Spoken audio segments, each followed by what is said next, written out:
Is this the best weekend on the footy calendar? What a finish. Healy score. Otherwise we play extra time. Is this the most brutal weekend on the footy calendar? There is no justice in football.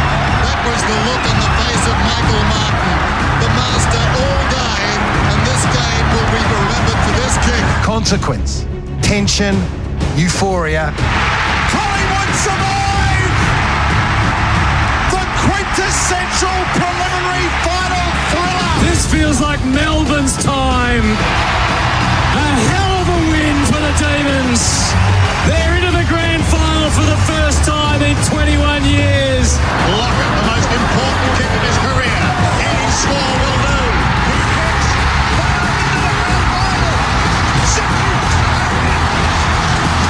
Elation, devastation. Sydney stared down the Grim Reaper and they live to tell the tale.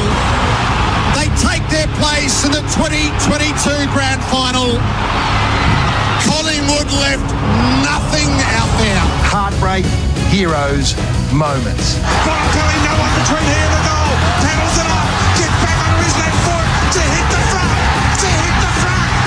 The Dogs are in front by a point. Bontempelli has brought them to their feet. Straight to Wallace. The big bad man. Can he cover himself in glory? He's lost it. And Murphy takes it away. That could be the turnover that cost them. What about the tackle by Fraser Brown back here at half-back? They are into the grand final. Carlton is into the grand final. Everything on the line and everything to lose. What does success represent?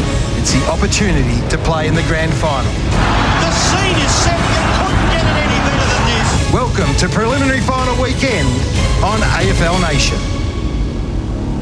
Yes, if that doesn't get you fizzed up, nothing will. Hello and welcome to AFL Nation and the mighty MCG for 4 and 20 pies, Australia's original fan food, and Elders. Have you heard? Elders offers finance solutions nationwide. Stephen Quartermain with you tonight for this massive preliminary final between the arch rivals Geelong up against Hawthorn for a spot in the 2025 grand final.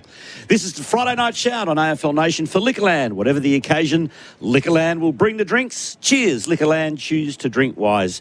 I'll be joined in the commentary box with Dwayne Russell a little bit later on. Also joining us a little bit later on will be Tom Morris and Luke Hodge. But a man who's going to start proceedings with me this evening is former Swans and Demons legend, Gerard Healy. Good evening. Quarters, it's great to be here and great to be working with you. I've had a couple of runs with you this year. Yes. and really enjoyed it. And I'm really proud of you that you've got the wizard hat on, which is absolutely fantastic. No bias in the box tonight, but absolutely. Look, it's that sort of night. You're allowed to barrack for your team because next week is the grand final. And whilst I take the mickey just ever so slightly, I think it is that sort of night. You're just thrilled to be here. Yeah, it does. Doesn't matter who you're barracking for. Clearly, if you're barracking for a side in it, you desperately wanted them to win. But the whole footy world's up and about. Prelim final night is such a good night. I was down at a coffee shop, the Sandy Kiosk, and all the old blokes are there, including myself, having a bit of a drink this morning. There's only one topic. Yeah, exactly. It was football. And who's going to match up on who, and who's going to do this, and who's going to do that. It's all about what happens on the ground. Stuff the politics. It's all about who matches up on who can kick the miracle goal, who can get the 4 points, and who's in the grand final parade next week. Well, that's the thing. Preliminary final week, in my opinion, is the best weekend because history tells you they just throw up bizarre, extraordinary results, no matter who's favourite, who's not favourite. The results are always extraordinary and strange stuff happens and there's so much at stake. You know, the younger players particularly are already thinking about playing in the big one next week and they haven't got the job done. So who knows what's going to happen tonight. But you're right. And even the neutrals, I mean, you ask any, I've spoken to heaps of neutrals this week. They all pick a side. That's right. They all pick a side. Yeah, I was talking to a guy Mark Rothfield, who's the brother of Dr. Turf, a big footy man. I rang him 2 hours ago. He's lined up out the back. He is desperate to come in. I spoke to Captain Callett, an old teammate of mine in Sydney, and he played for the Dogs and he played for the Saints where he started, went to some beads with me. He's lined up out the back. 3 hours, lining up for 3 hours, trying to get into the members. So everybody's just desperate to get inside if you've got a chance, and if you haven't, You got SEN who are going to bring you each and every bounce, but it's a great match. I was talking to Horny this morning just in preparation for the match. Our stats guru for champion data. Yeah, and he's been on Geelong the whole year. Geelong and Brisbane the whole year. Ultimately, the numbers have said they are the best two sides, but he says his work's done. By preliminary final night, his work's done. Anything can happen on a prelim final, particularly a windy prelim final. I think there's more upsets in the wind than any other climatic condition, and we're going to throw in a bit of rain later in the day, but she's pretty good at the present time. 21.2 degrees at the moment. The guys out the back, the MCC guys out the back, told me there's going to be over 95,000 here. Yep. It is swirly. The wind's died down. It was ferocious this afternoon. Yeah. It has died down a bit, but apparently there's going to be rain about 9 o'clock, maybe. But at 10 o'clock, there is going to be more ferocious wind and maybe a thunderstorm. Okay. So that will be just about starting through the final quarter. Sheep weather alert. So it's going to be pretty dramatic if the weather, if the Bureau is spot on. The last quarter could be played in quite heavy rain and some pretty strong winds, which tells you that getting it right in front of goal tonight has never been more crucial. It could well be the biggest decider. You can have the best game plan. The numbers can tell you all about the turnover game, the front half game, the contest game, etc. But if you don't kick straight, and it's tough kicking straight in the wind at the MCG, then you can lose. And you only go back to, was it Blighty's first or second grand final where the Kangaroos were by far the best side, and they had so many shots at goal, and yet their inaccuracy just kept the door open for the Crows, and through they came. Yeah. So you look at the bookies, you've got Geelong, pretty much the hot favourites now. Do you see it as that one-sided tonight? I don't. I see it as a 50-50, I've got to say. I mean, they haven't...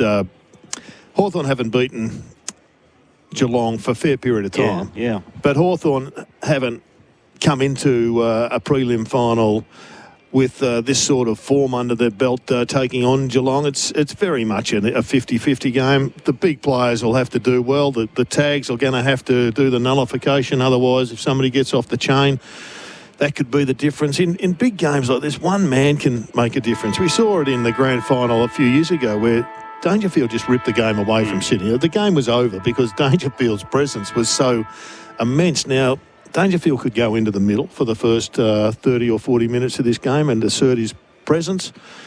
I'm not sure what they would do, whether they put Nash on him or whether they sort of try and nullify him. But it's a really good tactical game. Chris Scott has proven to be probably the lead tactician in the game, and the way Hoyne explained how they'd prepared their flexibility right throughout the season. So if, in fact, they do match up with their two taggers and they get taken on to various spots, then they've got the flexibility within. But coming hard behind him is a guy called Sam Mitchell. He's sort of the understudy, isn't he? That's right. Yeah. Hawthorn have lost 6 of their last 7 against the Cats. Yeah. The Cats' winning margin has been an average of 40 points. So that's healthy. And they played once this year on the Easter Monday, which was a cracking game, actually. The Cats 86 defeated the Hawks 79. But the Hawks, this stat that's been floating around all week, the Hawks have not lost a knockout final to the Cats since the 1963 grand final, but they've been few and far between. But one of the stats I'm interested in, so Geelong, this is their second game in 14 days. Yep. This is the Hawks' third game in 13 days. Yep. Do you reckon that's going to make a difference? No.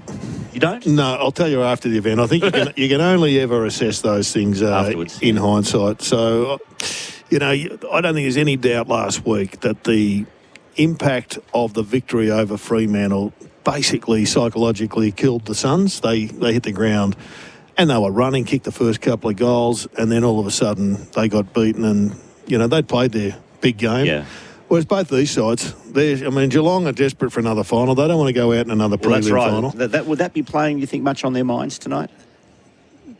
The recesses of the minds. Yeah. They're the sorts of things that come to haunt you halfway through the last quarter. Yes. If you're 3 or 4 goals down and you think to yourself, oh, no, not again. I think Sam Mitchell is inside the heads of these guys. They seem to be just, he's the puppet master and he's got them cherry ripe and they're believing. And both these sides, I don't think were in the wider community's perception or views for premiership for a long, long time. No Will Day. As soon as Will Day went down, I think psychologically most of the footy public said, well, that's Hawthorn done. Yeah. And yet they've been able to, re-emerge and reassert themselves. The form of Newcomb has been superb. Don't think you get a free run tonight. I think he gets I think he gets either a stoppage tag by Atkins or he gets the hard tag by O'Connor, and that's going to be interesting to see how that unfolds, because he's been just such an amazing starter for them. But also the form of Ward. You're a Hawthorn man. It was his. I've been critical of Josh, particularly mid-season. I thought he was really struggling, but last week was his best game in Hawthorn colours by a long way. So tell us about Hawthorn. You see them more than I do. You know them intimately. What do you think about them? Well, they're very even. They're two midfielders short at the moment, like most clubs, like the Crows. You could even argue the Cats are probably one or two midfielders short. Using taggers to sort of bridge that gap? They've got in Battle and Barris, of course, and that has completely reformed the back line. The back line is not an issue. The up forward has become a bit problematic. Kalshadir missed most of the season, as did Mitch Lewis with their long-term injuries. Kalsha came back, just didn't quite get going. They played the 4 and then the 3. Mitch Lewis is a big night for Mitch Lewis, a really big night. He was disappointing last week. We went back to the VFL the week before, kicked 4 goals, played a really good game. But Mitch Lewis needs a big game tonight. So the Hawks, there's still a couple of holes in the Hawks, but there's a big hole that's been filled by a bloke who's come from the retirement village. It's outrageous what he's done. Yeah. Who gets him, do you reckon? Is it Henry? Would they go to O'Sullivan? Could they give the kid the chance? Well, he's a young boy. He's only played 24 games. They put Sam de Koning in a pretty difficult spot when he was a young guy in a grand final. They stuck him at full back and backed him in. Well, you've got to play him. How do you play Gunston tonight? You play him. You got to play him front shoulder, don't you? You got to be right up his ginger. Yeah. Unlike last week, where the Irishman seemed to get a bit confused by being a goalkeeper and trying to be a stopper. You got to basically take away his front space. And you've also let him go backwards. Clog the leading lane. Yep. Because Hawthorn have just been opening it right up. So, I mean, Deere and Lewis have almost been, and even to a lesser extent, Scholl, they've pretty much been decoys the last few weeks. But how much can you rely? I mean, he's had an unbelievable year, but how much can you rely on a guy that's in his mid-30s playing game 283? I know he's kicked 70 goals, but it's well, you can't rely completely on him, but they don't. I mean, if he kicks 5, well, they probably win the game. But if he kicks 3, well, he's done his bit. Maybe if he kicks 2, that'll be enough. Maybe O'Chol could get a couple of goals. Weddle may go forward, and Weddle's the X factor tonight, isn't he? He is, yeah. His 2 games back have been terrific, and he's naturally very fit anyway. I know they've been playing him forward late in the games because he's run out of a bit of gas. But wouldn't you love to see Dempsey up against Weddle at some stage tonight? How they go with Dempsey is going to be interesting. The whole footy world knows he's running forward. Yeah. And Weddle hasn't got the biggest tank at the present time, so he's got a few efforts in him, but he'll be trying to get forward as well, and he'll stay forward, and he'll be an incredible X factor, and someone that I've had a communications from Roti to the top of to the west of Australia from Swan supporters thanking Johnny Ralph for reminding them of the Swans bypass Josh Weddle. Yes, they did. And opened it up for a bloke who could become one of the great superstars. Tom Morris, good evening to you. G'day, Quarters. G'day, Gerard. Good to be here. Jeez, what a vibe. Prelim final week is special in its own way.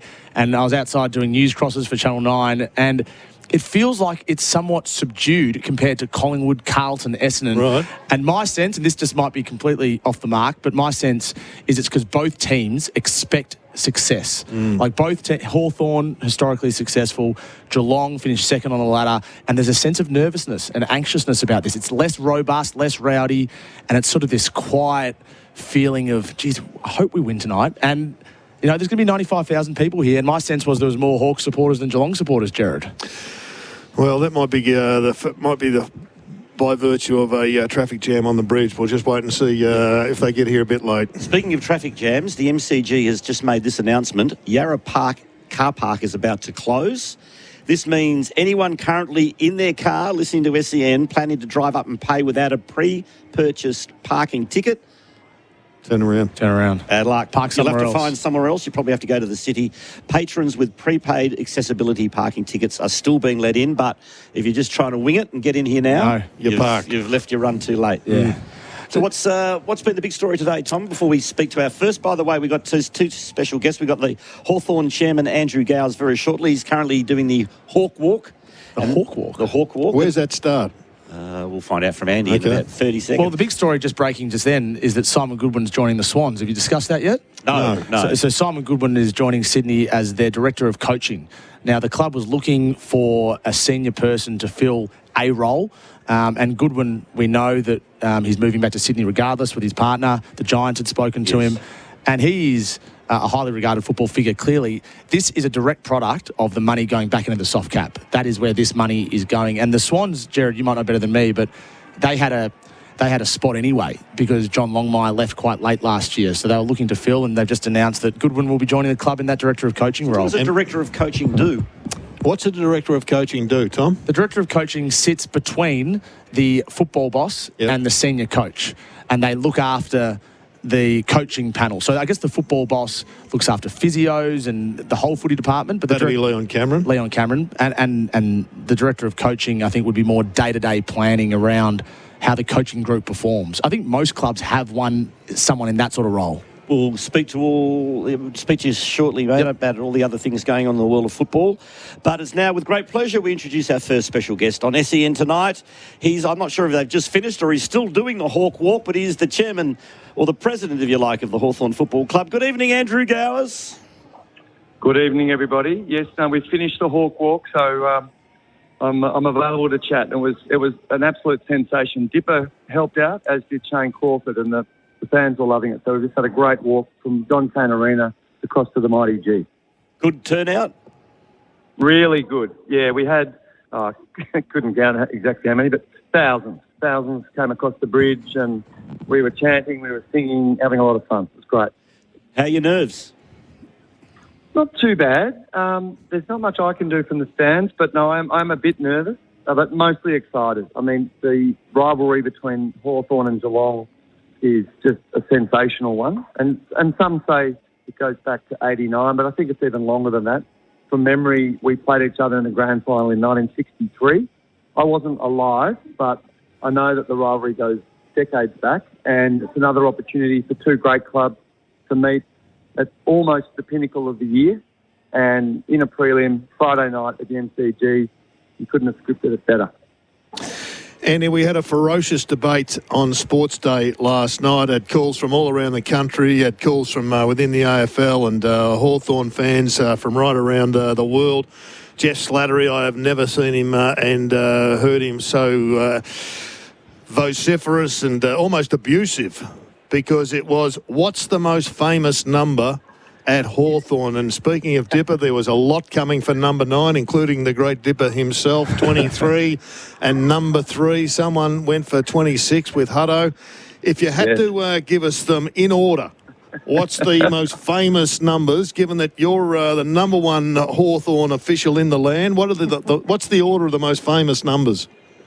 Well, no matter who you name, you're going to upset somebody. Yeah, look, that's the job of a politician. That's where you are. Come on, Andy. So I'll put that disclaimer in. But I think most Hawthorn, if there was a poll, I reckon 23 would be number 1. I reckon 3 might be number 2.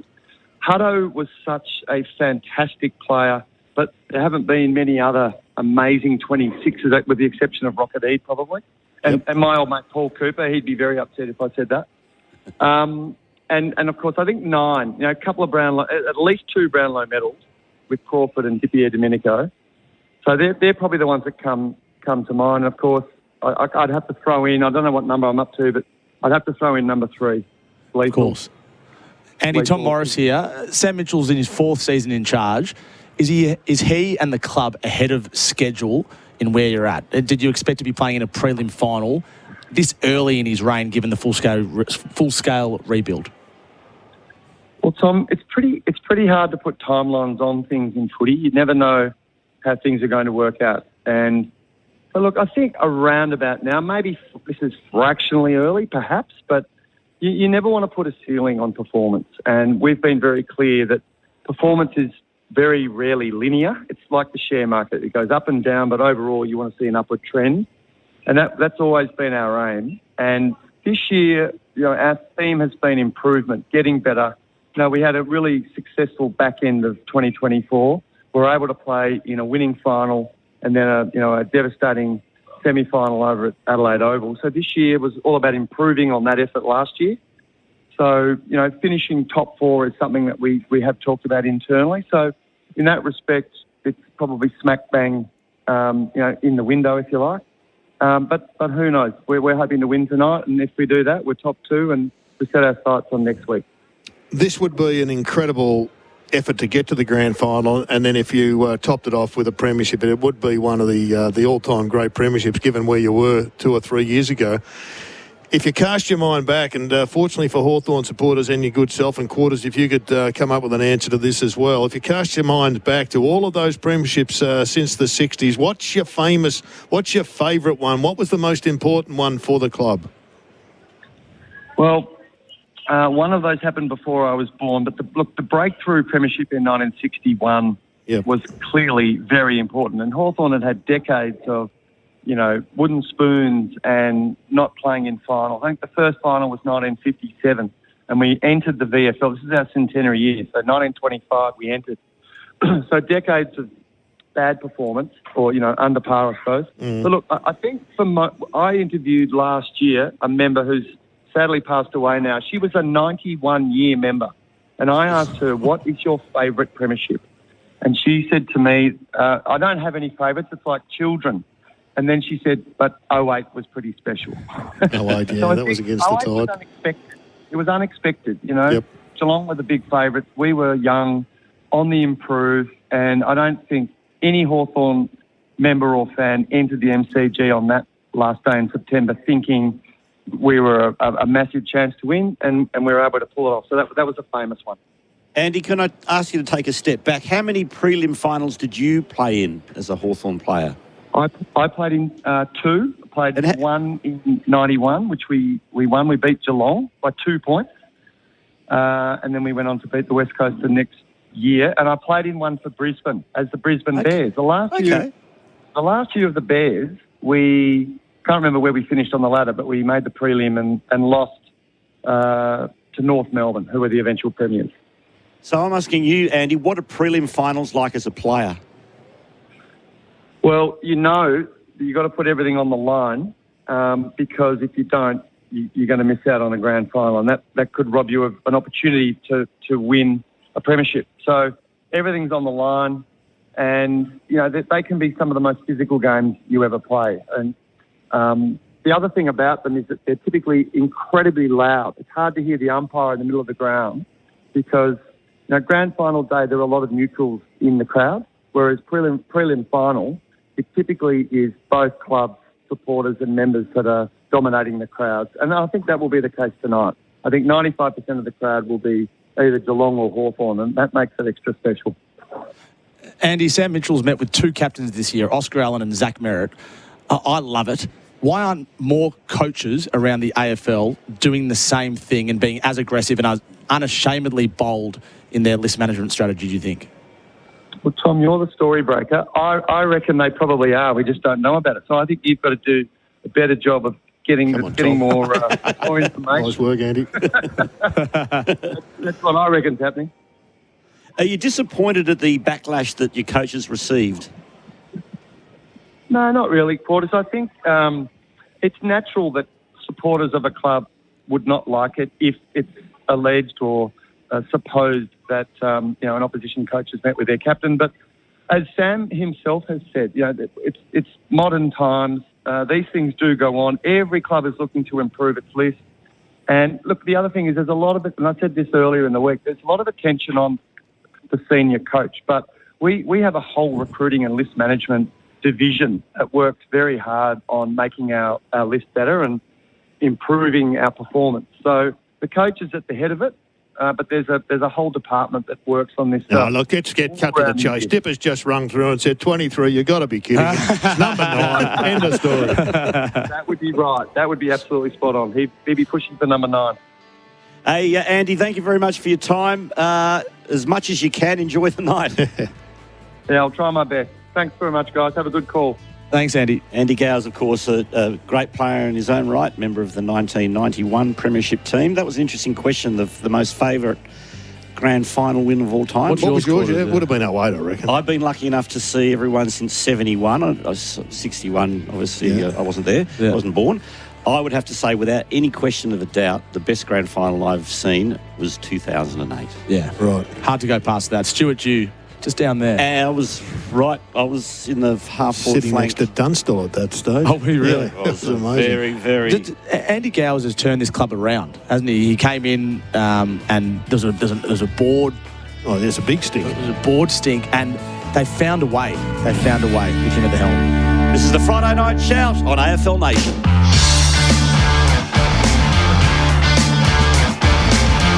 This is the Friday Night Shout on AFL Nation for Liquorland. Whatever the occasion, Liquorland will bring the drinks. Cheers, Liquorland. Choose to drink wise. The PointsBet Preview, brought to you by PointsBet's 5 for 25. Answer 5 questions, get $25 odds. It's time for PointsBet's 5 for 25. Answer 5 questions correct to get $25 odds. All thanks to the team at PointsBet, built different. Miles Fitzner with you. I'm joined by PointsBet's Jules Valance. Hello, Jules. G'day, Milo. How are you, mate? Oh, mate, this time of year, prelim final time. Geelong v Hawthorn. The Cats are favourite. Tell us about the record at the G this year. We know that Geelong can sort of get to the top 4 because of their great market expectation and record at GMHBA. But this year they've been outstanding at the G. They're 5-1, and the Hawks, they're 7-3. So the ground holds no fears for either of these teams tonight. They're the healthiest two teams in it, aren't they? They are. We look at this metric so much with Foxcatcher. Last year, Brisbane were the healthiest. They win it. Hawthorn, when they made their run in those last year from the 11 weeks, they were the healthiest. They're now the healthiest. Used 25 players in the last 5 weeks, and the Cats not far behind them at 26. They are going as good as they can go, both teams. Mate, I find the total point line fascinating here because sometimes these finals can just turn into dead set slugfests or they're shootouts. Well, this is interesting, isn't it? So 166.5 they went up. It went down to as low as 164.5. Now it sits at 165.5. The rain's coming. There's thunderstorms on its way. So, and I think it's going to hit just about game time. I think this is probably going to be a dour struggle. I think we're going to be on the unders here, 165.5. I want to be below that. Righto, let's get stuck into the Collingwood Lions game. Collingwood's are marginal favourites. They are. So a little bit tighter in terms of the market here. They're sitting around sort of $1.70, $1.71 with PointsBet. The Pies, and I think that's just purely off. They've had the week off and it's at the MCG and not at the Gabba. Lions love to use the footy. Yeah, so if you're playing in the SGM space, this is what happens here. The Lions, they just get plenty of it. They use it a lot. They throw it around, flick it around. So if you're in that space, be with the Lions players. Collingwood, they're more of a territory team. Just bang it inside and then let their little men do the work up front. So I'd be in that space. Lions disposals. Total point line for the Collingwood Lions game? 164.5 it went up. It's gone down to 161.5. Rain, not so much, but fair bit of wind about. So I think it just might make this game really dour. I think this is going to be a low-scoring game tomorrow, twilight game. 161.5, I think they're going to be below that. Before the 5 for 25, just quickly, if Collingwood are to win the flag and they can't get past Brisbane without Lachie Neale, then they're not deserved, surely. Yeah, no, they get their opportunity. Brisbane used the most players in the last 5 weeks, up to 33. So they get their opportunity, but Brisbane were pretty good last week. They certainly were. Right, it's time for the 5 for 25. Answer 5 questions correct and get $25 odds. Hit me with it, mate. Bailey Smith, 27.5, more or less. We go more for him tonight. He'll go ham. Big prelim final. Mr. September, they're calling him. Jai Newcomb, 21.5, more or less. That's soup. I don't know who did that for your mob, but yeah, he'll shatter that more. Carl Amon at 22.5, more or less. You've got to be careful here. They've been rotating who's kicking in. That's why last week he only had the 17. So I think he'll go back to doing the kicking in more tonight. So we'll go more, but be careful. Key player here, I think, for the Cats, Tom Stewart, 21.5, more or less. Yeah, we're going more again here too. There'll be plenty of time in their defence tonight, so more for Tom Stewart. And James Warple, 21.5, more or less. He'll want to put in a good game before he goes to Geelong, so I'm going to go more for him too. So Bailey Smith, more than 27.5. Newcomb, more than 21.5. Amon, more than 22.5. Stewart, more than 21.5. And Warple, more than 21.5. I reckon I've got him nailed. Can I have some more, please? More. Moreish. Hey, appreciate your time as always, Jules. Thanks, Milo. Jules Valance here from PointsBet. Answer 5 questions correct to get $25 odds. All thanks to the team at PointsBet, built different. PointsBet's 5 for 25. Answer 5 questions, get $25 odds. The fast and easy way to build a same-game multi for AFL. Chances are you're about to lose. For free and confidential support, visit gamblinghelponline.org.au.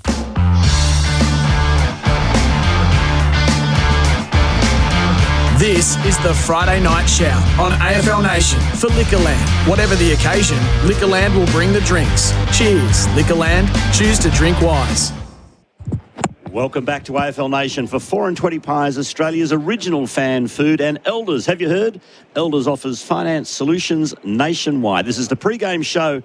Before you dig, before every job, search Before You Dig online every time. Stephen Quartermain with you, along with Gerard, Healy, Tom Morris. Dwayne Russell will be joining us a little bit later on, as will Luke Hodge. But it's now with great pleasure we welcome our next special guest. We just heard from the Hawthorn president, Andy Gowers. It's now the CEO of the Geelong Football Club in Steve Hocking. Good evening to you, Steve. Hey, Stephen, how are you? Long time no see. I'm just trying to squeeze into these really tight boxes here. I might be showing my age. No, that's all right. Getting up's the hard part. I'll ask the question, the same one I did to Andy, just on a personal note. Yeah. What's your experience of, how many prelims did you play in, and what's your experience of prelim final It's night? too long ago. I think Gerard sitting in the back row there would understand this. Our memory starts to just evade us over time. And I genuinely haven't looked back. Really? That time. So very fortunate to have had it. But loving my current time, to be quite honest. But can you remember your feeling? You're in a the feeling. Yes, yeah. That's what I meant to. Yeah, that's what I meant to, it really comes down to the fact that this game, it sort of all leads to this. If you can get through this, it opens right up for you. I think it's harder now because we've only played one game in 27 days, so certainly not an excuse. But I think that there's enough time whereby you've been off the tools, as a player. I sort of look at last weekend and everyone's talking about those teams that won and just how good they look. But it's because the other teams aren't playing. Yes, people forget pretty quickly. That can build up a little bit. Recency bias, they call it. So there's a little bit of that in it, Stephen. I think that probably sits in my system, certainly, yeah. Steve, you were in the position of getting all the gratuitous advice when you were running the footy department of the AFL. From yourself. Yeah, including myself. I was a regular contributor. In a positive way. Oh, that's good. Mostly. But tell me about the finals bye. Are you for it or against it? Because this time you're on the negative side of it, according to those that have missed out. Particularly, I think Sydney have been blowing about it. Brisbane have been blowing about it for a fair period of time. Yeah, we're not blowing about it, but I do think that the game would be better. Not having that weekend off. And I'm sure Swanee, I think, has got some thoughts around that as to what it might look like. I'd really like us to have the 2-week build into the grand final. And I don't agree at all that it's about concussion. It's got nothing to do with that. I actually think we're ready as a community to have that. Imagine what you could do. There's just so the Brownlow on. Yeah, there's the All Australians. Yeah, all Australians, all the awards nights, and you could really build it really nicely, and not follow what they're doing in the NFL. We could do it our way. And I just think, the celebration you'd have, and then to top that off with a grand final, I think it'd be exceptional. We had a taste of that with COVID, didn't we? We did, 2021. I thought it was great. Do you like the idea of the wild card then? Because that looks like it's coming in next year. And if the same happened next year, the Hawks would be playing their third game in 3 weeks before the prelim final. That's right. Yeah, look, it's definitely got merit. We do need content on that particular weekend. I'm from a long way out. I've been a fan of flipping it the other way. Yeah. It's fascinating, the AFL fixture and the way Greg Swan's come in, and I feel like he's got the tools to make whatever changes he wants to make. Yeah. But equally, there's clubs that are lobbying for various things around draft concessions and Tassie and all sorts of things. But the Geelong relationship with the AFL I find fascinating at the moment, largely because of what Chris Scott said this week. Yeah. What are you most agitated about as a club? He's spoken about a few different things, Chris, but what, from your perspective? Well, I think, Tom, as a club, we're probably not as agitated.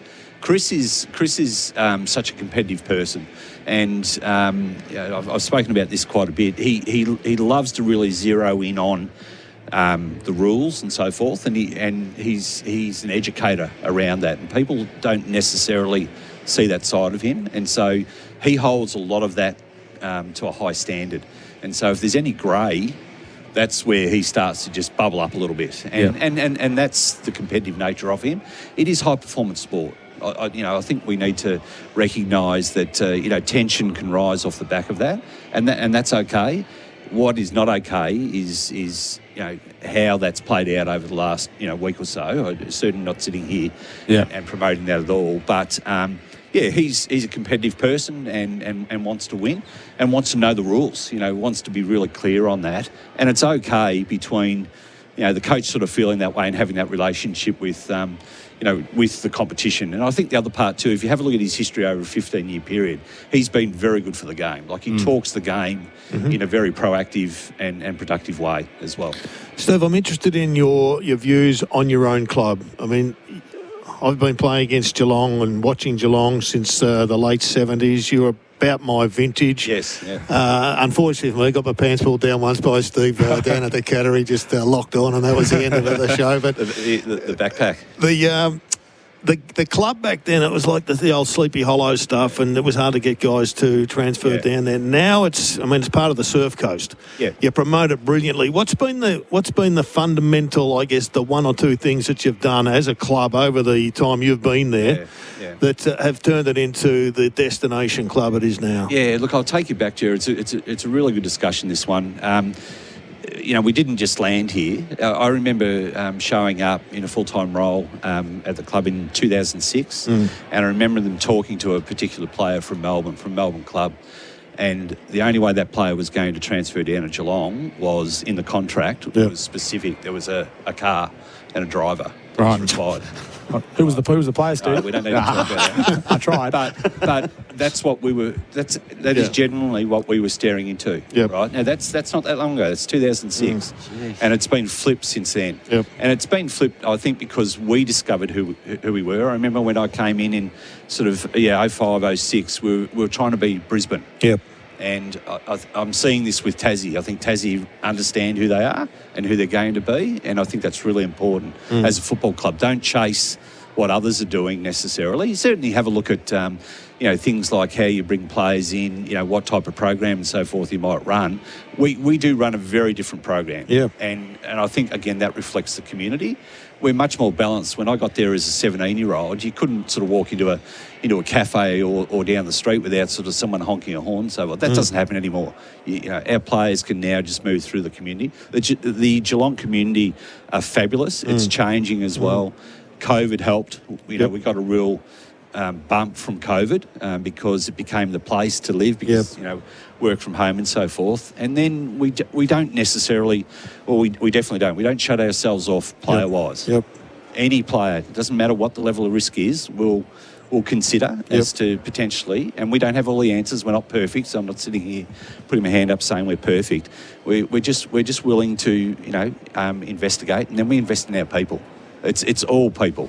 Yeah. There was a level of risk with Bailey Smith, and it's played out in some respects this year, often on the field. How difficult is he to manage, and what have you learned this year that you can take in 2026? Well, Tom, we're 5 minutes in. We're really early in that journey. And we've got him as a 24-year-old, so you've got to, we have to understand that there's history prior to that. And again, I'm not saying that to reflect on anyone, badly.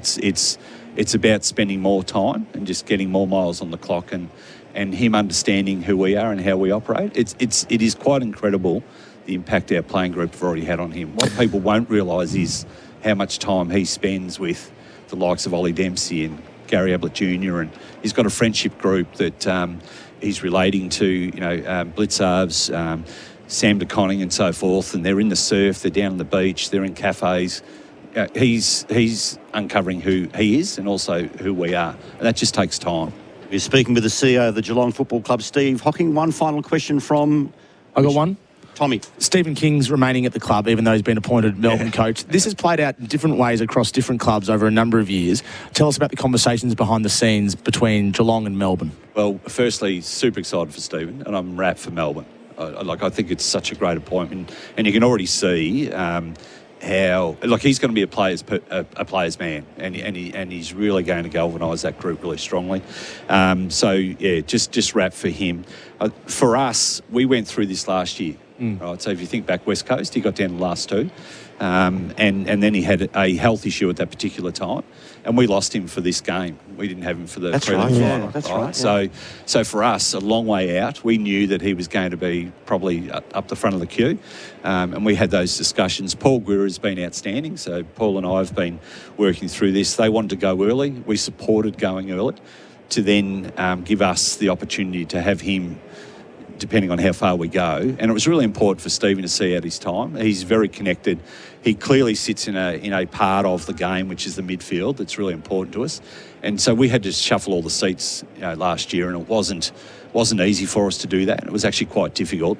And we genuinely missed him. Like he's a very, very good operator, and I think he's going to do really, really well. So I wish them well. Yeah. As much as anything, your club has been, I guess, elevated to greatness through great recruiting and great player management, as we've discussed.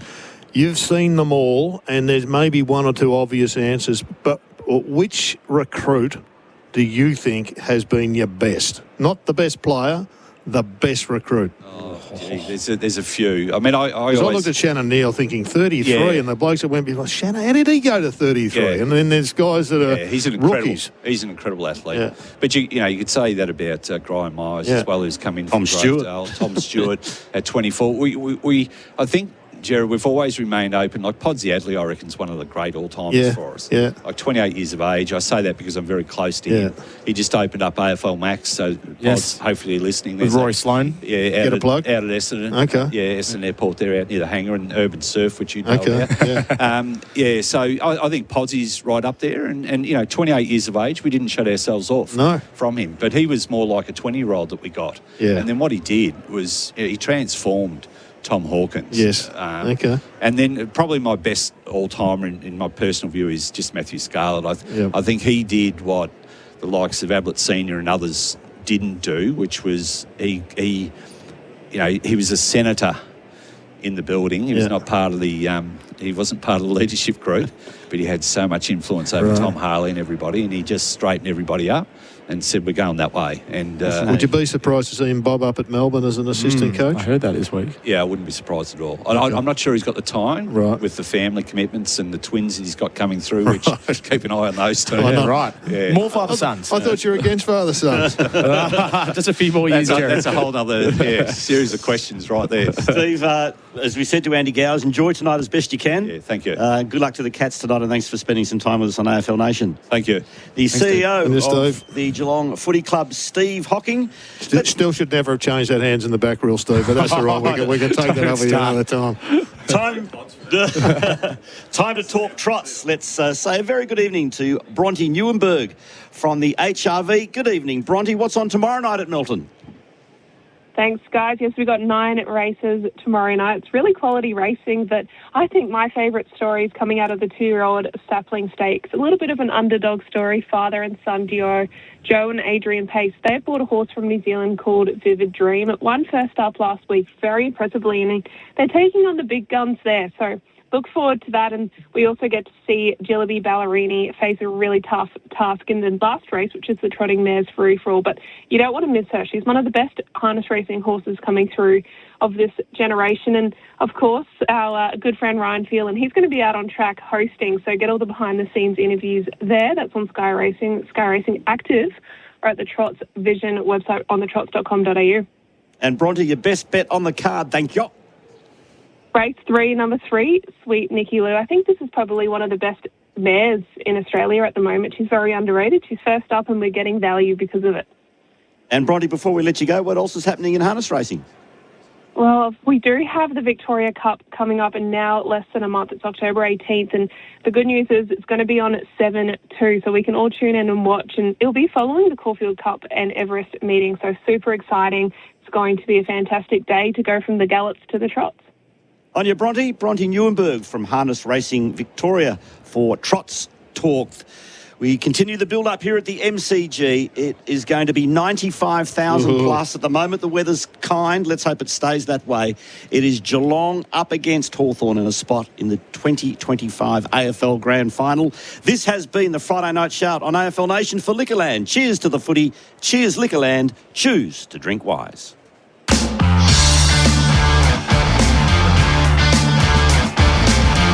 This is the Friday Night Shout on AFL Nation for Liquorland. Whatever the occasion, Liquorland will bring the drinks. Cheers, Liquorland. Choose to drink wise. G'day there, debris on the Calder Freeway outbound before Green Gully Road. It's in the right-hand lane. In Preston, a crash on Murray Road westbound before Plenty Road. Contraflow is in place. Prelim finals at the G tonight. The Hawks take on the Cats. Plenty of extra traffic on Hobble Street and Punt Road. Save on the way to footy finals at BWS. Get a 10-pack of Wild Turkey 101 bourbon and cola cans for $64. Hurry, offer ends Sunday. T&Cs apply. Choose to drink wise. And you won't miss a minute of this year's AFL Final Series with every game live on SEN and streaming on the SEN app. When it comes to reducing pain and rebuilding strength, Keyser leaves nothing to chance. Our university-qualified health professionals don't just treat problem areas. They design personalised training programs using Swiss-engineered machines unique to Keyser. These machines safely isolate the affected area, test your strength, and help rebuild your muscles for a stronger, more active and healthier life. Keyser, building strength with precision across Melbourne, Geelong and Bendigo. Footy fans, it's your chance to win the ultimate footy finals experience for you and your mates. Just visit Chemist Warehouse and buy any item for your chance to win VIP tickets for yourself and 3 mates to the 2025 Toyota AFL Grand Final and the NRL Telstra Grand Final. Plus, there are runner-up prizes to be won. Visit Chemist Warehouse now to enter. But hurry, entries close September 21. T's and C's and exclusions apply. Rush in store or online now at chemistwarehouse.com.au. Eric, found a job match on Seek that's perfect for me. Oh, yeah? It says, seeking a strong yet agile leader. The successful candidate will show great strength in the arms for daily commute by Vine. Oh. Fluency in Gorilla, essential. Cross-species communication skills required. Treehouse lodgings provided. Starting salary, $130K. Oh, nice. Job title, King of the Jungle. Tarzan, sounds like the perfect job for you. For the best job matches. And you shall find. Stay ahead of the game with Better. A bet that can't lose? The GOAT likes that offer. Place a bet this weekend and get cash back if it loses. The GOAT likes cash back. When the greats bet, they bet with Better. Imagine what you could be buying instead. For free and confidential support, visit gamblinghelponline.org.au. Up to 75% of the time you spend with your kids is before they're 12. Make the most of every magical moment. Get up to 25% off Disneyland Resort in California packages with Flight Centre. Book now, because they're only a little while. Flight Centre, your centre for travel. If your team's premiership drought is making you thirsty, the BWS end of footy year sale is now on. This week, a case of hard rated 4.5% is just $99. The BWS end of footy year sale. Offer in Sunday. T's and C's apply. Choose to drink wise. Do you dare to be like no one else? In the Lexus RX plug-in hybrid, you can. Using electric for short trips and an efficient hybrid engine for longer ones, it performs like nothing else. And with sports luxury features, it offers an experience like nothing else. Be no one else in the Lexus RX plug-in hybrid. Contact Lexus of Brighton to book a test drive today. LMCT 9897. In business, you need a proactive accounting and advisory firm on your team. Choose Belmonts. They'll build a business game plan to help you kick financial goals with personal outstanding service. Book your free business and tax review today. Visit belmonts.com.au. Monarch makes painting easy because the wrong tools are frustrating. Rollers giving poor patchy finishes and finding loose brush hairs everywhere. Oh, don't settle for subpar results. Achieve the perfect finish with ease. Monarch. Painting made easy. Available at leading paint retailers.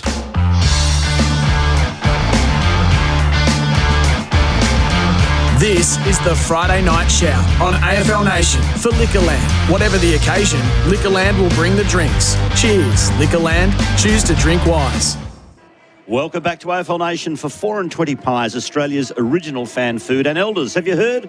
Elders offers finance solutions nationwide. This is the pre-game show for Before You Dig, before every job, search before you dig online every time. And it's game on at Hyundai with offers like the dynamic Tucson from $39.99 drive away. The official teams have been announced tonight. There is no change to either lineup. The sub for the Cats is Jai Clark. The sub for the Hawks is Changath Jath. So there was a little bit of a little bit of a rumour floating around this morning that maybe the couple of the Hawks have been hit by the dreaded Crows flu. Oh, no. But I'm reliably informed And that you would be, yes. that it's not the case. Okay. So, but just these things happen to get out on game day. Reece Stanley, when Chris Scott spoke about Reece Stanley 2 weeks ago, he said if he's fit, he's in our team. And presuming he's emergency, so he must be fit. They haven't played him. They're going with Blissarves in the ruck. Yeah, I don't reckon he's quite fit. Not 100% fit. It's the old extra week for a hamstring. Correct. Yeah. So you can be sort of fit, but you've got to be match fit. And a big call to bring him back in for a grand final if they make it as well. I mean, those decisions are a week away. That was the one question I didn't ask you before, and probably we could get to it just before the game. But do you think now that gives the Hawks an advantage with Big Lloyd Meek against a guy like Blissarves, or it doesn't make much difference? That's going to be, I think, once again, I mean, physically, yes, but hit-outs, do they mean that much? Yeah. You know, let's see what Lloyd does around the ground, because we know what Blissarves can do. I think Lloyd Meek's been one of the great recruits for Hawthorn, but it's going to be certainly something to watch. What's interesting is if Blissarves goes down, then all of a sudden you've probably got to put Shannon Neal into the ruck. And that robs them of a pretty fair player up in the forward line. Just having a chat to Steve Hocking, he's a big loss to the AFL house. I personally think he's a great get for the Cats. But don't you think the guys like that would still be consulted? I don't know. I think they get frustrated. I don't know how much they're consulted. Yeah, I think once you're out of the building, they consult, but it's not really as much as they should. You know, like they talk to the clubs and the clubs talk to them. And Maybe they not consult, but float. Yeah. The job he's got now is a lot less stress, and it's easier to win than what it had at the AFL. No one supports the AFL. No. Like, that was a thankless job in many ways. And Gerard, you know better than me, but I feel like he was fatigued by that element of it. Yeah, probably, but I think he might have missed the cut and thrust of the win and the loss, and opportunity to be general manager, CEO, if you like, of his club was too much. Where do you want to start, Tom? Let's start with what's happening in Adelaide, the fallout from their straight sets. Oh, yeah. So they had all their exit meetings this week. I've got to say, and I'm not here to bash media for the sake of it, but, Quarters, I'd like your thoughts on door-stopping players after they've been delisted. I find that a bit uncomfortable. It's a bit unedifying. I think, it's particularly in Adelaide, it's been happening a lot. Good word, unedifying. It's usually associated at the moment with the AFL Commission, but it's we haven't seen it associated with the media for a while. It's tough. I think this is the beauty of when you have teams like Hawthorn getting into their own fortress. Yeah. Where you can avoid all that sort of stuff. So the Crows may have to look and come up with a better place to do the exit interviews, rather than just do it where they roll out to their cars. Maybe they have to look at maybe hiring a venue or something and doing it there. So they rolled through all them this week. They had a retirement. Brodie Smith, 273 games.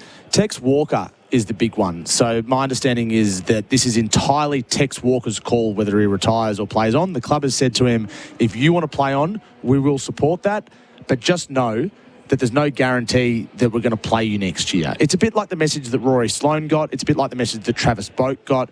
And then is it a subtle way of saying we'd like you to retire? No, I don't think it is. I think they'd like him around, but just know that it's not necessarily going to be all your own way. And if you end up playing Sandful, you've got to get your head around how that will be for you emotionally as an all-time great of the club. Is it the right call that Tex plays on, do you think, Gerard? If I was Tex and I was advising Tex, I'd say play on. Right. And I hear the views that he's compromising the development of Fogarty. Well, for mine, if Fogarty's any good, he pushes Tex out.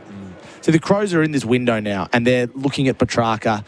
They've been looking at Merritt. They've got money to spend. They don't mind using draft capital. Their rebuild has been consistent, and it's been largely built off the back of excellent drafting and, selective trading with Jordan Dawson and Isaac Rankin. They're ready to go, but their draw's going to be harder next year. It's going to be a more difficult 2026 than it was 2025, and they would love Tex to be around off the field, even if he's not necessarily playing every week. So he's got to weigh that up in his own head. Jai Simpkin. Oh, yeah. This is a really interesting one. Well, let's go through the captain. So Oscar Allen's going to Brisbane. Zach Merritt wants to go to Hawthorn. We can talk about that in a bit. Jack Steele's no certainty to be at St Kilda as well. There's a bit happening around that. It's just whether St Kilda would do that deal and who's in for him. And Jai Simpkin, as the captain of North Melbourne, wants to go because he wants to play more midfield. And he's said that internally at the club all year. In fact, he's been saying it for years. He doesn't see himself as a winger or a flanker. He wants to be a midfielder. So he's told his manager, David Trotter, from Hemisphere, go and find me a club. So all these clubs are being contacted. But the issue is he's on good money. Not $1 million, isn't he? Yeah, about that. Maybe a little bit less on average. But if a club comes for him, what is North Melbourne going to ask for? Captain of the club. I just can't see how a deal gets done, but it's not going to stop him trying. Where do you think Dane Zorko will play tomorrow night? Half-back? Where'd Dane Zorko start playing? Half forward? Yeah. Where do he make his name? As a midfielder? I mean, you've got to evolve. Yeah, the issue is that Dane Zorko's playing for a flag. Jai Simpkin looks at it. I'm not defending him. I'm just saying what he has been saying to people. He's playing in a bottom team and he can't get in the midfield. He's the captain of the club. And what about if he goes to a club that can win the flag? Where do you reckon he'd be playing if he went to Brisbane? Yeah, not midfield, but at least he'd be playing for a flag. Well, that's the point. But you can't argue, I want to play midfield. Yeah. If you go to a club that is going to potentially win a flag and you're playing the wing. Yeah, he's got 4 more years in a deal as well, Quarters. So if you want to get out and go for a flag, fine. But don't sort of carry on about, I want to be a midfielder. He'd have to restructure his deal. And I think he's somewhat open to that if push comes to shove. The Zach Merritt one continues to bubble along. What we'll do is we'll take another break. We've got a break right now, and we'll come back and we'll discuss more issues. And, particularly the Zach Merritt one, which continues to fester for the Essendon Football Club. The MCG, this is AFL Nation. This is the Friday Night Shout on AFL Nation for Liquorland. Whatever the occasion, Liquorland will bring the drinks. Cheers, Liquorland. Choose to drink wise. G'day there, prelim finals on the G tonight, seeing extra traffic on Hoddle Street and Punt Road, plenty of extra foot traffic around the area. The one Ashlow City bound from Wellington Road to Forster Road, and the Westgate Freeway slow over the bridge past the Balti as all of Geelong heads to the MCG. Get into Harvey Norman this weekend for 15% off selected TVs, fridges, washers, dryers and dishwashers. Hurry and Sunday, only at Harvey Norman, exclusions apply. And you won't miss a minute of this year's AFL Final Series with every game live on SEN and streaming on the SEN app. Discover over 100 premium SUVs at Nick Theodosi's SUV Centre. From luxury city cruisers to powerful all-terrain performance. All ready for you to explore and test drive today. Everyone should own an SUV at least once in a lifetime. LMCT 8350. You've been dreaming, planning, waiting for the right moment. Well, now is the time to build with Mimosa Homes. Take advantage of discounted upgrade packs, including evaporative cooling and enhanced home security, designed to make your new home complete from day one. With 55 display homes across Melbourne and Geelong, and our 50-year structural warranty, build with confidence, knowing we're with you for the long haul. Now is the time to make it yours. Visit mimosahomes.com.au. Mimosa Homes. Sports. We watch them. Bet on them. Bet Nation's got the goods with promos and specials. Enjoy same game multis, same race multis, mega multis, and multiple features. Use daily promo tokens. Watch live Sky Racing or watch your SGM with live tracking. How good is Bet Nation? It's a bloody good thing. What's gambling really costing you? For free and confidential support, visit gamblinghelponline.org.au. A Kogan monitor is just like a monitor. Both monitors do very similar monitor things, but with slightly different little logos, cords, and stands. One's a Kogan 34-inch curved ultra-wide monitor. The other monitor has a price you won't be able to stand. Get what you want for less. Shop Kogan.com today. Kogan.com. Clickin' awesome. Hi, Francesco from Floridia Cheese. This little slice of Sicily is considered the best artisan cheese in Australia. Our highly awarded Italian-style cheese is available at independent retailers. Visit floridiacheese.com.au. Floridia Cheese. Traditionally Italian, proudly Australian. G'day, it's Gary Lyon. I'm a Kubota man, and when I get stuck, I talk to Joe from Peninsula Kubota. I wouldn't trust anyone else for machinery to keep my property looking spick and span, because Peninsula Kubota have the best range of Kubota tractors, mowers, skid steers and utility vehicles. Plus, the right advice for anyone on the peninsula with a farm or lifestyle property. Speak to Joe and the team at Peninsula Kubota today or visit peninsulakubota.com.au. Kubota, shaping Victoria. Footy fans, it's your chance to win the ultimate footy finals experience for you and your mates. Just visit Chemist Warehouse and buy any item for your chance to win VIP tickets for yourself and 3 mates to the 2025 Toyota AFL Grand Final and the NRL Telstra Grand Final. Plus, there are runner-up prizes to be won. Visit Chemist Warehouse now to enter. But hurry, entries close September 21. T's and C's and exclusions apply. Rush in store or online now at chemistwarehouse.com.au. When you buy Australian made, you're choosing more than a product. You're supporting a stronger economy and creating local jobs, helping Australian families and communities thrive now and into the future. With every purchase, you support local workers, manufacturers and growers who produce world-class products renowned for their quality, safety and reliability. So look for the Australian-made green and gold kangaroo and buy Australian. Visit australianmade.com.au. Join the conversation. Text 0433 98 11 16. This is the pre-game show. For Before You Dig. Before every job, search Before You Dig online. Every time. For 4 and 20 Pies, Australia's original fan food, and Elders, have you heard? Elders offers finance solutions nationwide. Stephen Quartermain with you, along with Gerard, Healy, Tom Morris. Joining us a little bit later will be Dwayne Russell and also Luke Hodge. This is the AFL Nation pre-game show. Before every job, search Before You Dig online every time. And it's game on at Hyundai with offers like the dynamic Tucson from $39.99. Drive away while stocks last. And by the way, our travel partner is Signet. Signet AFL Club Power Banks, powering SEN in the finals. Just before the break time, we're just about to start another chat on Mr. Merritt. Zach Merritt, who could be wearing the Hawthorn jumper next year. And in fact, I think it's more likely that he will be wearing the Hawthorn jumper next year than the Essendon jumper next year. This is simmering, but the sentiment remains the same, that he wants to play for Hawthorn and there's no plan B. He doesn't want to go anywhere else. There's no other clubs lining up in the background and going, oh, we could actually get Zach Merritt. He has his eyes firmly fixed on Hawthorn, and it has, the Hawks have their eyes firmly fixed on Zach Merritt. And the next thing that will happen is he'll attend the Brownlow Medal on Monday night, and I imagine that he'll give the party line whenever he gets stopped on the red carpet. He'll sit with Essendon teammates, which might be a bit awkward to watch and see that clearly the elephant in the room.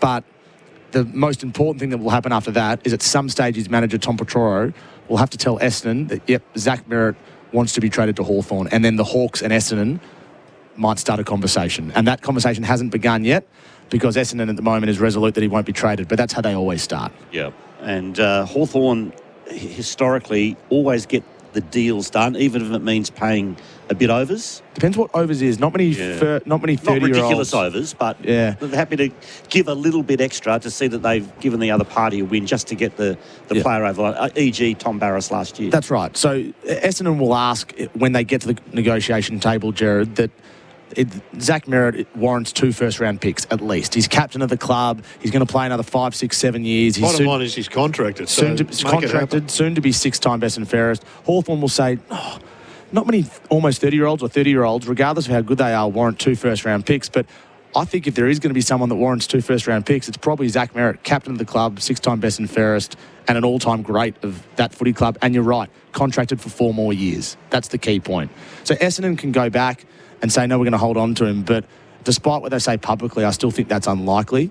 And he caught up with Andrew Welsh yesterday, the footy director at Essendon, and he will be described as next president. He'll be he's the president in waiting. And they get along very well, and Andrew Welsh understands the angst around Zach Merritt, but there's nothing anyone at the Bombers can do now to change Zach Merritt's mind. He wants to play at Dingley next year. Maybe reality changes his mind. Which is what? Well, he just may not. Hawthorn may not be able to satisfy the Bombers. If Hawthorn commit, and somebody else may. If Hawthorn commit to it, then it's incumbent on them to give Essendon what is required in a reasonable sense. You're not giving 5 first-rounders, but I think 2 first-rounders across 2 years. Or what's a first-rounder, though? Is it 1 to 10 or is it 10 to 18? Hawthorn's got a Carlton's pick, so pick 8. 8, which will end up being about pick 12.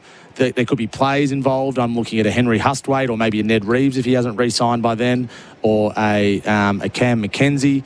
He won't be going anywhere. I'm looking at future picks as well. So I'm looking at future second or future first. So bottom line is Hawks are happy to give them their junk Well, first rounders aren't junk, Gerard. Why would Essendon? No, they're not. But why would Essendon want Hawthorn's throwbacks? Well, they might not, but this is where a third party gets involved as well. A third club gets involved. Yeah, a third club may have a better offer for Essendon. They say, no, we're happy to deal with X. Yeah, that's right. Exactly. Yeah. That could easily happen. But the point is the runway's long enough now. And if you compare it to Christian Petrarca last year, who was calling other clubs himself and trying to get a deal done, he never spoke publicly. The key will be when if and when Zach Merritt speaks publicly, what he says and what that does to make Essendon realise, actually, the best thing for us is to let the captain go. It's gone past the point of no return, surely. I think it has. And everyone keeps talking about, well, if he goes back, he'll lose the captaincy. I don't think people realise he doesn't care about that. He wants to play for Hawthorn next year. The captaincy is neither here nor there. He wants to play for the Hawks. Speaking of Essendon, there was a pretty heavy story on the President Dave Barham this morning with the interaction with the former great. Yeah, there's already rumblings behind the scenes at board level from many influential people around Essendon as to whether the direction of the club is the right one at the moment, with Dave Barham leading it and the board they've got in place. I mean, there's always going to be noisy people around football clubs like Essendon and Carlton and Melbourne and coterie members. But I sense at the moment, Gerard, it's just a little bit more heightened. And the story today that Mick Warner broke in the Herald Sun around Dave Barham being quite rude to a premiership star from 1965, saying go and barrack for another club, that might just bring out a few more people that are dissatisfied with the direction of the Bombers at the moment. Yeah, it's time that they settle down and you've got to tighten up. Get this thing done, get it sorted out, because you don't want this lingering for much longer. It's just fires breaking out every day, isn't there? You must enjoy it as a Hawthorn fan, seeing fires break out around Essendon. That's a silly thing to say. What else is happening? What was that nasty laugh? No, I liked it from Quarters. Typical journo. Yeah, exactly. I've learned from Quarters. People love trade time. I know it hasn't officially started, but everyone's just glued when the trade bell rings on SEN. What anything else that's going around today? Well, James Warple, I think, will be playing for Geelong next year as a free agent, and he's playing against the Cats tonight. Strange. Bizarre, isn't it? Quite strange. The Hawks have offered a 2-year and 4-year deal to him. That's been on the table for the best part of 3 or 4 months. The Hawks would be happy to keep him, but not at the end of the world if they lose him, and that would give them a draft pick they could potentially use as part of the merit discussion as well. So if the Hawks lose tonight, the next time James Warple plays is probably for Geelong in round 1 next year. Pretty crazy. I mean, I can't remember the last time there's been a group of high-profile trade targets who are all contracted. Curnow, Ridley, Simpkin, Merritt. Like, these are big names, Petrarca, that are all, to varying degrees, looking to move. I was talking to one insider from Clubland last night, and he said the whole landscape has changed. That everybody, normally it's just secretive calls behind closed doors, and there's a brown paper bag over in the corner with a name in it. Now they said all the clubs have just basically met and said, well, who you got? Who do you want? That happened the other day. Yeah, they have a meeting. It's like speed dating. I don't know if you've ever done speed dating, Gerard. I never have, but I can imagine it's a pretty quick way. Didn't exist in our time, did it? Gerard just clicked his fingers at the nightclub, and that was it. That was all that was required. Hardly. So they had a speed dating or speed trading, and so each club sits down with another club. They work out what they have, what they want. Draft picks, trades, out of contract players, and they get a better handle on what sort of conversations they can have in trade period. And it's always pretty productive. And in those conversations, that's where clubs spoke about the fact that Jaden Stevenson is looking to get back to the AFL. Yeah, he's calling clubs. Stephen May, any interest? Not that I can find. It won't be the Western Bulldogs. I know there's been a bit of... They're looking for a key defender, but they're not interested in Stephen May. At the moment. But I believe it's going to stay the same. Okay. Yeah, so he's 34. He had some injury issues this year. Melbourne has said to him, look, we'll have you if you're still here, but go and have a look, which in other ways, it's a nice way of saying get out. It's the same as what Carlton did to Elijah Hollands. It's the same as what Collingwood did to Adam Treloar those years ago, which is a bit more bitter. So I don't know what sort of club suits Stephen May. A club in the window, but then does he make their best 22? It all depends on what Stephen May they're getting. I mean, this is a message to Stephen May that Melbourne think you're finished. So Stephen May, and the fact that the Bulldogs are jumping up and down for him, because exactly what they want. Backside down, work it off over the summer, present yourself in a good position, maybe even picked up in the... Well, you can't pick him up, can you? You know, as a player, if the club's putting up for trade, you know that they don't really think you're worth much via a trade because they lose all bargaining power. Like, they'll trade you for a fourth rounder. But ultimately, he needs to lose 3, 4, 5 kilos, get fit, get your body right, get your head right. Are you hungry? Prove you're hungry. And or go to a club that'll give you 2 years, but incentivise it. So there's some incentive for you to actually find your hunger again. So I look at clubs that have been hunting key backs. So I think Carlton would like someone to partner Jacob Wiedering down there now that Jack Silvani's gone. I know North Melbourne are trying to promote youth, but they need someone down there as well. The Steve Mate 2 years ago would be perfect for Alistair Clarkson. And I'm looking at the Sydney Swans as well. I think they'd like another key defender of sorts. It's just whether Steve May is the right person for that. What's Charlie Curnow worth? Oh, well, I got asked this week, is Charlie Curnow worth more than Christian Petrarca and Zach Merritt via a trade? Oh, I think he is. I think he is too, but who's going to be a better player at 34, 35? Probably Merritt and Petrarca because, well, anyway, that's a discussion for another point, for another time. So Gold Coast would like Charlie Curnow, but I can't see how they get a deal done. And I think they think the same thing. They don't want to lose Jed Walter or Ethan Reid. There's no way they should be giving away Jed Walter. That's right. And they've got their eyes on others as well. And I think the Petrarca discussion with Melbourne accelerates to the Gold Coast Suns if Sam Flanders nominates Melbourne. And he'll meet Melbourne in the next week, along with St Kilda and a couple of other clubs as well. You're suggesting some sort of swap involving Flanders and Petrarca? If Flanders wants to go to Melbourne, I think that opens the door for Petrarca to Gold Coast with some other draft picks involved. Yeah, and there's a very real prospect that Flanders chooses Melbourne. I know other clubs are involved, but I think it's St Kilda or Melbourne for Sam Flanders. Curnow to Geelong remains a possibility as well. How could they possibly get the deal done? Well, how did we not ask Steve Hocking that when he was here? Because Xander Maguire just broke it just then that Collingwood is interested in Charlie Curnow as well. Of course they are. So he wants to get out. He's wanted to get out for a while. And the other club is the Sydney Swans. But again, if they're not going to give up a Heaney or a Goulden or any of these guys, then I can't see how they get the deal done. But this time of the year, Quarters, is littered with people who think, well, that deal can't get done. And then smarter people than us, they work behind the scenes and they find a way to get the players to move clubs. And the most influential people here are the managers. So this is when they earn their dough. That's right. And Charlie Curnow has the same... manipulating managers. That's right. Charlie Curnow has the same manager as Ben King.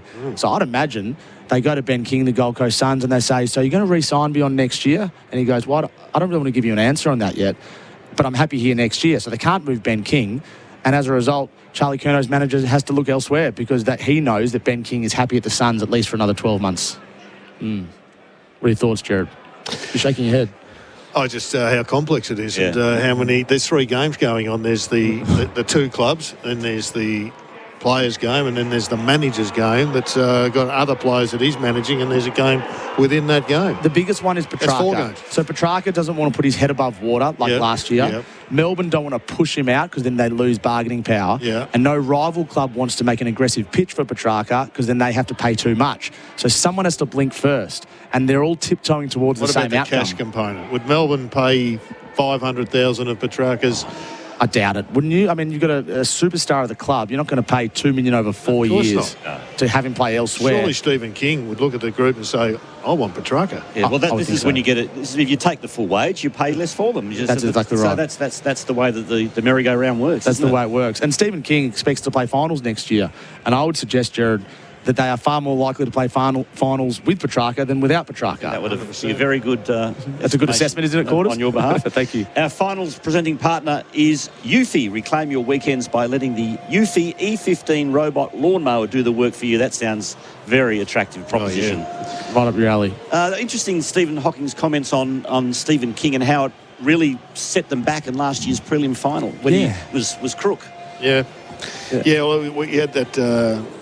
turn, for want of a better word. Heat stroker, wasn't it? Whatever it was. But probably cost him putting his best foot forward at the West Coast when he was in for that particular job. What a sliding doors moment, Gerard. He missed out on West Coast but got Melbourne 12 months later. Yeah.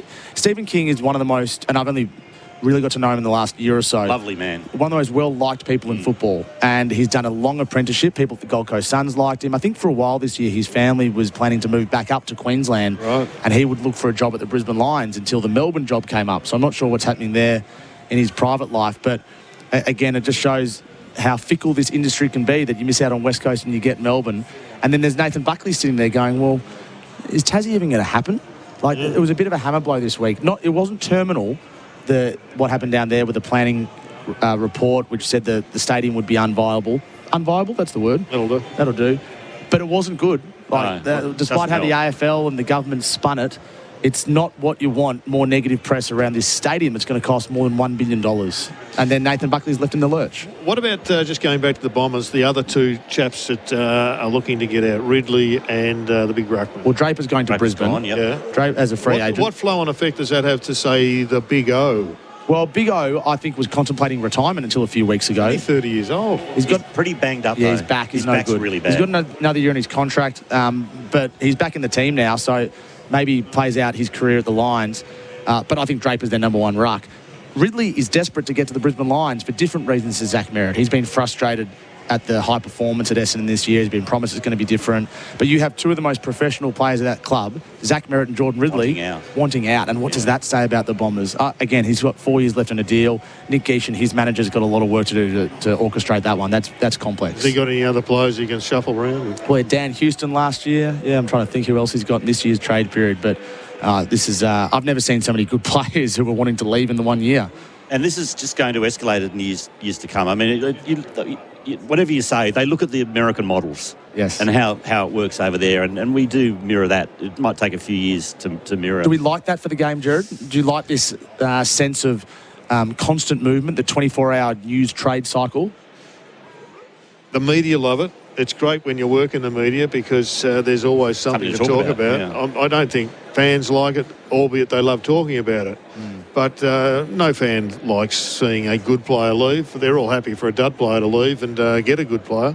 So it's a convoluted issue, Tom. Yeah. It's not This a is why simple you answer. barrack for the team and not the individuals. That's when true. You're a supporter. Yeah, if you'd said a few years ago that Petrarca would be looking to leave now, but Christian Petrarca this year is very different to the Christian Petrarca 2 years ago, which is why he's probably not worth more than one first-round pick. There's a lot of Essendon supporters view Essendon through the loyalty they expect from Merritt. They've invested heavily But in Merritt. it's not the end of the world. No, Look of what course it's happened to Buddy Franklin. He left Hawthorn at the peak of his powers, played for 10 years at Sydney, Hawks went on and won 2 more flags. That's right. So Gary Ablett Jr. But Merritt is the correct. shining light at Essendon, isn't he? Yes, of course. Yes, like he's yeah. more to Essendon, it sounds ridiculous, than what Buddy was to Hawthorn at the time. Buddy played on a flank in the 2013 grand final. Zach Merritt is Essendon, and that's why it's probably hurt so much.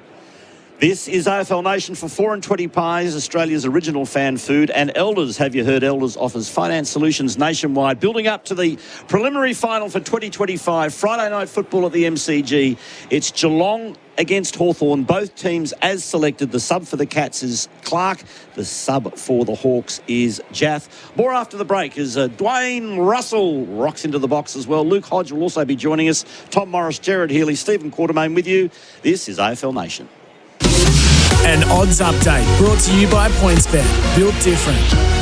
Jules to Stoop here with an odds update for PointsBet. And tonight we're at the MCG for the Cats and the Hawks playing to be the first team into this year's grand final. Now, after dismantling the Lions 2 weeks ago, then taking a week's break, Geelong go into the prelim tonight $1.50 favourites versus a Hawks side fresh off back-to-back finals victories. Hawthorn do technically have the home ground advantage here, but Geelong's form at the G in 2025 has been pretty strong.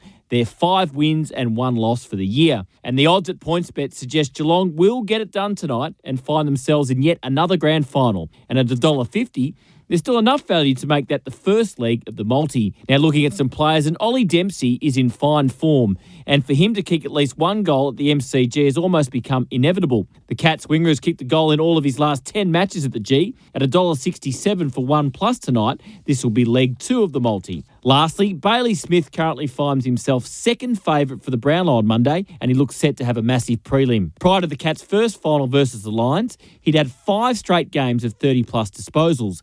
At $2.65 to get another 30+ tonight, this will be the value leg and round out the multi. So the final same game multi for the Cats v Hawks is this. Cats head-to-head, Ollie Dempsey 1+ goals, Bailey Smith 30+ disposals, total price $5. One of the great modern-day rivalries. This game will be close. Inevitably they are, but the Cats will just sneak into the grand final. They'll win an absolute thriller in front of a packed MCG by 8 points. For all your AFL markets, get onto the PointsBet app.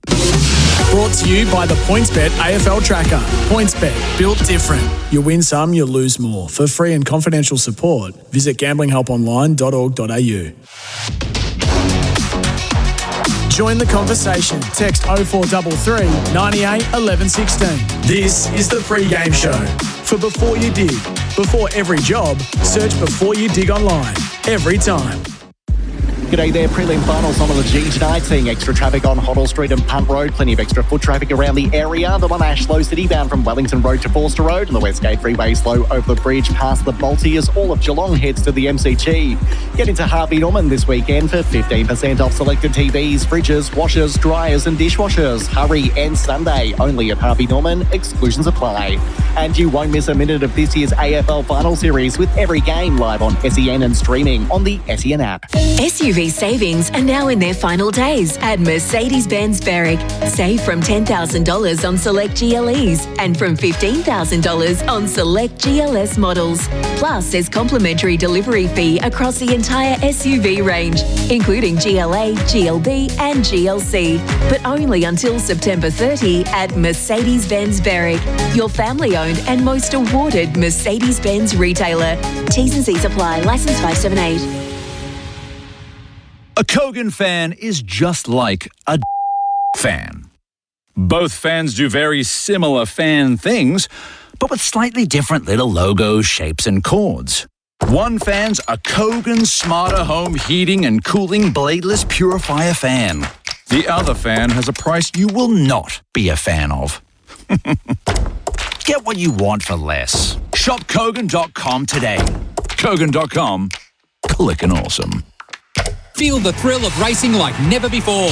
SEN listeners take $50 off full Melbourne Racing Club memberships for a limited time. Unlock exclusive access to the 2025 Sportsbet Caulfield Cup Carnival. 5 Group 1 races, over $14 million in prize money, and the best spots on course. Enjoy member-only bars, premium restaurants with member pricing, and reciprocal rights to iconic venues, including the MCC Members Reserve at the MCG. Join today and take $50 off with promo code SEN50 at mrc.racing.com. As with finals footy, experience is everything. It's the same with Gliderol, whose 50 plus years of experience means they have the expertise to make the garage door you want. And just like a Defender, Gliderol garage doors are designed for durability and to look great, because each garage door is customised to perfectly suit your home. Discover the Gliderol garage door range or visit the Gliderol Design Centre online to create your very own customised door. Visit gliderol.com.au for your free measuring quote today. Stop what you're doing. The Chemist Warehouse Footy Finals half-price vitamin sale is on now. Get half price off your favourite big brand vitamins like Nature's Way, Lifespace, Ethical Nutrients, Barnes, half price. Wonderlust, Bioglan, Nature's Own, Thompson's Boost, half price. Convita, Brower, EpiJoyce and Nutrilife, half price. And get 40% off Healthy Care. Find more half-price vitamins in-store and online. Sale ends September 28. Exclusions apply. Excludes exclusive bulk sizes. Retail limits apply. For half-price vitamins, shop at Chemist Warehouse and stop paying too much.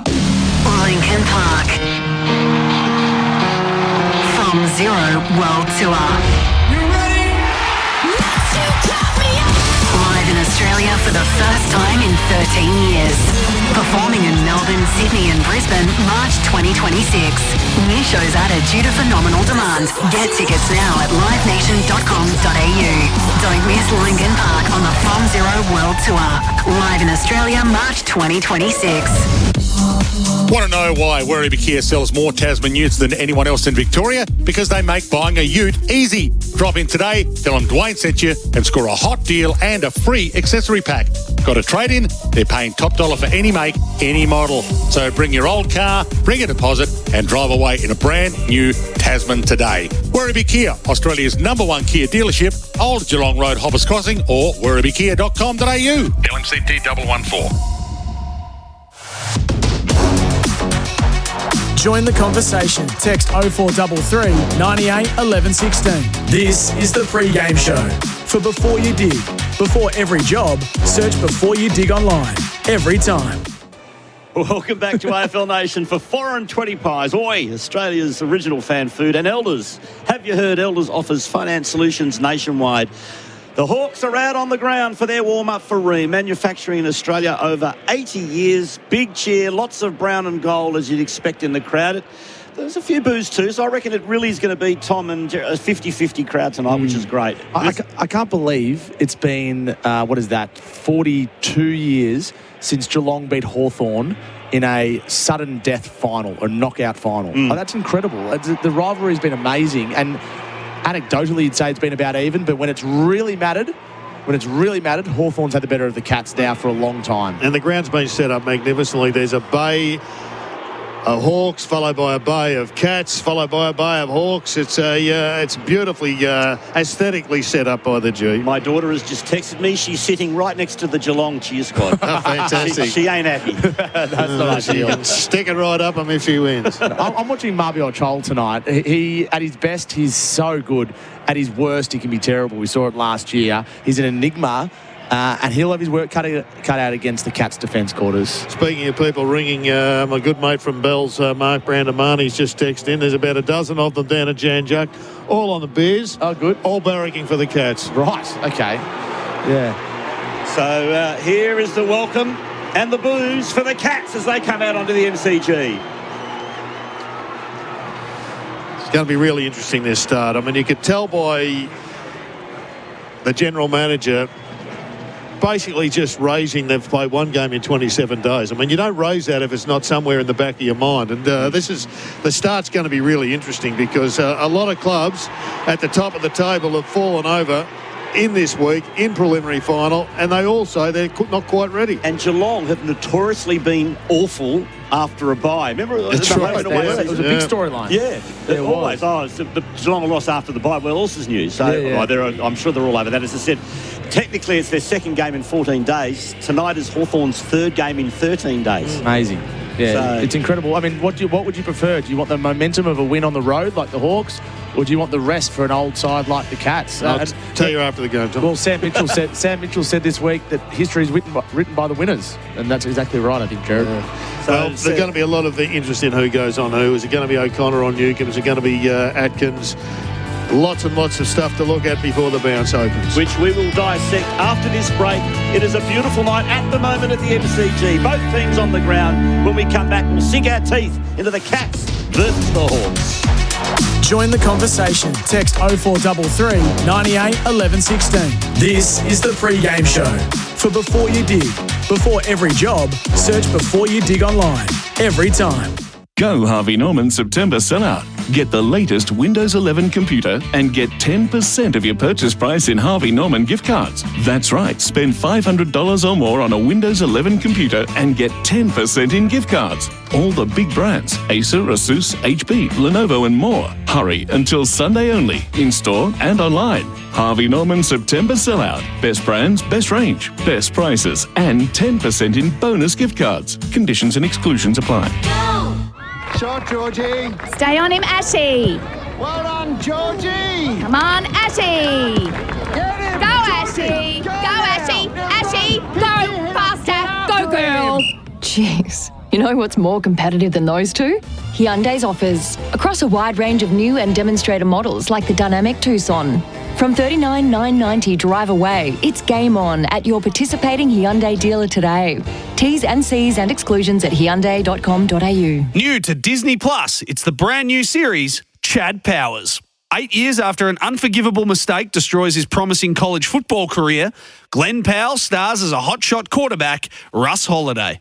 He tries to resurrect his dreams by disguising himself as Chad Powers, a talented oddball who walks onto the struggling South Georgia Catfish team in an attempt to turn both of their fortunes around in this heartwarming comedy. Chad Powers, streaming September 30th only on Disney+. Real people, real products, real fun. No matter who you are, Sexyland has something real sexy for everyone. With Australia's biggest range of sexy costumes, lingerie, couples toys and fun gifts and games for adults. Sexyland. 11 stores in Melbourne and Geelong, open till midnight 7 days a week. Or shop online for 2-hour delivery.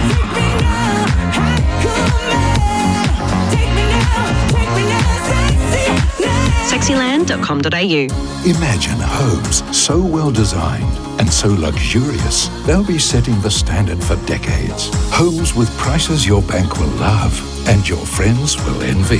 The Henley Mainview Collection. The difference is everywhere.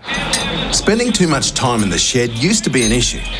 But with IMAR's new loyalty program, aptly named The Shed, I can now spend as much time in the shed as I like. You see, The Shed gives tradies insured with IMAR cashback rewards from heaps of brands, like Toolmart, Pet Barn and JBL.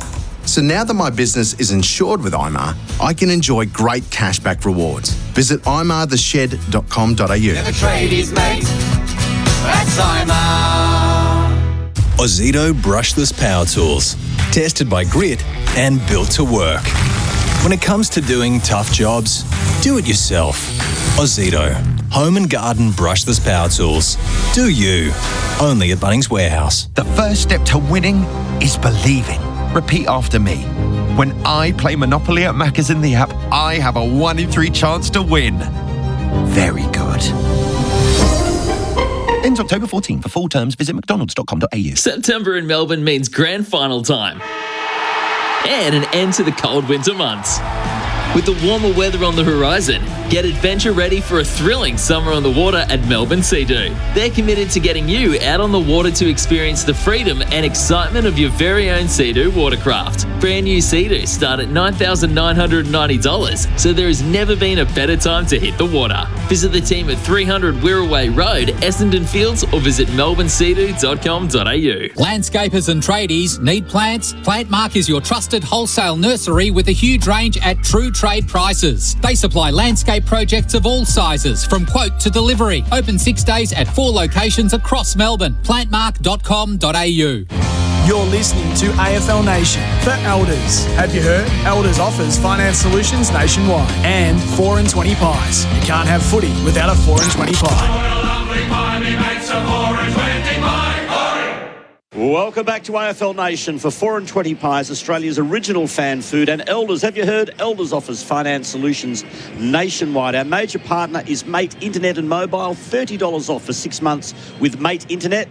Both teams, as we said, out on the ground for their warm-up for remanufacturing in Australia for over 80 years, and our finals major partner is Mate Internet and Mobile, as I said, $30 off for 6 months.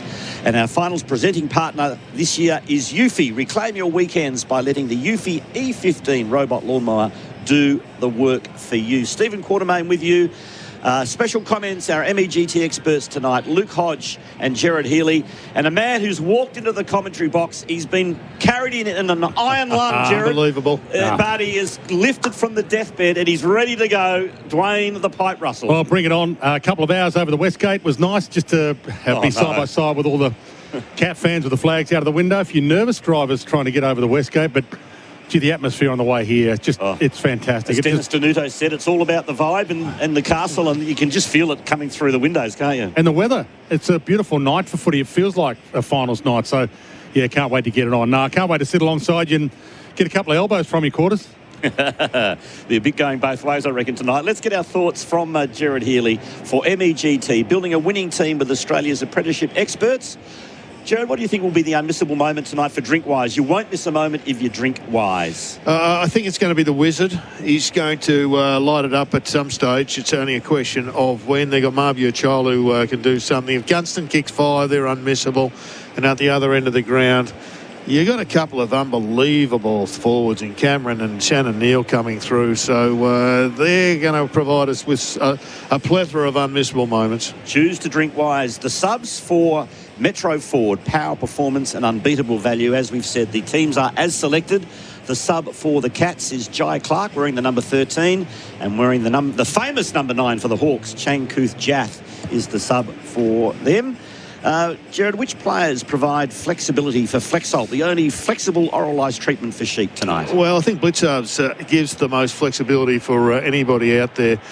He is playing in the ruck, though, so he's clearly not going to go forward too often, but he won't do that role all by himself. It'll be interesting to see who does back him up. It's probably going to be Shannon Neal in the ruck. Myers also can play anywhere in the front half, whether it be small forward or comes into the middle of the ground and does a transport role. But Jeremy Cameron, he gets up the ground. He can basically plays as a midfielder, but can go forward. Lots of flexibility there. Connor Nash is one I've got some great interest in. Would anybody have the gumption to tag Atkins? Because Tim Atkins has been a player that has basically stuck it up everybody else by guarding them, but he's been just about Geelong's best player. So I just wonder whether Connor Nash gets a roll on Atkins and they take him out of the game. Be the first time I suspect in his career that he's been tagged. Speaking of that, Gerard, what are the key matchups for Seek? For the best job matches, Seek and you shall find. Battle on Cameron, I reckon, is pretty well a done deal. Barris on Neil. I reckon O'Shea Mullins goes to the Wizard. O'Connor goes to Newcomb. Not sure who goes to Gunston. Probably Henry. Could be O'Sullivan.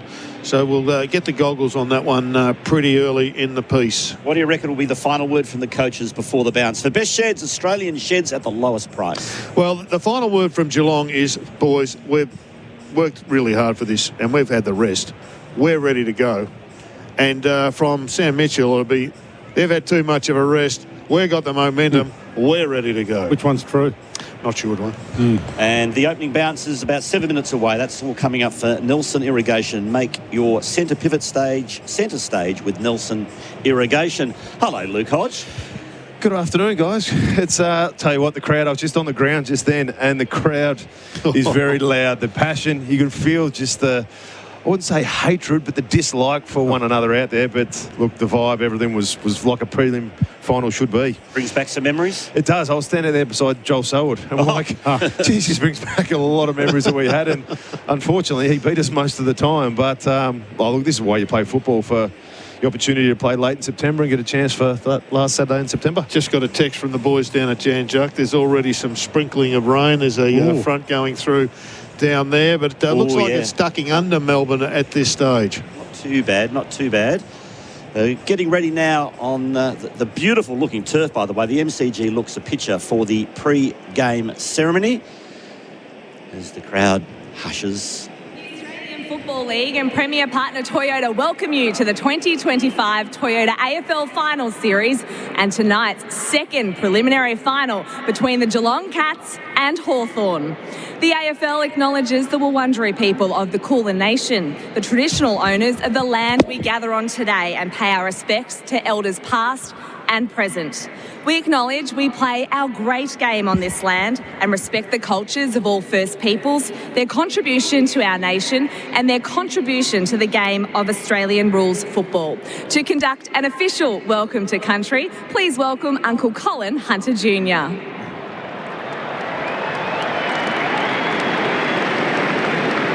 I'd like to start by acknowledging that this evening we are meeting on the lands of my ancestors, the Wurundjeri people. I'd like to take this opportunity to pay my respects to my elders, both past, present and emerging, elders from all nations, but I particularly want to pay my respects to having gathered here this evening. But I always like to acknowledge the Aboriginal and Torres Strait Islander people joining us. I'd like to acknowledge and pay my respects to them also. Woomajeka welcome. Wurundjeri Balik, Yimikondi Bik. The Wurundjeri people welcome everyone to land today. Wurundjeri no, Buddhamboor War, Kondi Nagnak Dubban Big Bullet Ball Tilligan. The Wurundjeri people want to look after and protect the land as they did long before. Wurundjeri country extends from the inner city of Melbourne. It goes across the mountains of the Great Dividing Range, west to the Werribee River, south to the Mordialloc Creek and east to Mount Borbor. And the Wurundjeri people are part of the Kulin Nation and of the Walwang language group. And while you're on Wurundjeri country, you're welcome to the traditional lands and the waterways of the Wurundjeri people. So, Woomajeka, welcome. Enjoy the game. Thank you.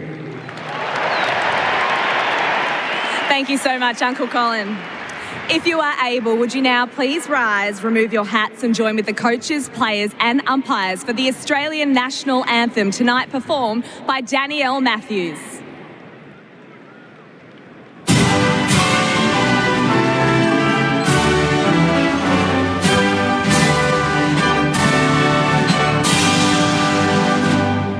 Australians, oh, let us rejoice, for we are one and free, with golden soil and wealth for toil. Our home is girt by sea. Our land abounds in nature's gifts of beauty, rich and rare. In history's page, let every stage advance Australia fair. In joyful strength, then let us sing, advance Australia fair.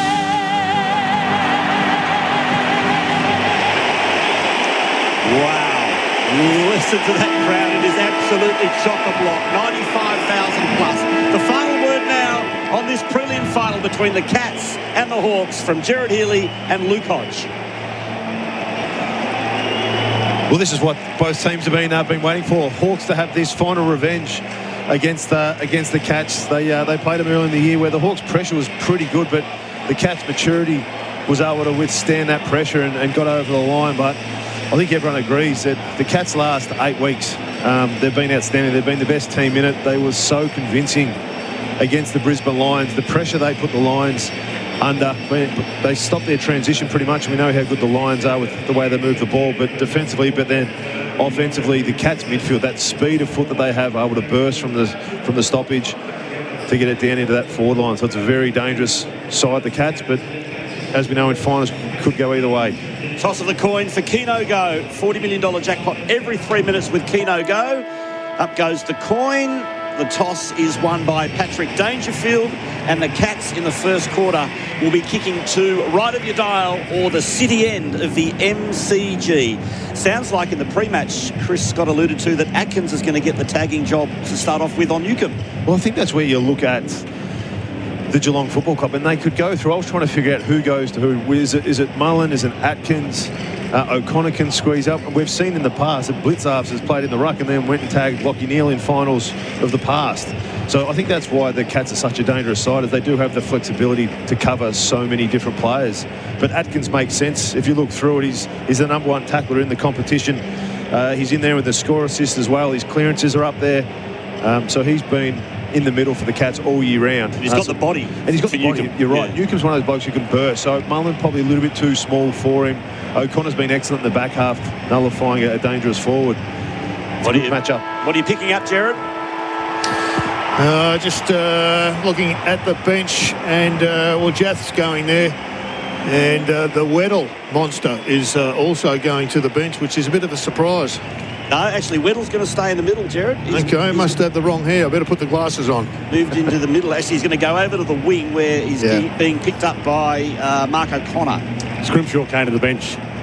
So that if he's gone to O'Connor, it means O'Connor's coming off the wing to go to his tag, but I suspect that won't be the case. AFL Nation 4-20 Pies, Elders, preliminary final, Geelong, Hawthorn. Here's Dwayne Russell. And Atkins straight on to Newcombe, so it's on from the outset. Great to have your company on AFL Nation. Doesn't get much bigger than this. A Geelong v Hawthorn battle to get to the grand final. And Atkins gets the first clearance. He wasn't sure which way to go firstly, and he kicked it straight to Sicily, so good move, bad move. He got the clearance, didn't know which direction because he wasn't expecting it. He was tagging, and he kicked it straight to Sis. He goes out wide, knocked away by Zach Guthrie. Got it down to DeConing in the boundary. DeConing kept it alive to Zach Guthrie on the wing. Feeds it further on. They can make something of this, the Cats, if they can get it towards Stengel.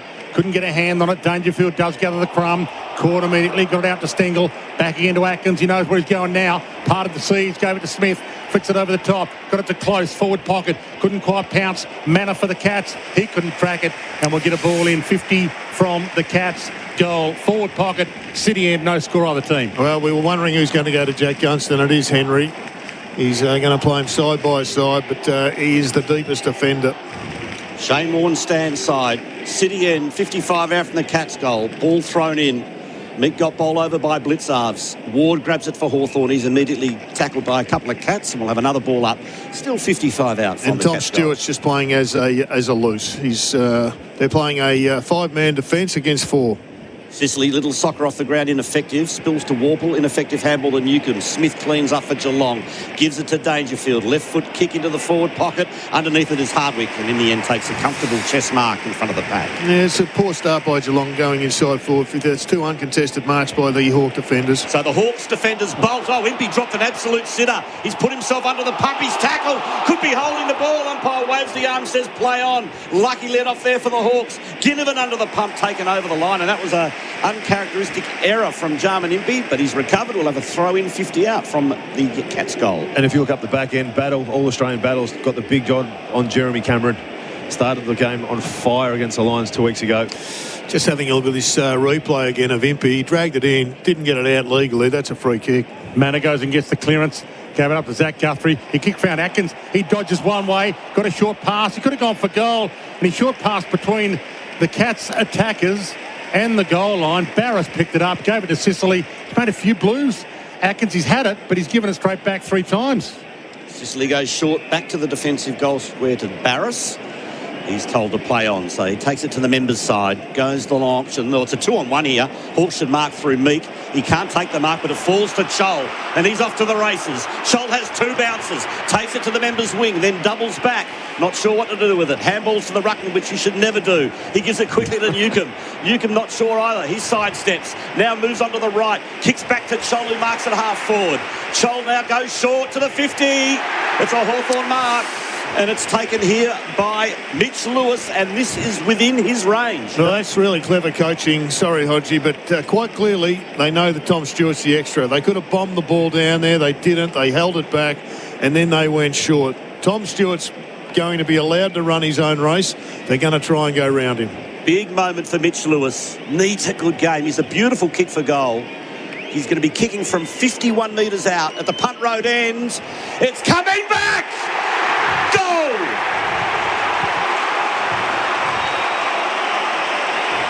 First blood to the Hawks. We've been travelling 3.5 minutes in the first term on the new tech automation for manufacturing clock. It's the Hawks one straight through Mitch Lewis. Cats yet to score.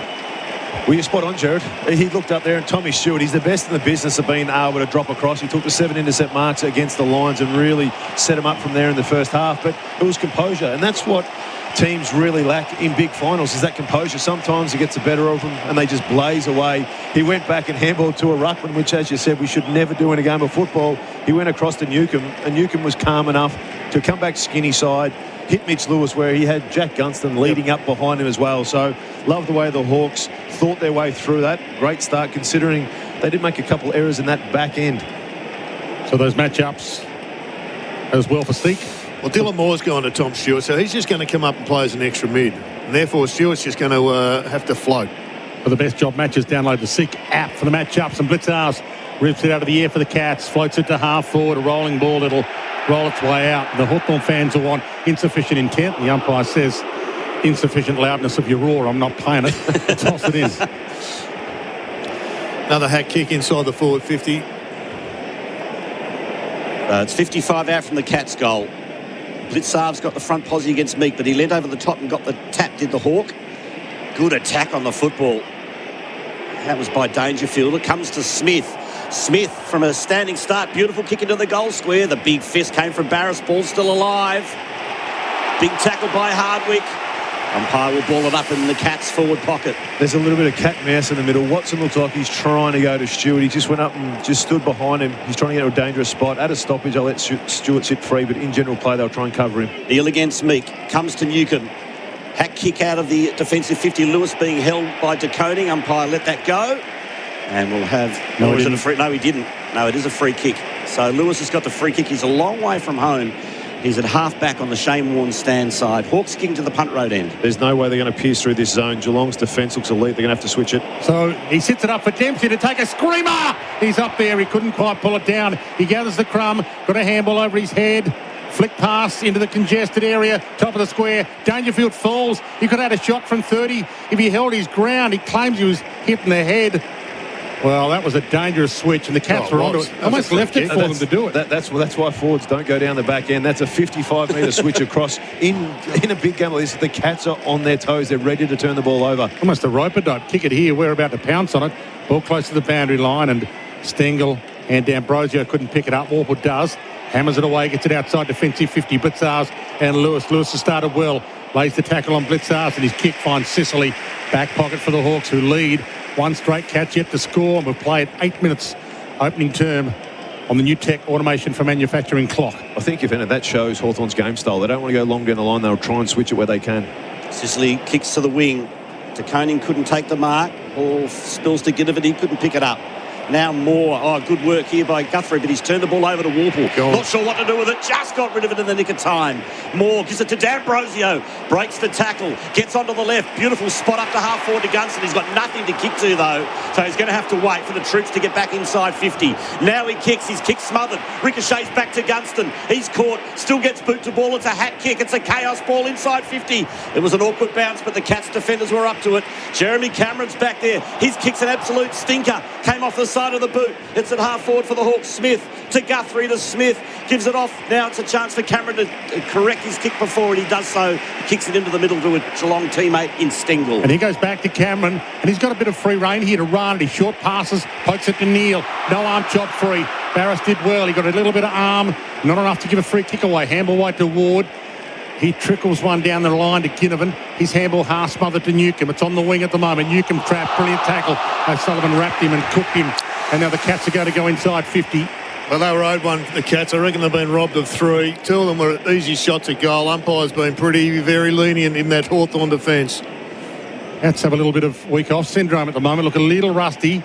De Koning on the flyby. Heads long. Neil is up. Can't mark this one again. The stump to the front. O'Connor's got it. Feeds the handball wide, got it to Holmes, up against the boundary, forward pocket. It would be a miracle kick. It would be the kick of the year if he kicked it from there, and he nearly did. Or has he? No, he hasn't. One of those crosses, Dwayne. I think he was setting it up for the cross. For the Dempsey kick off the line. Yeah, Dempsey check just didn't quite.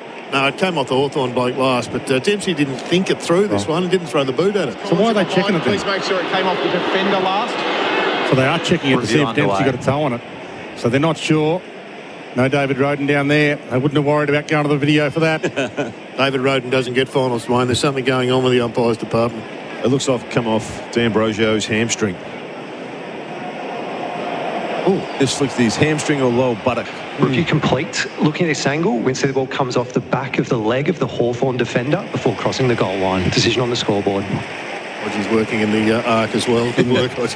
They gave me the heads up. But what you already see identify in the middle of the ground is the leg speed of the Cats. That one through where Jeremy Cameron came through the middle. Danger come bursting. They ran away from Warple. That's what the scare is for Hawthorn, is trying to keep up with that midfield and how quick they are. Impey chooses the members' side, drills it long. Meek from the side, takes a good mark and pulls the trigger straight away. To McDonald, to the run of Watson, who got caught a bit high. Umpire said play on. Watson got rid of it. Spills here to Ward. Ward handballs back to Watson. Another one to a difficult one to control. He threw it out. Umpire let it go. Picked up by Nash. Quick hands to Butler. Gives it back to Ward. Kicks the ball to the 50. It's marked by McDonald. McDonald's got leads on everywhere. One of them is Lewis, who can line up for his second. It's a tight angle. It's about a 65, 70-degree angle. He's only 35 metres out from goal in the members' forward pocket at the punt road end. I tell you what, Jack Gunston will be telling Mitch Lewis to get out of the road. That's the second one that was kicked to Jack Gunston, and Mitch Lewis has decided to jump in his road, but he converted the first one. What we're noticing here is Geelong's pressure is outstanding, and the Hawks have been fumbling a little bit. They've only been lucky they've got into their forward 50 to have this second shot. Mitch Lewis playing his 8th game of the season. We know his backstory, some horrible injuries. What a start this would be if he could nail this. No, he can't. This is to the right. The other thing that's evident, they're trying to pull the Cats' defence apart by these 20-metre kicks. They're just above the 15, and they're just hitting little front-up targets. 1-1-7 Hawthorn, one behind Geelong on the Host Plus, That's the Plus scoreboard. New tech clock says we're 10 minutes in. Opening term, prelim final at the G. Sicily comes up with the crumb. Gave it to Amon. She hit a good spot with the kick. Ginnivan's in the hole. Didn't go up, stayed down, nudged the pack out. Stewart waited down. Got a handball to O'Sullivan. He got it to Mullen. He was pushed off the kick. He could have roasted. Ginnivan's going to make him pay. Jack, back in town. Jack Ginnivan. You give him a little sniff and he's going to hurt you. And Hawthorn are hurting the Cats right now early. 2-1 to 1 behind. They've made the most of a few Cat turnovers. Host Plus, That's a Plus scoreboard. Host Plus, the official superannuation partner of the AFL. That's a Plus issued by Host Plus Proprietary Limited. Check the PDS and the TMD at hostplus.com.au. Our experts for MEGT, your apprenticeship experts, Luke Hodge and Gerard Healy. Well, at some stage, Hodgie, there's going to be a coach who thinks it's worthwhile sitting his defence down and explaining them what you can do on the goal line and what you can't do. Because that just should have been taken across the line. Then there was just a fumble by the Irishman. It was a shocking kick.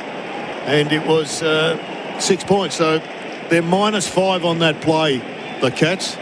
That should have gone across the line quarters every day in every era for a century. We see it so often, though, don't we? We do. Game. Confusion. Dangerfield going down. There's a problem. Ooh. Down it goes in the centre. Smith is gained tackle. Umpire says, I'll ball it it was up. hitting the head earlier. So maybe it's a head assessment. It was a shocking non-free kick too, just quietly, Dwayne.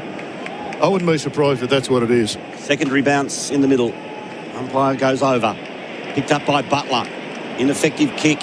Nash is there, can't control it. Humphries did, but his handball was intercepted by Warple. He's immediately tackled. And we'll have another stoppage inside the centre square, slightly in Hawthorn's attacking half. Gerard mentioned before about Geelong's kicking and their inaccuracy. They're going at 39% compared to the Hawks' 71. From the stoppage, gathered by Bowes. Works it forward, only as far as Sicily. He got caught a bit higher. Again, the umpire let it go. Another missed tackle. Got it to Warple. Awkward handball to Ginnivan, but it's come off in the end to Amon. A little chip to half forward to Moore on the Shane Warne stand side. Hawks 80 from goal. Punt road end, goes into the pocket for Gunston. Double team. Ball knocked away. We'll have a throw in. 50 out from the Hawks goal. Henry Speed got that. In the past couple of weeks, Gunston would have taken a mark just with his turn of speed off. But Henry's were able to get there. Paddy Dangerfield's back onto the bench after going down. It's only early days, but if you're a Geelong fan, get nervous. So from the ball up, or ball in, Mullen, back pocket. He's caught by Nash. He had a chance. I reckon he might be in trouble. More than trouble. He is cooked. So Nash wrapped him up, and the two Irishmen going head-to-head there, and Hawthorn's more experienced star is going to have a snap around his body to make this a 3-goal to no-goal start. This is where you want someone to actually have a lead up for him, or someone to square up. There's a little bit of scuffle going on. What a surprise, Ginnivan and Watson at the top of the goal square. So Nash bends it. He hasn't got enough on it, and it's done through on the line. Direction wasn't bad, but just didn't quite have the dexterity to get the distance. And the Toolkit Depot replays shows exactly that. Toolkit Depot Kickstart Spring at Toolkit Depot for all your outdoor gear. 2-2 plays one behind. That's the Host Plus scoreboard. Jack Henry's hurt. Jack Henry is down. In the goal square, it looks like an ankle. He cannot move. He tried to get up and he collapsed straight back on the turf. Big moment again. But anyway, the Cats have got it now. Manners found some space. A quick penetrating kick inside 50. Hardwick will get back. He'll want to rush it through. Snapping at his heels is Bowes. Barris on the last line of defence. He can't, in fact, it was Scrimshaw. Can't get a clear handball away. 15 out from the Cats' goal. Ball's still alive. Hawthorn desperately trying to rush it through. Another tackle laid on the goal line. Hardwick again. On the bottom of it all, I think it's Stengel, and we'll have a stoppage. And this is big news for the Cats, Dwayne Russell. Yeah, so he is being carried off, cannot put any weight on his ankle, and they're not stopping play, so it's 17 on 18 right now. Warple clearing kick from the knock. Lewis couldn't take the mark. It's at half forward for the Cats. Well done by Stewart. Got the handball to Guthrie from 55. It's a high ball to the tip of the goal square. Neil got pushed out of the contest. No free kick, says the umpire. Another clearing kick from the Hawthorn defence. It spills to McDonald. Can they make them pay here, the Hawks? McDonald off to Moore. Nothing to kick to, so he's got to double back. Well, there must be something to kick to. Cats are one man down. It's 18 on 17. Henry's still in the hands of trainers. Long kick, but he's out of the direction of play, so they're not going to stop it. De Koning can't get there in time to grab the ball, so he lays the tackle and holds it up. So what a bizarre set of circumstances. The injury there was O'Sullivan. The contest in the goals where he's fallen back and fell into his teammate, landed on his left ankle. You said it was a push out. He is the greatest, most compulsive pusher in the business, Sicily, and rarely gets penalised. So Neil attacks this one. Couldn't quite get there. Well, he got there, but he couldn't mark it. He put it to grass. Hardwick threaded the handball through to Scrimshaw. Got it through hands to Warple. He left it behind. Atkins shrugs a tackle. Got it up to Bailey Smith. He chips it towards half forward. They need Big Jezza. He's beaten Big Jezza. Battle beat him hands down. Dishes off to Sicily, who has a bounce. Still inside his own defensive 50. He wants to kick to the member's side. Now he chips up the middle to Nash. He just got the mark in time for Guthrie bed down on him. So Nash. And again, going inside forward 50, it's a disaster at the moment for Geelong. They cannot connect. Short and sideways to Amon, who dropped the mark, but he's got plenty of time to recover. Just chips to the wing and finds Moore. Moore goes back into the corridor, partially. And his kick finds Butler. Slows things down. Just short back to Amon. Still on the members' wing. Hawthorn 2-2-14. Cats 1 behind. Host Plus, that's a plus scoreboard. No one on the Wizard. Been travelling 17 minutes in this first quarter on the new tech clock. Long ball down the line. Lewis attacked it off hands over the line for a throw-in. De Koning is notionally on the Wizard. So no one's on the Wizard. Look out for the Wizard. Key matchups for Seek. For the best job matches, download the Seek app. Ball in from the boundary for nutrient water irrigation pump and filtration specialist. Tossed in just the Hawthorn side of the wing. DeConing doing the ruck work down to Newcomb. Caught immediately by Atkins. Didn't look like a handball from here. And they do give the free kick to Atkins for the throw. That tag's working beautifully so far. Well, it was the standout for me, but smarter minds than mine thought it might have been O'Connor, but he's got another job on Waddle, and he's doing pretty well. So to DeConing to Stewart, they switch. Oh, poor kick. To the outer side, turns it straight into Waddle, and Waddle might waddle off. Brought him into the game, Dwayne. They're feeling worried for him. The Hawks have got a Lucy at half forward, and that man is Gunston. He gives it back to the running Weddle. 70 from home. Goes for home. Good looking kick! Hit the post! Post got away. Oh, that was a exciting bit of play from Josh Weddle. Just couldn't quite finish it off. I haven't seen Hodge get out of his chair like that for years. That was magnificent. 3-15 the Hawks, one behind the Cats. He hardly touched at that, but that's the excitement of when he comes in. He took a mark on the wing, intercept, gave the handball, got it back, and then he just chipped the kick from 60 metres, which hit the post halfway up. Humphries goes wide. Cats on the ropes here. Scrimshaw got there, nearly marked it. He almost marked it between his knees for the second grab. Missed it. Close picks it up. He's on the wing. Chip kick is good. Got it to Manor. He's also on the wing. Played for the 50, didn't get it, and turns it over to Newcomb. Gives it straight back to Newcomb, who thought about Sicily. He goes inside instead to McDonald. They have got the Cats on the ropes here, the Hawks. Nash, though, put himself under pressure. He got it to Sicily. That's holding the ball, surely. Free kick to the Cats, not forthcoming. And now Hawthorn work the ball out to the wing. What's happened? Is a kick coming back? No, it has been picked up very, very late. But all's well that ends well for Geelong, is it? What's happening here? No, they're just slowing the ball up. Oh, okay. I thought it was being brought back, but it's not. So Meek pumps it inside 50. Shoal in front, can't take the mark. Guthrie immediately getting tackled by a couple of Hawks and will have a ball That's up. the fourth time that Hawthorn have got a mark at centre half forward and just slowed it down. They realise Geelong are playing that spare. If they go fast inside their forward 50, it plays into Geelong's hands. They'll get the turnover and rebound, so they're slowing it up. Down to Wizard. He couldn't quite pounce. He couldn't quite get away. Still forward pocket for the Hawks. To Moore. Inside kick is delightful, and Nash takes the mark and will line up from 40. This little 15-metre kick is slicing and dicing the Cats' defence. Going inside forward 50, the Cats are really average. Umpires are giving them a couple of nice little get-out-of-jail cards, probably telling him about 4 at the present time. So a lot of things going right for the Hawks at the present time. Hawks are running hot for Ream, Australia's favourite hot water. Nash bends it around. That should work enough. It does.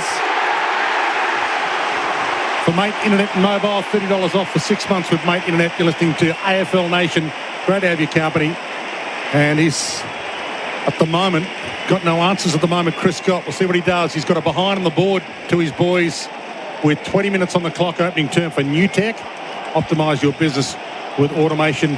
And Sammy Mitchell's boys have 3-3-21. Here's a little bit more from Luke Hodge and Gerard Healy. Yeah, well, you can see clear as day what their tactic is. They want to move the ball quick out of their back end because Geelong's pressures is so good. Great sign for Geelong there. Henry back down moving. He's got that ankle tape back up, so he's going for a bit of a run to see how that movement is. But once they get centre forward, they're just composed. If there's someone on, they'll go quick. If not, they'll hold it up. They want to get the whole team defence set up, because as soon as they go in there really quickly and Geelong have that outnumber, they slingshot, they get it across to Smith and the likes, and that's how they rebound. Down in the middle again. Meek got the tap. Newcomb got a horrible bounce as he's trying to run into it. Socket off the ground by Nash. Goes to Ginnivan. Ginnivan's handball to D'Ambrosio. Dodged the tackle. Got it to Nash. Goes back into the centre square to Ward. Weighs up the options. Goes long to a 2-on-2. For front and centre is Butler! It's another one of the Hawks. They got 4. Push out. There's a free kick. Free kick by Gunston. All right. Sam DeConing. Jeez, that was a late call. It was a late call. It was actually on Chol. Chol got pushed out of the road. He came back, made frontal contact. Yeah, it's a hand in the face. Hawks 3-3. Cats 1 behind. Here's Dwayne Russell. Neil gets up there to go at the marking contest on the wing. Cameron's got it. They've got him. Good tackle. Face-planted tackle. No going anywhere. Hodge, you're just having a look at Max Holmes. Sometimes in a final, in a quarter, you just can't get the footy. And you're desperate to do it. And you're running around like a headless chook. Yep. Well, he just needs to calm down and get hold of the share and maybe change position. Manor goes and gets it on the wing. Spears it, but too wide for Dangerfield. He's kicked it out in the full. So Harwood to take it back pocket. That's where it's good from some of those coaches to bring someone off, to say, take a breather, have a 5-minute bit of a rotation, then come back on and reset, because it is, you can understand the emotions are going. It's 95,000 people at MCG. The atmosphere's up. Scoreboard's against you. Yep. He's trying to do it all and doing nothing at the same time. One touch, needs a break. Battle goes short to Scrimshaw. Right on the defensive 50 paint on the Shane Warne stand side. Kicks long to the outer wing. Picked up by McDonald. Got it to Newcomb. Handballs to Nash. Got it to Ward. Walks into attack again. Ward handballs to Moore. He's got D'Ambrosio in support. He's on his wrong side, so he has to give it back to Moore. Wasn't a great decision by Moore. D'Ambrosio probably shouldn't have called for the footy. Under the pumpers to Koning. Little tap to Ginnivan. Ginnivan's kick's well smothered by de Koning under pressure.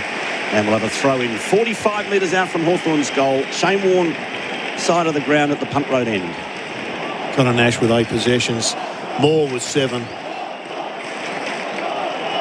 4 minutes 41 left to quarter time.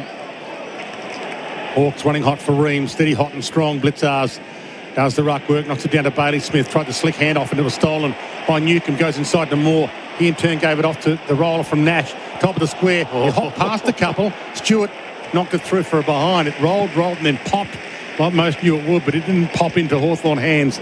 Luckily for the Cats, and they rush it behind. AFL Nation for 4 and 20 pies and for Elders. Contact Elders Finance today. March of 23 to 7. You can, that just tells you everything. There's very few contested marks. They're all just chip kicks. Stewart goes long. Won by Barris. Got it to McDonald. Chip over the top to Nash. Missed the target. Mopped up by de Koning. Now opportunity for the Cats, but Scrimshaw comes into the picture. Can't take the mark, but butters up nicely. And that's a very poor kick though on his wrong side. He's put it straight down the throat of Bailey Smith. Pretty much in the middle of the MCG. He's told to go. Bailey Smith on the left boot. It's a high floater. It's a terrible kick. It's a dumb kick. And it's marked by D'Ambrosio on defensive 50. He had 4 different options he wasted all 4.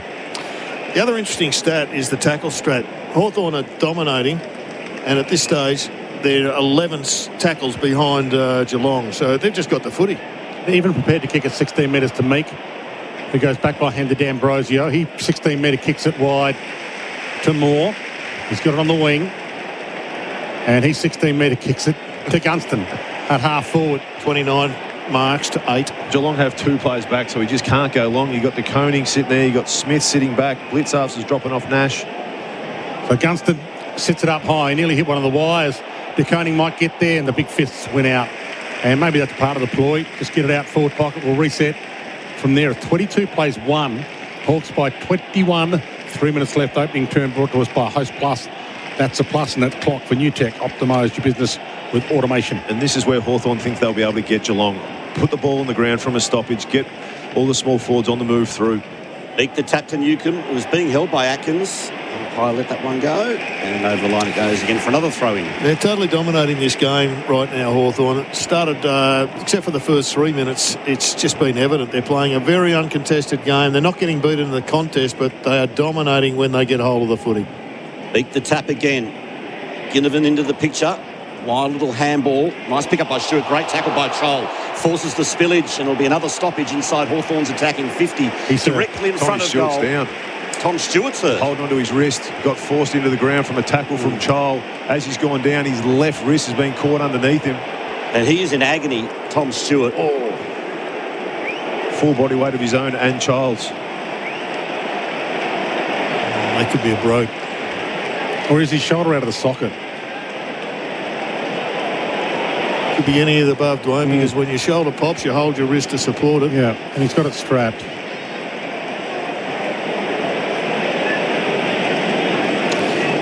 Right now, Chris Scott would just love that siren to go, just to give them a breather, just to settle things down, get off.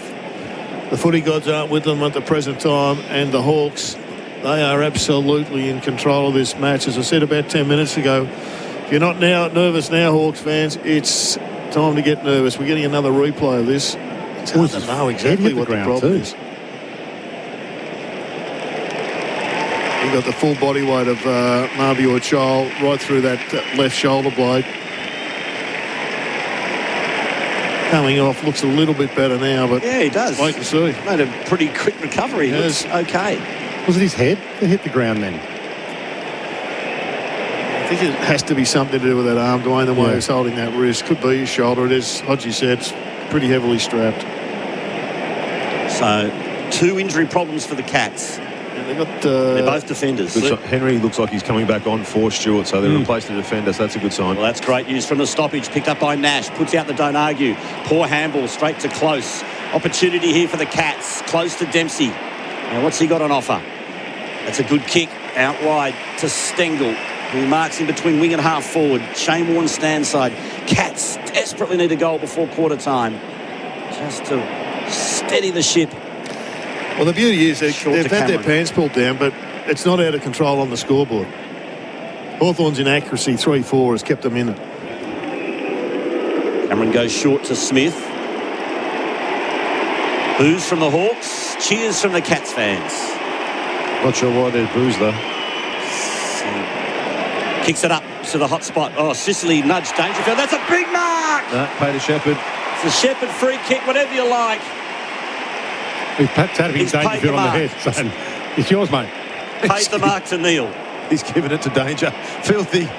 Oh, he has too. So Dangerfield was an illegal Shepherd from Sicily. And this is the goal the Cats so badly needed. Sicily sort of fell over, but he got right into Dangerfield's back. No doubt about the free kick. And he will line up directly in front, 20 metres out for the Cats, first for the evening.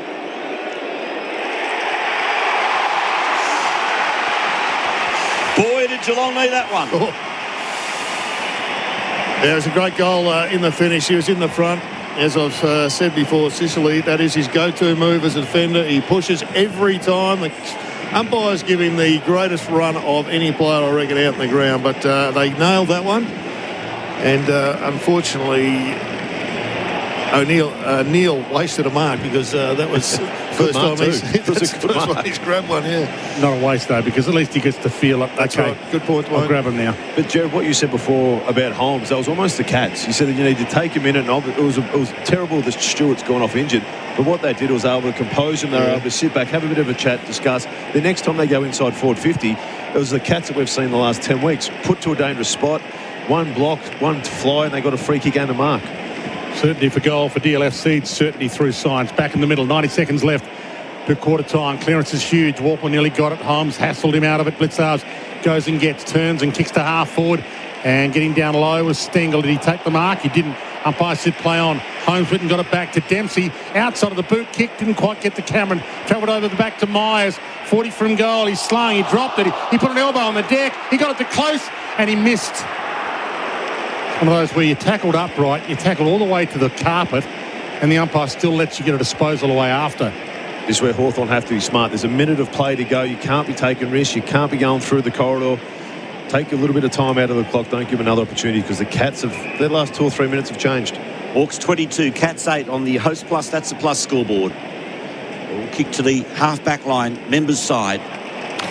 And this is playing out the way you'd expect Geelong to. They've never rated the hit out. At the moment, they're losing at 5-15, but it's 6 clearances to 7. D'Ambrosio on his left side, kicks a wobbler. Underneath it is De Koning. It bounced off his chest, but he gets it the second time. Plays on straight away. So here's an opportunity for the Cats at the death in the first quarter. A long ball. Dangerfield's the target. Scrimshaw couldn't take the mark. Sicily on hands and heels. He's over the top of it. Now it comes free. Snap it goal for the Cats. It's Myers. Just misses again. Another push out, but to Dangerfield. Umpires, we know they don't play, so might as well show up. Behind to Myers. The Cats fighting back, 139. Hawthorn 3-4-22 as we near quarter time. And they might be bringing Clark on after quarter time as well. We'll keep an eye on that. So seconds left, 10 left. Up flies Child, good grab, half back flank. No.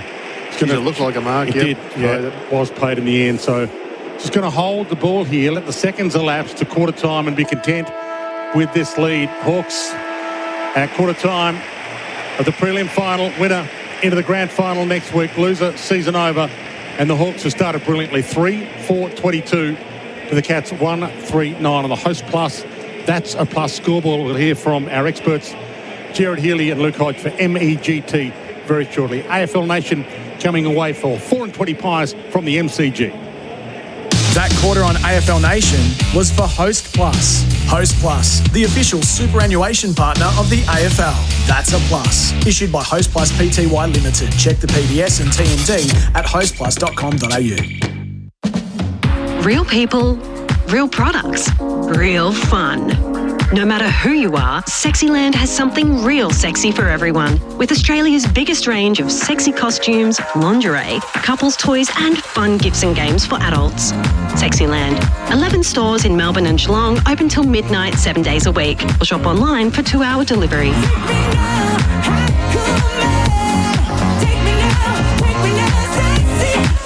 Sexyland.com.au. Whether you're first timing, upsizing, investing, or empty nesting, if you've found the right home, MeBank has the right loan for you. With great rates and support from a local mobile banker whenever you need it, there's no better time to let me help with your next move. Search MeBank Home Loans today or reach out to your local banker to get started. Me, making money good. Credit criteria, fees and T's and C's apply. Imagine homes so well designed and so luxurious, they'll be setting the standard for decades. Homes with prices your bank will love and your friends will envy. The Henley Mainview Collection. The difference is everywhere. Everyone agrees. Adventure starts with an Isuzu D-Max. No matter where you go, the Isuzu D-Max has your back. With 5-star ANCAP safety rating, towing capacity up to 3.5 tonnes, and total peace of mind with Isuzu Ute Service Plus program, including 5-year flat price servicing, 6-year warranty, and 7-year roadside assistance. So let's go. Explore the range at your local Isuzu Ute dealer today. T's and C's apply. This month at Tintercar, it's double the value on us. Buy any car tint and Elite X ceramic paint protection bundle and you'll score a free Ozito high pressure washer cleaner and a free PPF wear and tear kit to help protect door edges, door cups and boot ledge. That's over $300 in bonus value, absolutely free. Double up on the value this month only. Tintercar, protects best. Tintercar car, got a Tintercar car. Spending too much time in the shed used to be an issue. But with IMAR's new loyalty program, aptly named The Shed, I can now spend as much time in the shed as I like. You see, The Shed gives tradies insured with IMAR cashback rewards from heaps of brands, like Toolmart, Pet Barn and JBL. So now that my business is insured with IMAR, I can enjoy great cashback rewards. Visit imartheshed.com.au. Never trade his mate. That's IMAR. Need power, lighting or fuel solutions that don't cost the earth? Green Power Solutions is Australia's #1 sustainable rental hire company for generators, lighting and hybrid power systems powered by sustainable fuels that can cut greenhouse gas emissions by up to 90%. From major infrastructure projects to high-profile events, we combine innovation, reliability and environmental responsibility to keep your site running and your sustainability goals on track. Search Green Power Solutions or call 1-800-GO GREEN. G'day, it's David Schwartz. When dealing with addiction, there are 3 vital areas of MyHab we focus on. Understanding any trauma associated, the addiction itself, and the process of staying in sobriety. Call Cheryl at MyHab on 1300 190 370 or go to myhab.com.au. Located on the Mornington Peninsula, family-owned Hartman Plumbing and HVAC has been delivering quality plumbing and climate solutions for over 20 years. As a trusted provider within the Victorian Energy Rebate Program, their experienced team can help you choose and install energy-efficient systems, including ducted refrigeration units and multi-head split systems just in time for summer. For prompt, reliable service and expert advice, contact Hartman Plumbing today on 1800 270 949 and join their long list of satisfied customers. You're listening to AFL Nation for Elders. Have you heard? Elders offers finance solutions nationwide and 4 and 20 pies. You can't have footy without a 4 and 20 pie. Now moves on to the right, kicks back to Chol, who marks at half forward. Chol now goes short to the 50. It's a Hawthorn mark, and it's taken here by Mitch Lewis, and this is within his range. It's coming back! Goal! First blood for the Hawks. Stewart weighted down, got a handball to O'Sullivan, he got it to Mullen, he was pushed off the kick, he can rush the Ginnivan's going to make him pay. Jack, back in town. Jack Ginnivan got right into the danger for his back, no doubt about the free kick, and he will line up directly in front, 20 metres out for the Cats, first for the evening. Boy, did Geelong need that one. Macca's I'm Loving It moments. Monopoly at Macca's is back. Play only in the app. AFL Nation for 4 and 20 Traveller and Elders. Contact Elders Finance today. A dramatic first quarter. Hawthorn got away early. The Cats fought back late. The Hawks by 13 points at the first change. 3-4-22 to 139. But the big story is that Tom Stewart is out of the game with concussion after that crunching Marbior-Chol tackle.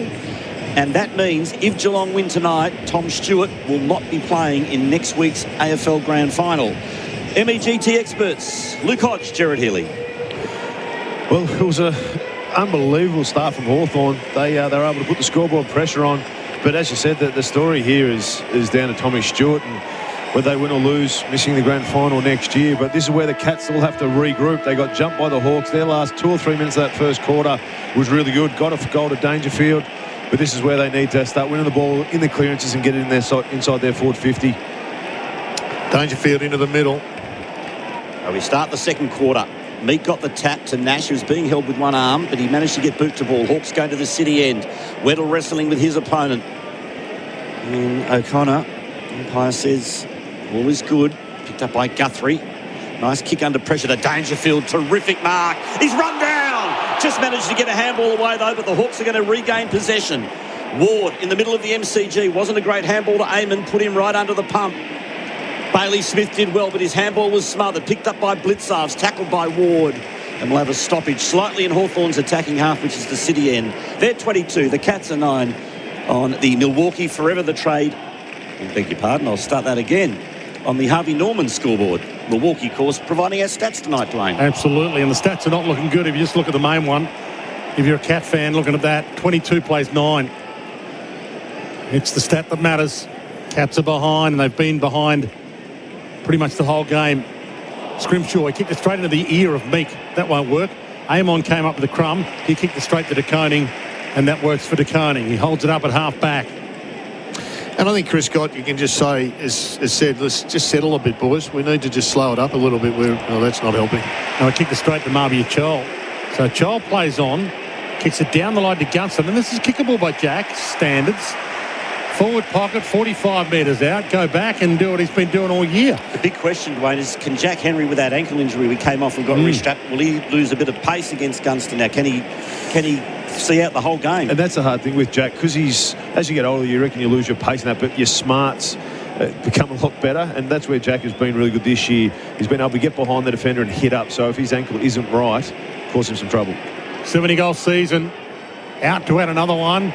It's coming back. It's across the face. Only a behind. So the Cats dodge an early bullet there to start this second term. Second term brought to us by Harvey Norman. 10% in bonus gift cards with Windows 11 computers, $500 or more. Ends Sunday. T's and C's apply. I didn't like that from Jack. He took the mark from 50, went back and turned his back. He had more on straight away. Oh, Holmes plays on from the kick out. He's put it out of bounds on the full. Yeah, there's a lot of Geelong blokes can't get themselves into the groove. They're a little bit beaten by the situation at the moment. Hawks work it to 55 out. Nash to Amon. Forced to hurriedly kick in the end to the tip of the goal square. The big pack fly for the ball. Butler rushed over the line for a behind to the Hawks. They need somebody just to grab hold of this game and settle it down a little bit. Holmes is going back. Chris Scotty's in the box. He's chewing ferociously. Sam Mitchell looking on. He knows, he loves the spot they're in at the moment with so much to go, though. So Holmes takes off from defence, runs his full measure, heads out wide. Dangerfield's his go-to man. Sicily's giving him a nudge out again. Oh, mate. It's been going on for years. That's hilarious. But he got away with it, and we'll get a ball in forward pocket or half-forward flank, really, for the Hawks, just outside their attacking 50, and they lead 24-9, early stages, second term on the new tech automation for manufacturing clock. Meek against Blitzarves. Meek's there, fed out the handball, intercepted by Smith. Hurried kick to Dangerfield. That's a terrific mark from the veteran. Real hamstring tester. Took it on the members' wing and plays on straight away. A thumping kick. Neal's got the sit here. Big mark over Barris. That is a great mark. He played from behind, and I think that's the way you play all these Hawthorn defenders. Get behind them, and at the other end of the ground, play behind Sicily. You don't want to let him just line you up, but this is a great mark and gives them an opportunity to go back, get a goal, get some confidence, and restart this game, because at the moment, Hawks are looking terrific. Great play by Dangerfield. So, Neal. Shannon Neal. 45-degree angle. Could be kicking from right on the 50-metre arc at the punt road end. Members' side of the ground. It's all a question of accuracy here. And it's going to be close. It's home. Great goal from Neal. 3-6-24 the Hawks, 2-3-15 the Cats. It's back to 9 points the diff here at the MCG in this preliminary final. Well, Gerard, you called for it. You needed someone to take control of the game. First of all, it was Smith from the stoppage. He kicks it forward, but the person who was ready for it as a forward was Dangerfield. He was in front, took a really hard mark in his hands, then pulled back, and he backed his teammate. He saw a 1v1 in the forward 50, didn't try to get too cute. We saw Neal up the other end. He's a beautiful mark in a contested area. He just sat it in front of him, let him have a run and jump at it, and he's taller, bigger, stronger than Barras. And just an amazing contested mark. Just sat the ball right on top of his head. Yeah, he did. He sat it on Barrass's head, didn't he, Dangerfield there? That was clever. Yeah, Barras trying to take the space, but that's the way to play these guys who like intercepting and like pushing in the back. Get in behind them and take that away from them. So the Wizards in the middle, Mullins side by side with him. Newcomb's not in there for this ball up. Blitzars and Dangerfield's been sent in. Has given them a boost. Yeah, in emergency break last. They've had to get Danger in there. And Stewart's off, subbed out. So the umpires recalled that bounce. There's 3 seconds we'll never get back. Toss it in the air. And the two rucks will go at it for a ball up. Maybe one of our last ever bounces in the history of the game. From the ball up. O'Connor goes and gets it. Gave it off to Holmes, and they're off and running. He gave it back to Lawson. Humphreys goes out wide to Stengel on the wing. Protected the drop zone. Played for the free and got it. Gee. Lucky. The Hawthorn noise of affirmation tells us that might have been a lucky one as well. Albert stationary on the mark. Stengel about to send it inside 50. Sits it up in hope. Neal won't get there to mark this one. Cameron might. Front spot. Can't mark it. Bailey Smith gets his moment. It's a wobbly kick. The found Blitzars. Top of the square. Goal! And now the Cats are running hot for Ream. Australia's favourite hot water. Not sure what Blitzars was doing there, but that's the beauty of Blitzars. He's the original unicorn, the everywhere man. He can play where you least want him to play. 16 minutes still left in this second term on the new tech automation for manufacturing clock.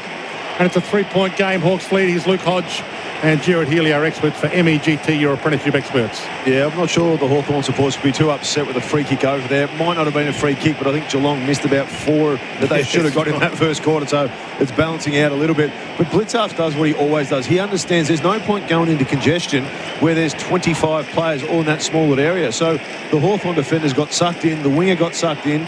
All of a sudden, Blitzarf just spits out the front. Weddle chased down from about 50 metres away, almost got there, but it was a crucial goal. And this is where you sit back and go, this is what final footy's all about. Hawthorn had their opportunity in the first quarter, the start of this second quarter, to hit the scoreboard, kick 3 goals, 6. All of a sudden, the Cats have had a couple inside 50, snagged a couple, and it's back to 3 points. I think it's a 6-6-6 warning against the Cats here. Well, time for the Hawks now to reassert themselves. They've just put the cue on the rack for 5 minutes. Great tap by Blitzars to Smith. Jams it on the right boot to centre half forward. Scrimshaw couldn't take the mark. Neither could Manor. And we'll have a stoppage here directly in front of Geelong's goal at the punt road end. 55 out. Cats fans have found their voice. Bailey Smith's finding the Sharon. From the stoppage, Warple. Hurried kick to space.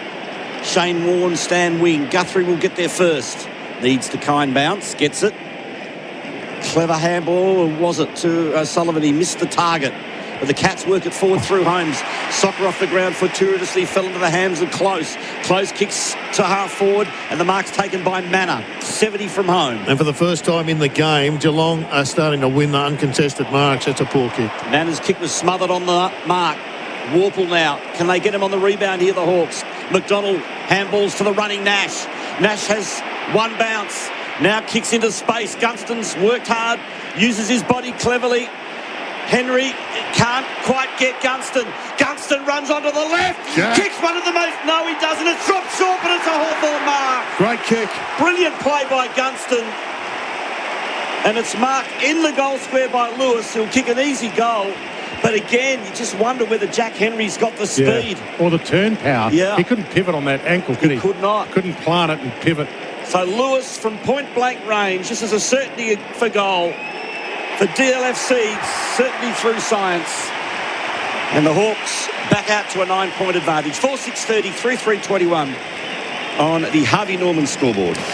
Well, they went in fairly small on the bench, the Cats, so their opportunities or their options to change onto Gunston are probably going to be limited, but they're going to have to find somebody because this guy's going to turn him around. Forget his age.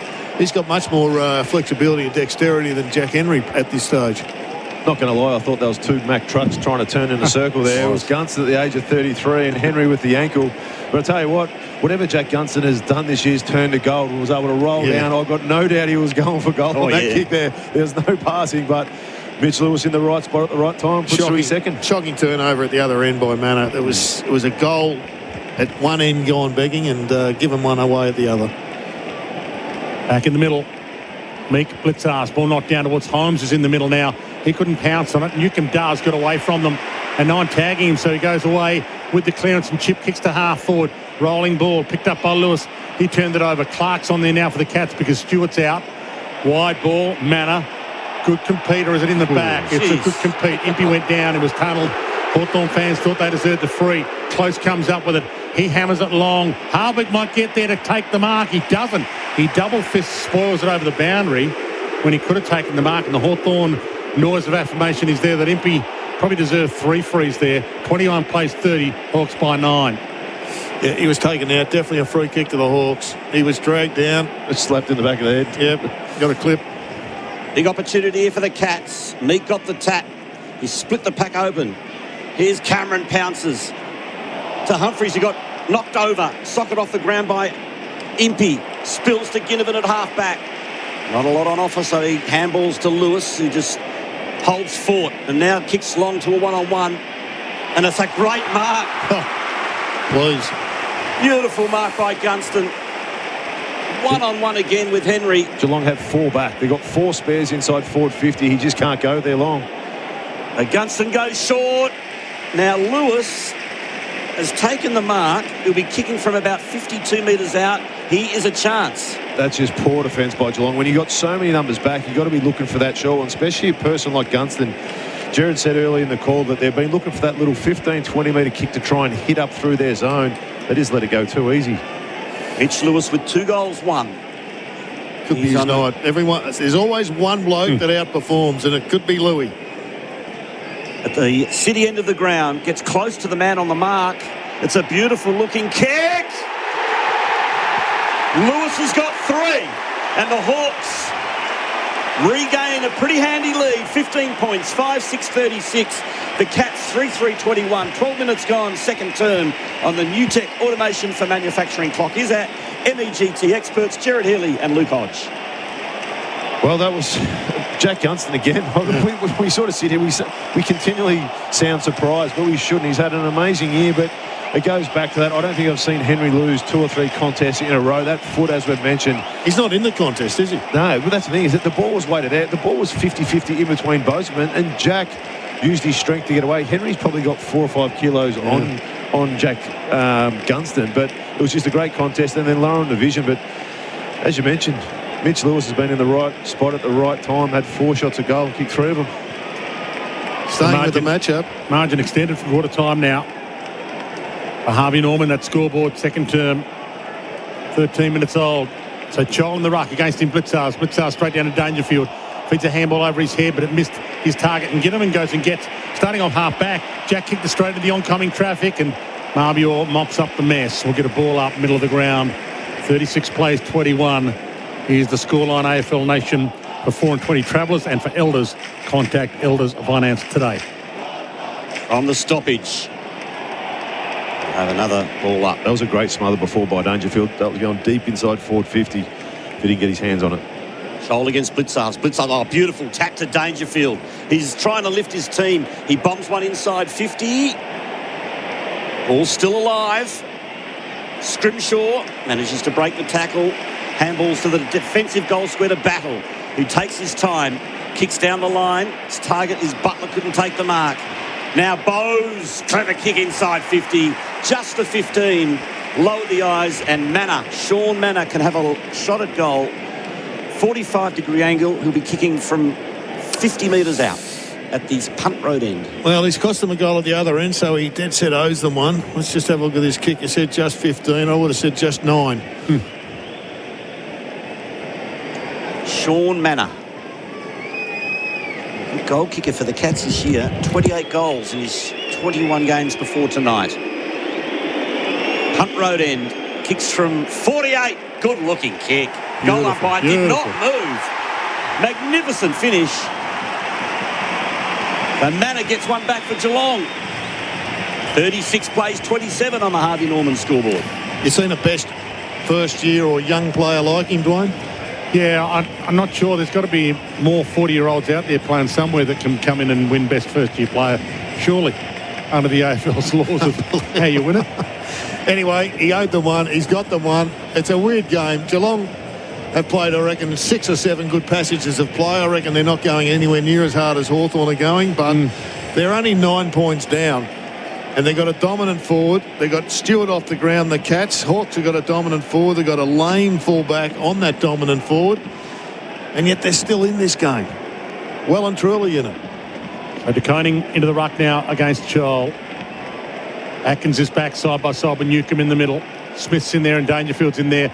So the Cats have got their big 4 in some ways, even though De Koning's the ruckman. Atkins got it up to Smith. Caught, manhandled, got it to Humphries. Poke pass out wide towards the wing. Race on. Close will get there first. Harwick rides him. Got the handball up to Clark. He's had a couple of decisive touches.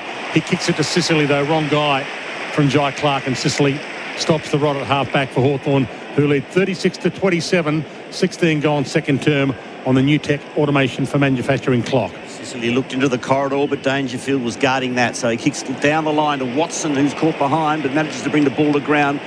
Warple hacks one inside 50. Cats defence under pressure. Bowes lost a handle on it, and he tapped that over the line. Umpire said that's fine, and we'll have a throw-in. 60 out from Hawthorn's goal. Members side, City end. 36 plays 27 in this prelim final. Sam Mitchell cannot believe that Jack Gunston's still 1 out against his man in the goal square. Both ruckmen miss it. D'Ambrosio weighs up the options, goes a long ball. There's Gunston again. He's marked it on the line. Free kick. No, free kick. For a hole. What for? I think Jack, he had him, he swung him to the left, Mo grabbed his shirt. Okay.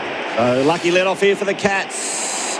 Wow. Whittle goes one-on-one with O'Connor, and over the line it goes for a throw-in. Blessed other meek there. Gunston's had better strength. That was the we owe you one back for Sicily's 4 in the first quarter. I think you're right, Dwayne. There's no free kick there. No, that was... But it begs the question. That matchup surely has got to change. Ball back into play. De Koning and Chol.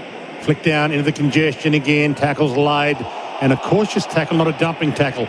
Myers has got it. Gave it to Atkins. The Cats on the wing. Goes back to Myers. Chip kick to Cameron. Hasn't had a big say yet. Goes and gets it. So Jezza, 90 from goal as he backpedals. Southern stand side. Going to need something special from Jezza in this last bit of this quarter and in the second half. Jezza winds up. Ollie Dempsey might be the leaper here from 15 deep. He doesn't. He stays down. And Sicily outmarks the lot of them in the hole. Brilliant grab that. That's where Geelong have defended really well here. Sicily can't go anywhere. They've covered the middle. They've covered the switch. He's got to go skinny side. This is where Geelong like to really push you into the pocket, try and get a turnover. Sicily goes short to Scrimshaw. Still in his own defensive 50 at the punt road end. Southern stand side or Shane Warne stand side. Drills it long. That's a good mark. Taken by Lewis again. He plays on. Handballs to Amon, who draws an opponent and pops it over the top to Battle. Long ball inside 50. Gunston works his way to the front. Watson front and centre from impossible angle. Watson! No. For the second week in a row. Unbelievable. That's not right. Unmissable moment.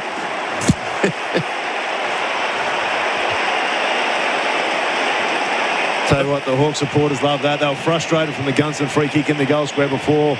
Maybe Karma come back to it. That had no right to go through. No, that was footy gods. That was from the heavens.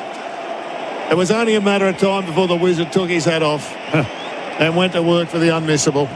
So goal of the day for Beaumont's Renovate with Style. They won't review that for Corteva Agriscience, the future of agriculture. That was one of the best goals that we've seen this year. But as a defence, I'd be happy with that. There's a contest in the pocket. You let your small crummers go to the boundary side. He catches it on the full. There's pressure on the kick. And he's just thrown it onto the left boot. Somehow it swung it back in like a little bit of a right to left shape and never looked like missing. Mark O'Connor was in pursuit. I'm not sure he's on him, though. Holmes, he goes backwards to go forward, all the way to centre-half back as a bounce. And heads to half forward. Myers didn't really want it. Might get the crumb. De Koning goes and gets it off the crumb. Gave it up just in time. Little push off from Bowes is good. Heads toward goal. It's across the face, and it's not just across the face. It's on the full. Free kick, Hawthorn, back pocket. And we're about to tick into time on second term. Hawks lead 42-27. Back in control. Just lacks a little bit of polish, Jack Bowes. The Hawks work it to the wing. Members side, pushing the back, advantage paid. So the Hawks are out here. Ginnivan. He's got Chol up forward.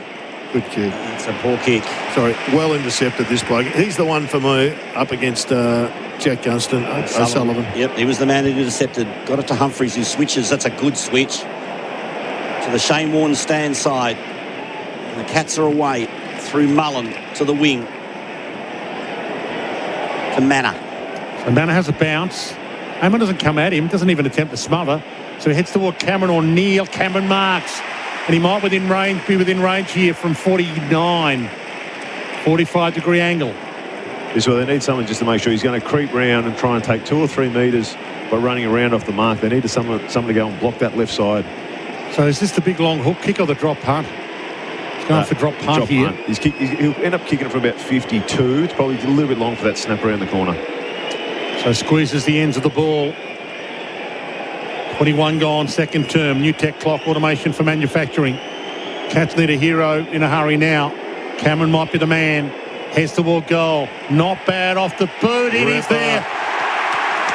Jeremy Cameron, the goal 86 for the year. Just when the Cats needed it for Harvey Norman, the score in the second term. Now at Harvey Norman, 10% in bonus gift cards with Windows 11 computers, $500 or more. In Sunday, terms and conditions apply. And the Toolkit Depot replay shows how good a kick that was. Kickstart spring at Toolkit Depot for all your outdoor gear. And you haven't seen a lot of it. The stats right now for Milwaukee, forever for the trade. Bailey Smith's had the most of anyone on the ground. He's had 15. Here's our experts for MEGT. Australia's apprenticeship experts, Luke Hodge and Gerard Healy. Yeah, he's had 6 in this term, Dwayne, including a couple of clearances. Newcomb's the one that they've shut down. He's only had 2 touches in fact, he's had 1 touch in this term. Atkins, not that many more, but they would be pretty happy that they've neutralised Newcomb. Geelong hanging in there, doing a great job. Down it goes in the middle. Meek got the tap. He follows up his work with a handball to centre half forward. Clark's there for Geelong, tackled by McDonald. They'll have the ball up just inside the centre square, favouring Hawthorn's attacking half, the city end of the ground. Holmes has got it. He's tackled by Ward. And another stoppage. This is where Hawthorn are just isolating Henry in the goal square. Jack Gunston's gone off, so they've got Mitch Lewis. They've got 30 metres, nowhere near him. Nash. That's an awkward-looking kick, but in the end it falls into the hands of Ginnivan, who kicks a little inside-out number. His target is Chol, who attacks it. Well done by Guthrie, though. Stood his ground. Courageous play, and he sees it safely over the line for a throw-in. 49 out from the Hawks' goal. Barely a spare seat in the house. It's a monster crowd. Even the MCC members looks full at the moment, so this is an enormous crowd, and there is reports that maybe a few haven't been able to get in, locked out at the moment. So Zach Guthrie picks it up off half-back. Dangerfield can't get there. Ginnivan caught him to the back of the head. Ward goes and gets it, knocked it to Sicily, fed it on to Moore. Now Myers kept his feet, gave it to Atkins, feeds the handball onto Holmes. If it bounces, he can run. It didn't quite bounce for him, but now it does get picked up. And he runs, and he gave it to Guthrie. He's got plenty of options. He goes with the shortest of the lot to Jack Martin, who could be the big fairy tale story of the year if the Cats can win the flag. We're hearing, Dwayne, that for the first time since 2007, the members had to shut the gates. Members couldn't get in, and they're saying the crowd is in excess of 99,000. Gee, they've waited, 45 years to get on the members list, and then they had to wait to get in tonight and not getting in. It's a 46-year wait to be turned around. First in, best dressed, Dwayne. Absolutely, get here early. So, Jack Martin has a big kick on his boot here from directly out from 52. Heads toward goal. Has it got the carry? It has, but it's offline. Only a behind. Just to put into context how much Geelong have taken away Hawthorn's game, in this term they've had 21 uncontested possessions. We're nearly finished. In the first term they had 78. They owned the footy in the first term. Right now, Geelong are back in control. At least even. Great coaching from Chris Scott. Scrimshaw chooses the shame-worn stand side. Spills to Moore. Got a handball to Ginnivan. And got it back to Amon on the left boot. High ball. Cats have got the numbers here. In front was O'Sullivan, couldn't take the mark. Slapped out to Ginnivan, who gives it back to Moore. He gives it back to Amon. That's a poor kick. Ricochets though to Ginnivan. Oh, he had his head ripped off. No doubt about that one. So Ginnivan's got a free kick on the wing. Shane-worn stand side. Almost decapitated by young O'Sullivan. Ginnivan kicks long. Shoal flies high. Couldn't take the mark. McDonald keeps the ball alive. Butler's there. Not 15, says the umpire. Play on is the call, even though Butler took the mark. Guthrie fed out the handball to Myers. Myers' little chip kick. And that could be a push. Yes, it is. Free kick going Geelong's way to be taken by Martin. Against Sicily. So, obviously, the umpires are... whether they had a chat at quarter time or not. No, they would have done that in round 6.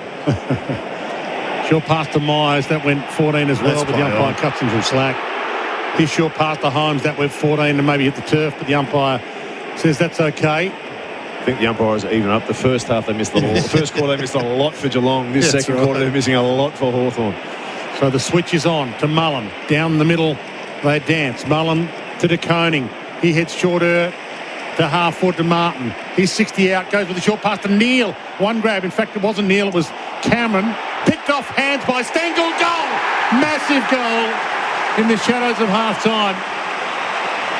4 minutes left on the new tech automation for manufacturing clock, and the Cats again threatening to maybe even take the lead come half-time. The margin at quarter-time was 13.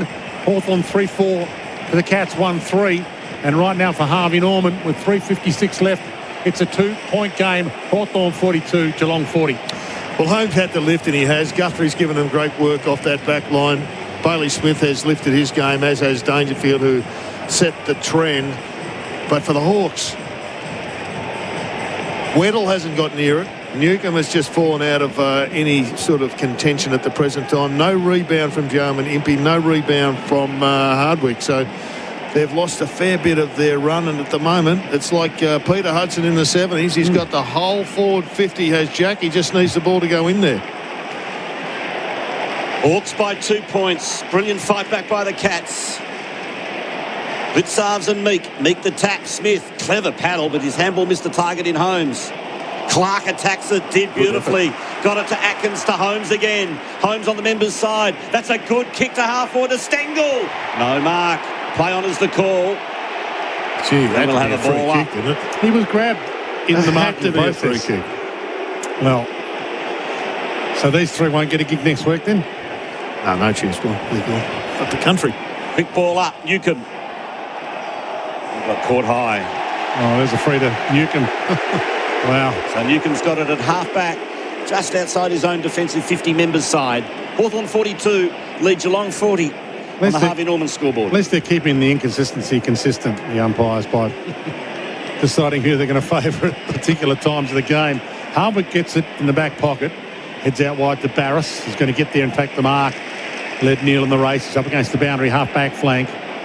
We're just writing Hodge's script for a ginger set. It's Tuesday.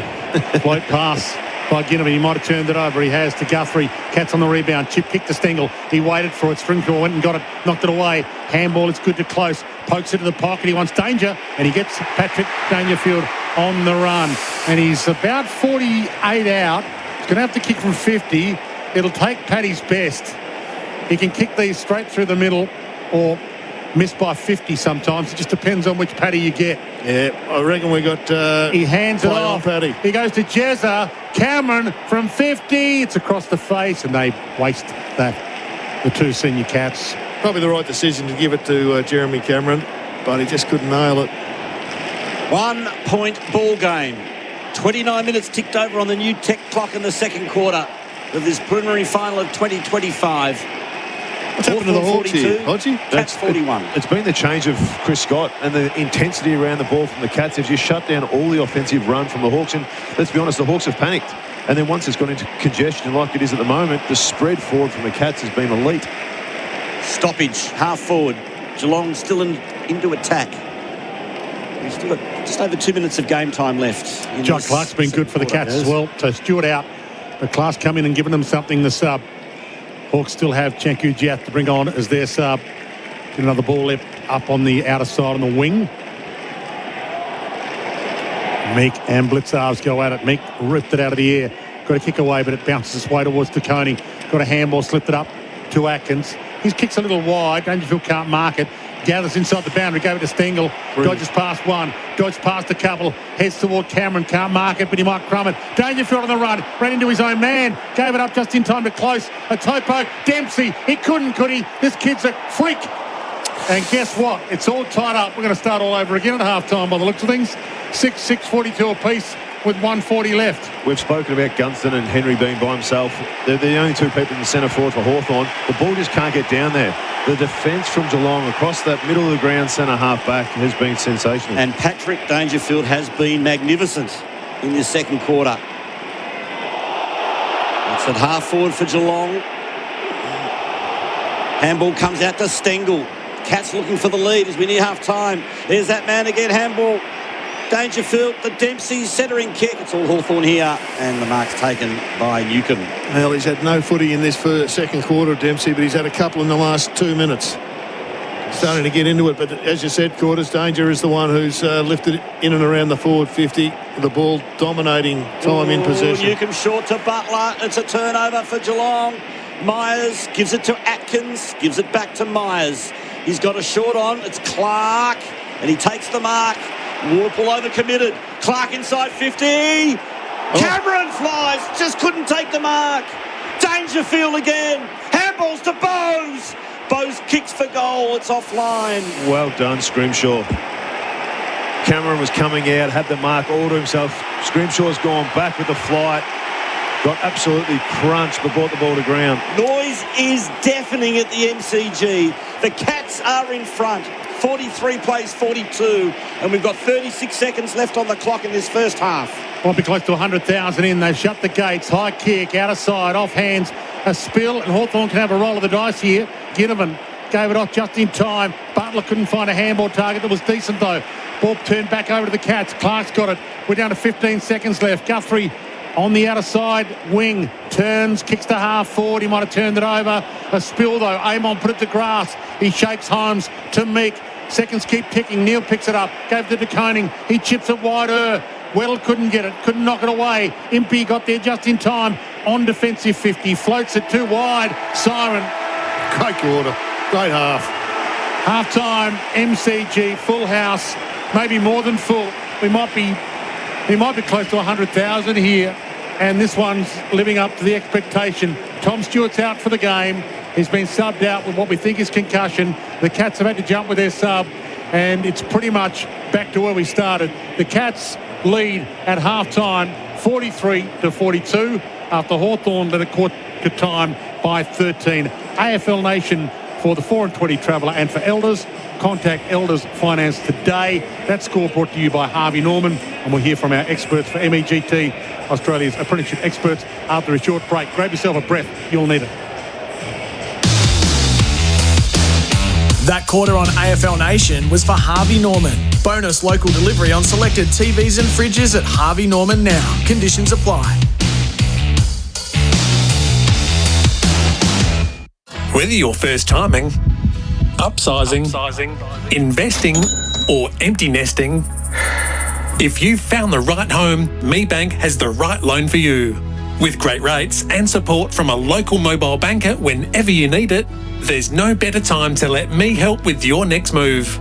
Search MeBank Home Loans today or reach out to your local banker to get started. Me, making money good. Credit criteria, fees and T's and C's apply. Real people, real products, real fun.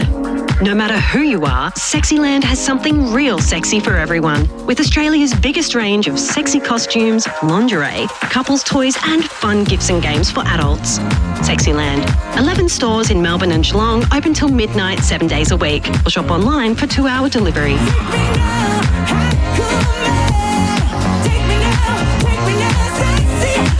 Sexyland.com.au. For over 40 years, Cox Auto Service Centre have been helping car owners of Melbourne keep their vehicles going from A to B. Family-owned South Melbourne-based Cox Auto Service Centre service and maintain all vehicle makes and models without voiding warranties and without the dealer's price tag. State-of-the-art workshop, diagnostic tooling, a fleet of 15 courtesy cars and even complimentary hand wash and vacuum, Cox Auto Service Centre makes servicing your car easy without paying dealership prices. The car service Melbourne trusts coxauto.com.au.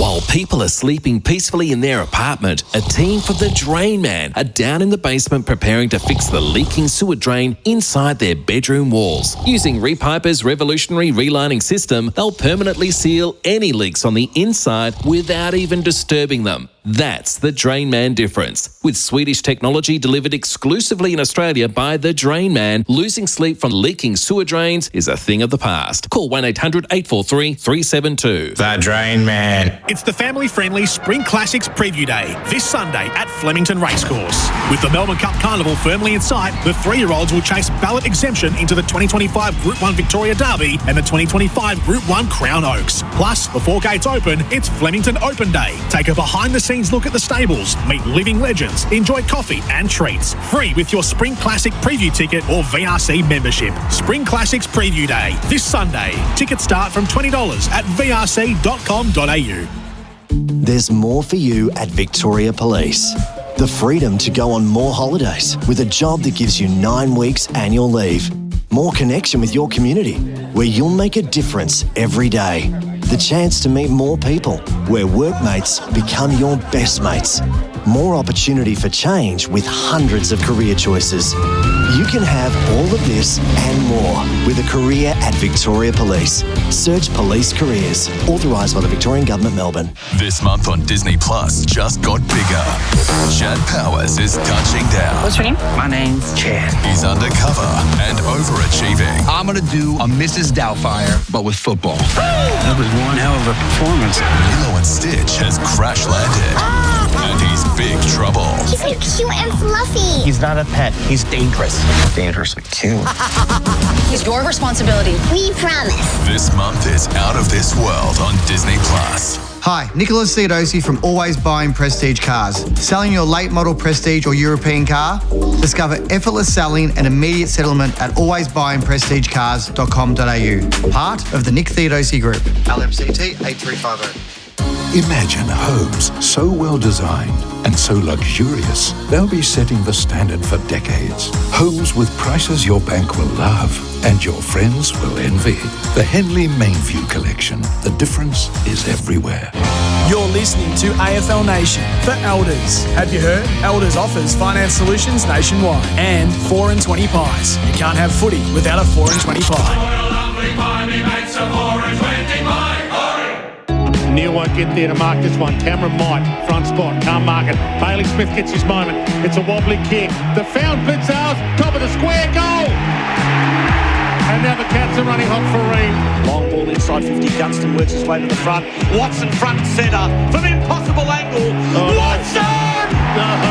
For the second week in a row. Unbelievable! That's not right. To De Koning. He heads shorter to half forward to Martin. He's 60 out. Goes with a short pass to Cameron. Picked off hands by Stengel. Goal! Massive goal in the shadows of half time. Macca's I'm Loving It moments. Monopoly at Macca's is back. Play only in the app. Great to have your company on AFL Nation. Halftime here for the 4 and 20 Traveller and for Elders. Contact Elders Finance today. Halftime score is the Cats by 8 point. It's a tight one, 6-7-43 to 6-6-42 after the Hawks did lead by 13 at quarter time. So the hot start was from the Hawks. They were running hot for Ream early. Australia's favourite hot water, 13-point leaders at quarter time. The Cats ran hot in the second term. We'll let our experts tell you all about it as we wind our way through the categories.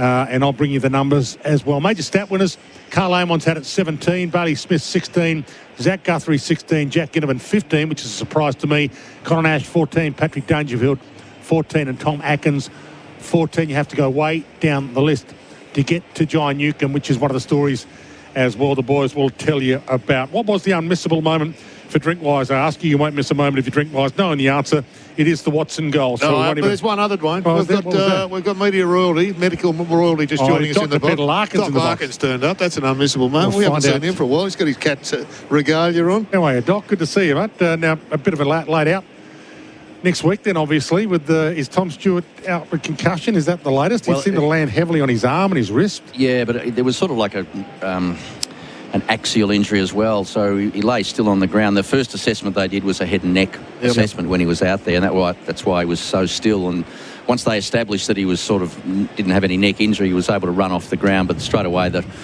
head injury assessment became a full concussion assessment, and a very, very quick sub was made. So does that absolutely guarantee he's out next week? No, it doesn't, because if he's got a sore neck, he could be out because of that reason. Yeah, so because they can't do a CT or an MRI straight down there, if he's got a sore neck and it's just a bit of a spasm in the neck, then he can clear it up. And it's this is big news, Dwayne, because no one else will have had this news. So he's still a chance to play. So technically, he hasn't been subbed out with concussion. Correct. No, well, I mean, I haven't been able to get that from the club, so I've been down, amongst the crowd, so to speak. But so I haven't heard that is. But he's been subbed out with a head injury, but that's not concussion, so therefore the automatic exclusion doesn't apply to the grand final should Geelong go through. Which is a good thing for Marvia Chol as well, who laid the tackle if Hawthorn get through. Correct. So a sore neck is enough to keep you out of the game, but not an automatic. So so they did a head injury assessment on the ground, and once they knew, as I said, he could walk, he came off. But I would have said, I'm expecting it to be a head injury, but it's not proven yet.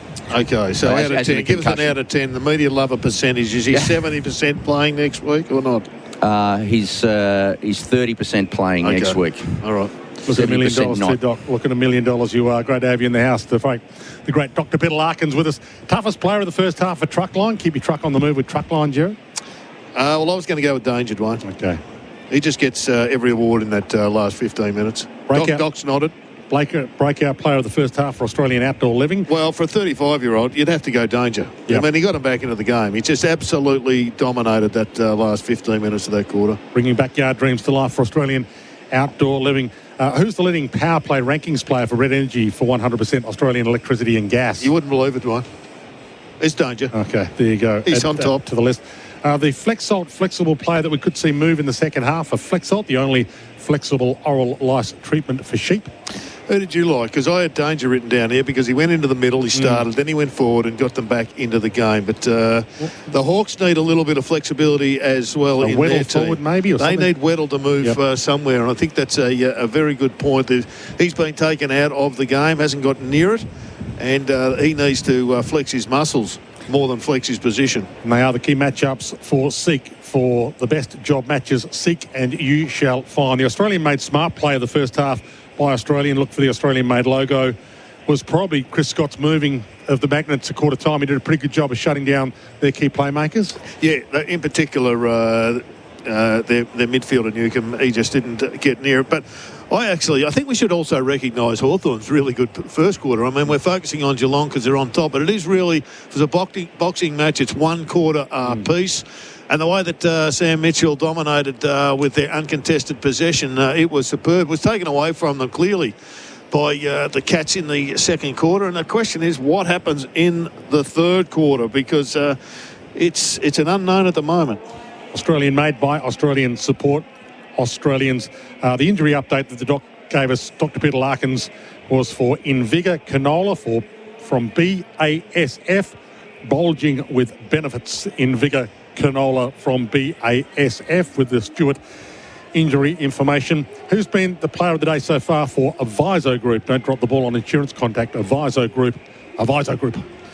You're going to help me out here, Dwayne? Okay, yep. Who's going to? Well, what about Scrimshaw? Yeah. Well, Bailey Smith lifted in the second quarter, so not as a defender though. No, that's true. Player of the day so far. Doesn't have to be a defender. Okay. Sorry, player of the day. Yes. I'm still going with Danger for the player of the day. All right. So who is the best defender so far for Athena Home Loans?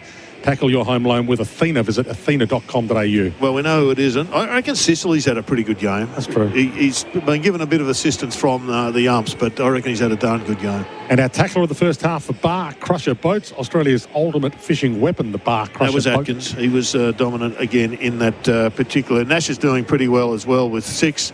So we'll give it to Atkins. AFL Nation for Elders. Contact Elders Finance today and for 4 and 20 pies. The halftime floor show for Choices Flooring. Style, comfort, quality, helping you choose with confidence.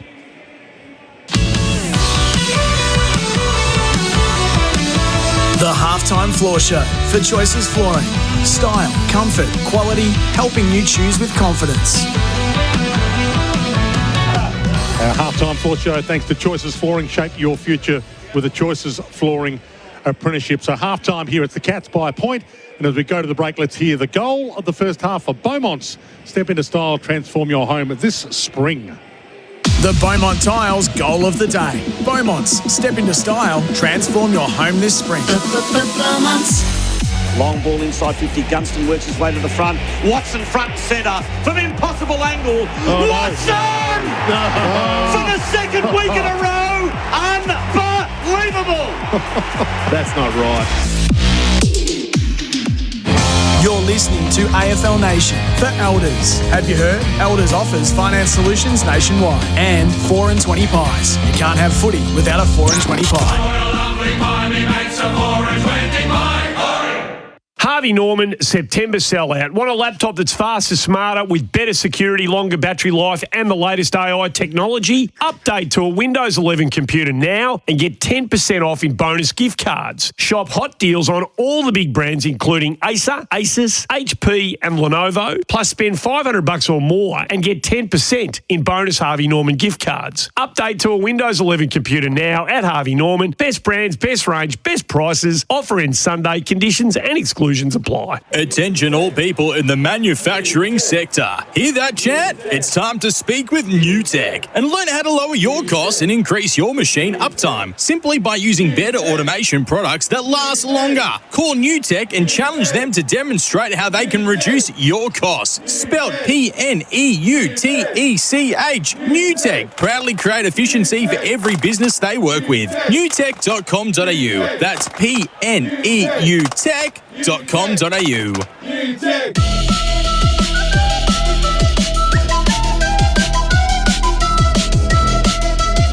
Yes, IDD. Loud and proud. Turn it up.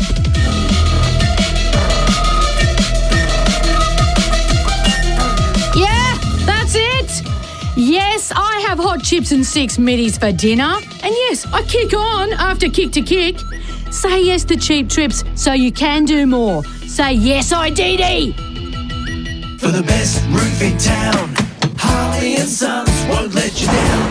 Melbourne rain is here again. That means possible leaking chimneys and skylights. If you've got an old roof that has issues, we can help right now before the next downpour. Harley & Sons can help get your roof watertight before the next rainy day. Call and get a quote or visit harleyroofing.com.au. For the best roof in town, Harley & Sons are the tradies you can trust. For the best roof in town, Harley and Sons won't let you down. We won't let you down. This is one of Australia's most remote oil rigs. It's taller than a 10-storey building and gets pounded by tropical storms and 12-metre waves. Sounds dramatic, but it's not. We're Pertec, and we supply the hoses and hydraulics for this rig. We know they can perform in extreme conditions. No drama. Pertec, drama resistant since 1980. Lincoln Park. From Zero World Tour. Live in Australia for the first time in 13 years. Performing in Melbourne, Sydney and Brisbane, March 2026. New shows added due to phenomenal demand. Get tickets now at livenation.com.au. Don't miss Lincoln Park on the From Zero World Tour. Live in Australia, March 2026. Imagine homes so well designed and so luxurious, they'll be setting the standard for decades. Homes with prices your bank will love and your friends will envy. The Henley Mainview Collection. The difference is everywhere. Metro Petroleum is the perfect place to take a break and enjoy a Mr. Whippy ice cream cup. Enjoy new limited edition flavours, bubblegum and strawberry, both now available. Ready to party this footy final season? Fuel your finals fever with the Footy Finals Combo. Perfect for game day. Grab any 1.25 litre Pepsi or Schweppes 1.1 litre, plus any 170 gram Smith's chips today for just $7. Offer available during September only at all 350 Metro Petroleum locations. At Energy Educators, we're making it easy for eligible Victorians to claim their split system air conditioner and installation through the Victoria Energy Upgrade Program. Check your eligibility for generous rebates at energyeducators.com.au. You're listening to AFL Nation for Elders. Have you heard? Elders offers finance solutions nationwide and 4 and 20 pies. You can't have footy without a 4 and 20 pie.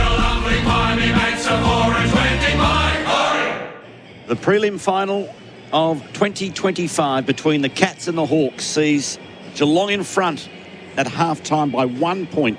6-7-43, Hawthorn 6-6-42 for the Cats. All singles, Cameron, Manor, Stengel, Neal, Dangerfield, Blitzarves. For the Hawks, Mitch Lewis has got 3 and 1 each to Nash, Ginnivan and Watson. The big story so far, Tom Stewart subbed out of the game with concussion. If the Cats win through, next week he will be unavailable. It is a change of temperature here too. It's become bitterly cold. There is a big cool change that swept through, and we are told that there is a big shower headed our way. So dramatic change. The wind in the microphones. Yeah, dramatic change of conditions. Yep. Gerard, who won't bother either side. I mean, they're both very highly skilled, so not going to advantage one team or the other. But it's Melbourne. We did have a visitor, Quarters, in your absence at quarter time. Doc Larkin came in and said he's off with a neck injury officially. So there's a slight chance that he might be available. Okay. Whether that turns into a... he only went 30%, the Doc, so he wasn't overly confident. He did look like he's hit his head, but Dwayne, he went with an axial injury. He did. And we had no idea what that meant. But, no, if you don't know, you're the physio, then I don't know. But anyway, it's a sad event, whatever. But let's hope he is available next week if the Cats get through. 100%. And given that they're down on a rotation, the Cats, it's probably going to impact at some stage.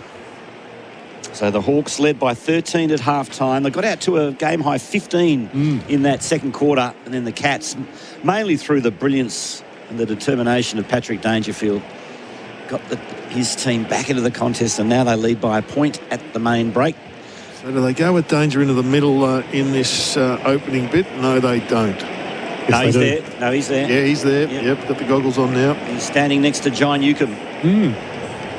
So AFL Nation for 4 and 20 sausage roll and Elders, contact Elders Finance today.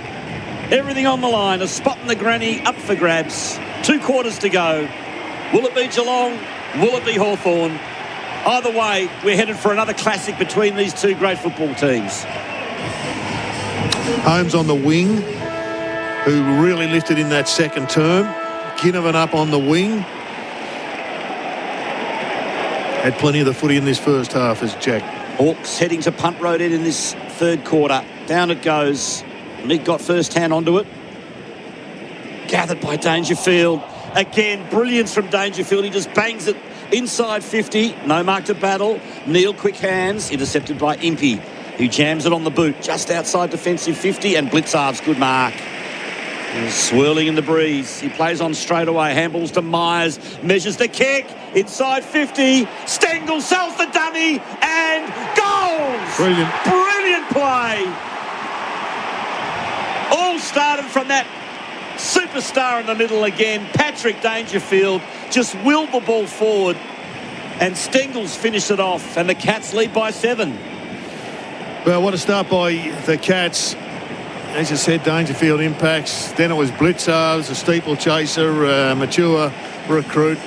Got it to Stengel, who we all knew could play, but only the Cats could find a way to help himself. And it was a brilliant ball to get himself back onto his right foot. And it looks like Barris has got a big wobble up at the present time. He's dead set limping. He's got a corky or something of that ilk in that right leg. Great goal by Stengel on the replay. And this wind is ripping across the MCG at the moment. Seems to be going to the end that the Hawks are kicking to in this third term, but it's unpredictable. And here goes Dangerfield again. He just wants it more than anybody else. He goes and gets it, and wobbles it inside 50 in the mark to Hardwick. Poor kick great by work Danger. by Hardwick. Hardwick chips it toward Warple. He's Got to in get the a middle bit of the more out ground. of Meek one. He's dominating hit-outs, and yet Geelong are dominating clearance. Warple sits it up. The wizard goes up, can't mark it. Mullen crumbs it, gave it, or knocked it down to Atkins. He and down to Bailey Smith. He feeds it further on to Myers. It's in the hands of a good user, and he uses it horribly. He turns it over. Although Cameron and Neil are down there. Neil made a battle knock it to Barris. He kicks it wide, and Ginnivan saves the day all the way back in the back pocket for the Hawks, who trail 42-49. He's working some kilometres at the moment, Jack Ginnivan, as I said, starting on a wing, pushing down into the fence. Ginnivan goes down the line. More front and centre. Over the top of the footy, now gathers. Handballs to Newcomb, gives it to Watson. Watson on the right boot. Kicks to half forward. Meek against Blitzarves. Good mark in front, taken by Blitzarves. Meek might have the strength, but Blitzarves has the mobility. Concedes some territory. It's backwards to the youngster in O'Sullivan. Chips to Holmes. In true centre half-back position. Cats kicking to the City end. Well, Holmes plays on! He handballs blindly. Now the chase is on. D'Ambrosio Holmes. Holmes plays a bit of soccer. It came off, but boy, did he live dangerously there. The Cats get out of jail. Now they might get him on the counter here. Smith spots up to Koning. Gives it off to Manor. Manor's off. Kicks in the Dangerfield direction. Couldn't quite take the mark. Barris did well under pressure. Got it to Amon. Amon to battle is being held by one arm. Umpire said play on. Atkins did well. Got it to Close. Close handballs. He's danger again. He's going to kick a goal. He is a marvel. This is a brilliant individual performance from the Cats captain. He's grabbed this game by the throat. And the Cats are scooting away. 2 to Dangerfield. And Geelong lead by 13 points. It's been a 28-point turnaround. Well, except for almost a self-inflicted wound by Max Holmes, they just haven't looked like it at the present time. Hawthorn in this wasn't a set play, was it, Gerard? I hope not, but it certainly worked out for them. It might have been the rope-a-dope one. You've used that many times, but Dangerfield right now, he's playing a hell of a quarter and a half. He's had 3 possessions. He's had 2 clearances. He's the dominant player on the ground again in this first 5 minutes of the third quarter, and Hawthorn have got to find someone to match it with him. Score for Deutsche Fahr Tractors. Deutsche Fahr Tractor deals are on now. Contact your local Deutsche Fahr dealer today. The grass is greener. Cats 55, Hawks 42, back in the middle. Meek tried to rip it out of the air, was caught by Blitzarves. Dangerfield still in the middle. Newcomb's in the middle. Atkins is right next to Newcomb, side by side with him. Ball flung in the air, down to Bailey Smith. Caught, got a kick away. Over the head of Dempsey. Good compete by Dempsey and Ginnivan. They both went out on the wing. Well, Sicily got there. The umpire let it roll. I thought he was going to pay a free. And that's a free against Sicily. He had it in one arm, didn't get rid of it, and it's almost 50 against him now as the ball wasn't given back to Close. Ginnivan was stiff not to get a free. Close to Atkins. Atkins in 2 minds. He's got support in Myers and just to 15 metres again. Umpire allowed the mark. As Myers plays on, wheels onto that right boot, hooks the kick into the pocket. Cameron attacks it. Jeez, that was a hard hit. Dangerfield almost marked that. Yeah, Dangerfield as well. Dangerfield and Cameron both hit the pack at 1,000,000 miles an hour. He only knows one way, Patrick Dangerfield, and that's 100 miles an hour. Inside, Geelong's attacking 50 again. Dempsey, centering kick. Close underneath it, takes the mark. Play on is the call. Gives it to Holmes. Holmes goes bang. Cats on a roll.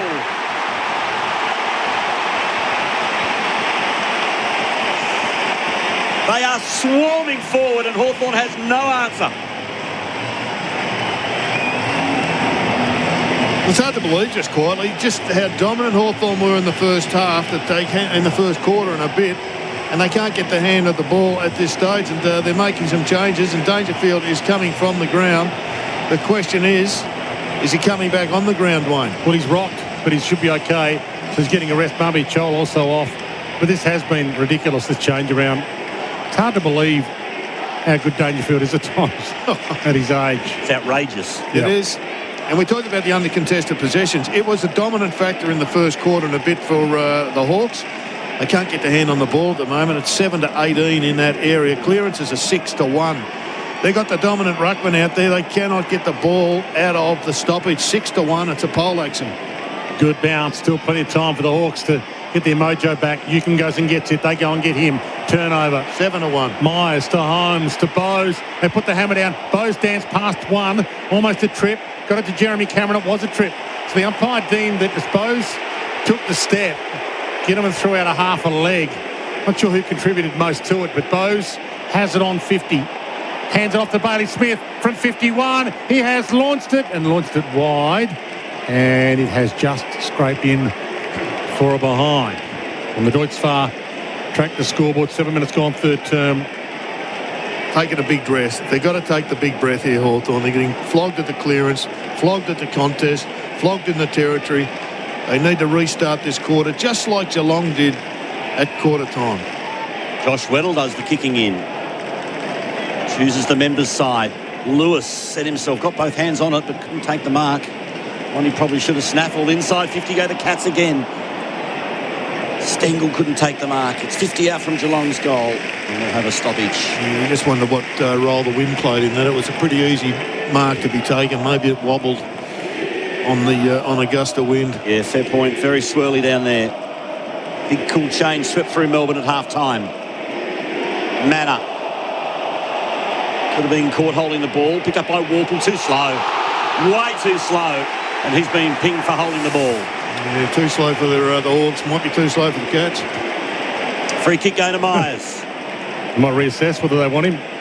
Myers about to send the Cats inside 50. It's a bullet pass. And it's lace out with a ribbon on it to Jeremy Cameron, who's going to line up from 40 directly out. And this will hurt if he slots it. Well, these are the ones you got to really. They've got all the money. Oh, he's gone around the corner and kicked it. And he has bent it around the body in true Jeremy Cameron ridiculous style. And the Cats are now sailing. He's got a couple, Jeremy Cameron. He's now got 87 for the season. Those stats for Milwaukee, forever for the trade. Milwaukee, not just for today or tomorrow, it's forever Milwaukee, forever for the trade. And the score for Deutz Far Tractors, the Cats running hot for Ream, Australia's favourite hot water, 10-8-68. The Hawthorn 6-6-42. Well, every Hawthorn fan watching right now knows the story. This game's over unless they get their hand on the footy. I mean, it's not completely a death throw at the present time. It's not absolutely gone, but haven't touched the footy in this term. 12-35. 9 clearances to 1. And it's been a spifflication in the middle. Down it goes again. Meek again first hands. Taps to Nash. Immediately wrapped up by Holmes. And a secondary stoppage.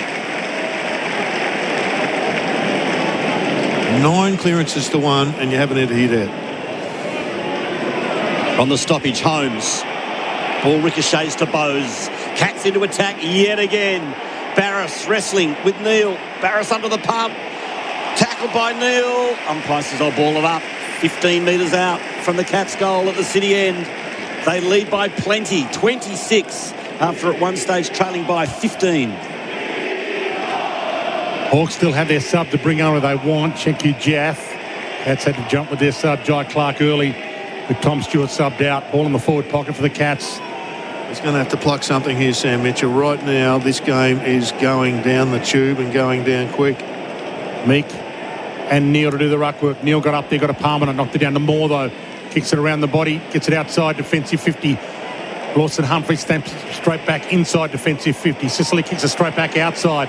Ugly bounce for a few, but not for Blitzars. Went and got it back to Lawson Humphreys. Put it to grass. Moore slung. He got the full 720 turnaround. Gone ball. Cats are going to go back inside 50 again. Yeah, he lifted the ball up in the air. The umpire gave him nothing after that. Humphrey switches. Beautiful kick to Cameron, who's marked on the wing. Shane Warne stands side, measures for 50. Not quite a mark. Good spoil from Weddle. Impey under the pump. He splays it out wide to Gunston. But the boundary line beats him. We've got a throw in. Shane Warne, stand wing. It is Geelong 68, Hawthorn 42 on the Deutz Far Tractors scoreboard, and we've been going 11 minutes in the third term on the New Tech clock. They've gone inside forward 50 once. The Hawks in this term. Yeah. It's been amazing. Meek again got the tap. Socket off the ground by Nash. And Sullivan and Lewis. And umpire says throw it in at half forward at the punt road end with Hawthorn into attack. Or do they need some goals? 16 touches to 40. What is it? 16 touches to 40. Just haven't touched the Sharon.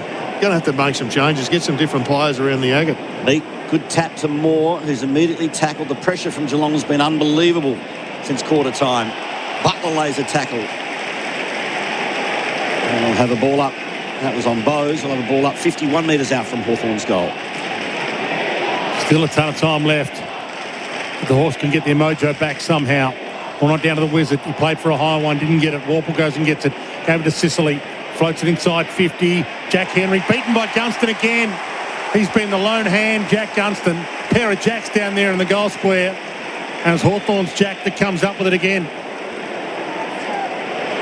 So the two superstar goal kickers for the season have risen to the occasion. Jeremy Cameron's got 87 for the year.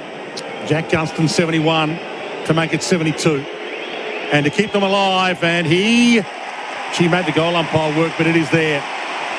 It was a certainty at goal for DLFC, certainty through science from 30 directly out, but this wind is blowing at the moment, and that could be a crucial moment for New Farm. Australian through and through. Gerard Healy, our expert for MEGT, your apprenticeship experts. Well, they've got a clear winner in Gunston, but can they get it down there enough? And can they get this lead whittled back before the big thunderstorm, which is evidently coming our way, hits and makes it even more difficult to score?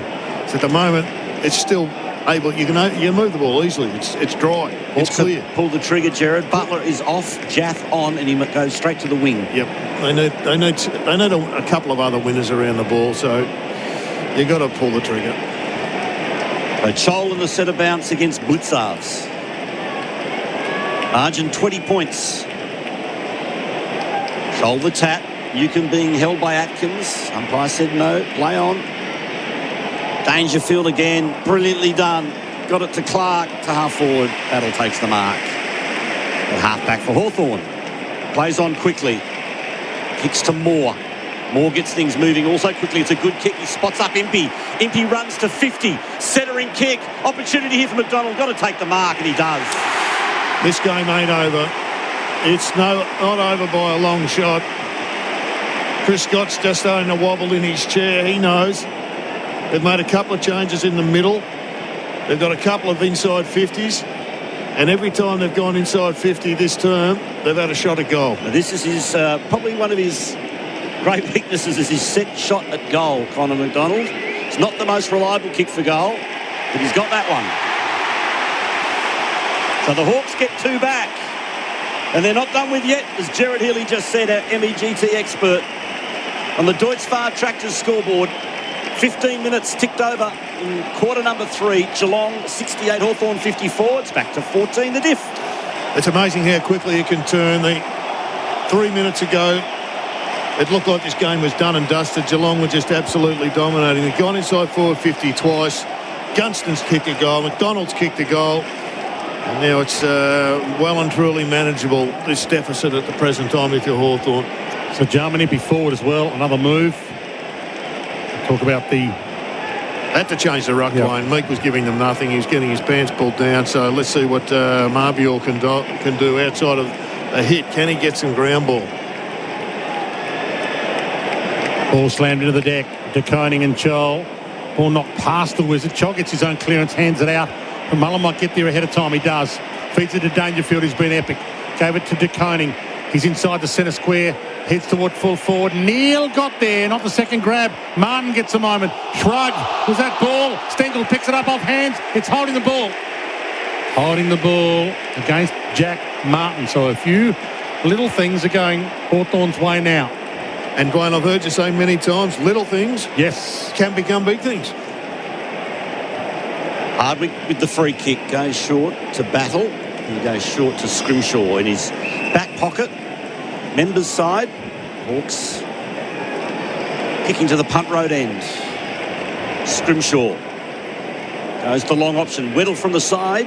Oh, good mark. Guthrie just read it better than everyone else. Takes an excellent mark in between wing and half forward Members side. Wants to go in the corridor. Now decides to go long to a contest inside Geelong's 50. Scrimshaw with the spoil. Nash puts out the don't argue. Did well in the end. Got the handball to Chol. He gives it to Newcomb. Newcomb, it's a dodgy handball to Chol. Turnover. But fortunately for the Hawks, Weddle held up the tackle on Clark and will have a ball up in Geelong's true centre half-forward position. He's the one that needs to lift Weddle. They've got to get a dozen possessions out of him between now and the end of the match. So from the ball up, Chol wins the ruck contest and kicks it toward the wing. Race on. And how the umpire said that, it was a long way from anyone being home. Insufficient intent. But Marvia Charles have an influence here. He's getting some footy.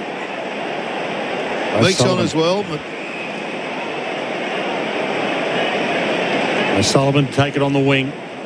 Lewis comes off for a rest. He's been a bit quiet since quarter time. Ball towards half forward. Dangerfield manhandles. Still marks it. Sicily nearly ripped his ears off. And he still marked the danger. He turns and goes. 80 from goal. Sets it up for the big leapers. Can Dempsey get there? It's at the back. Dempsey goes and gets it off the crumb. He spins. He kicks. He heads a little too wide.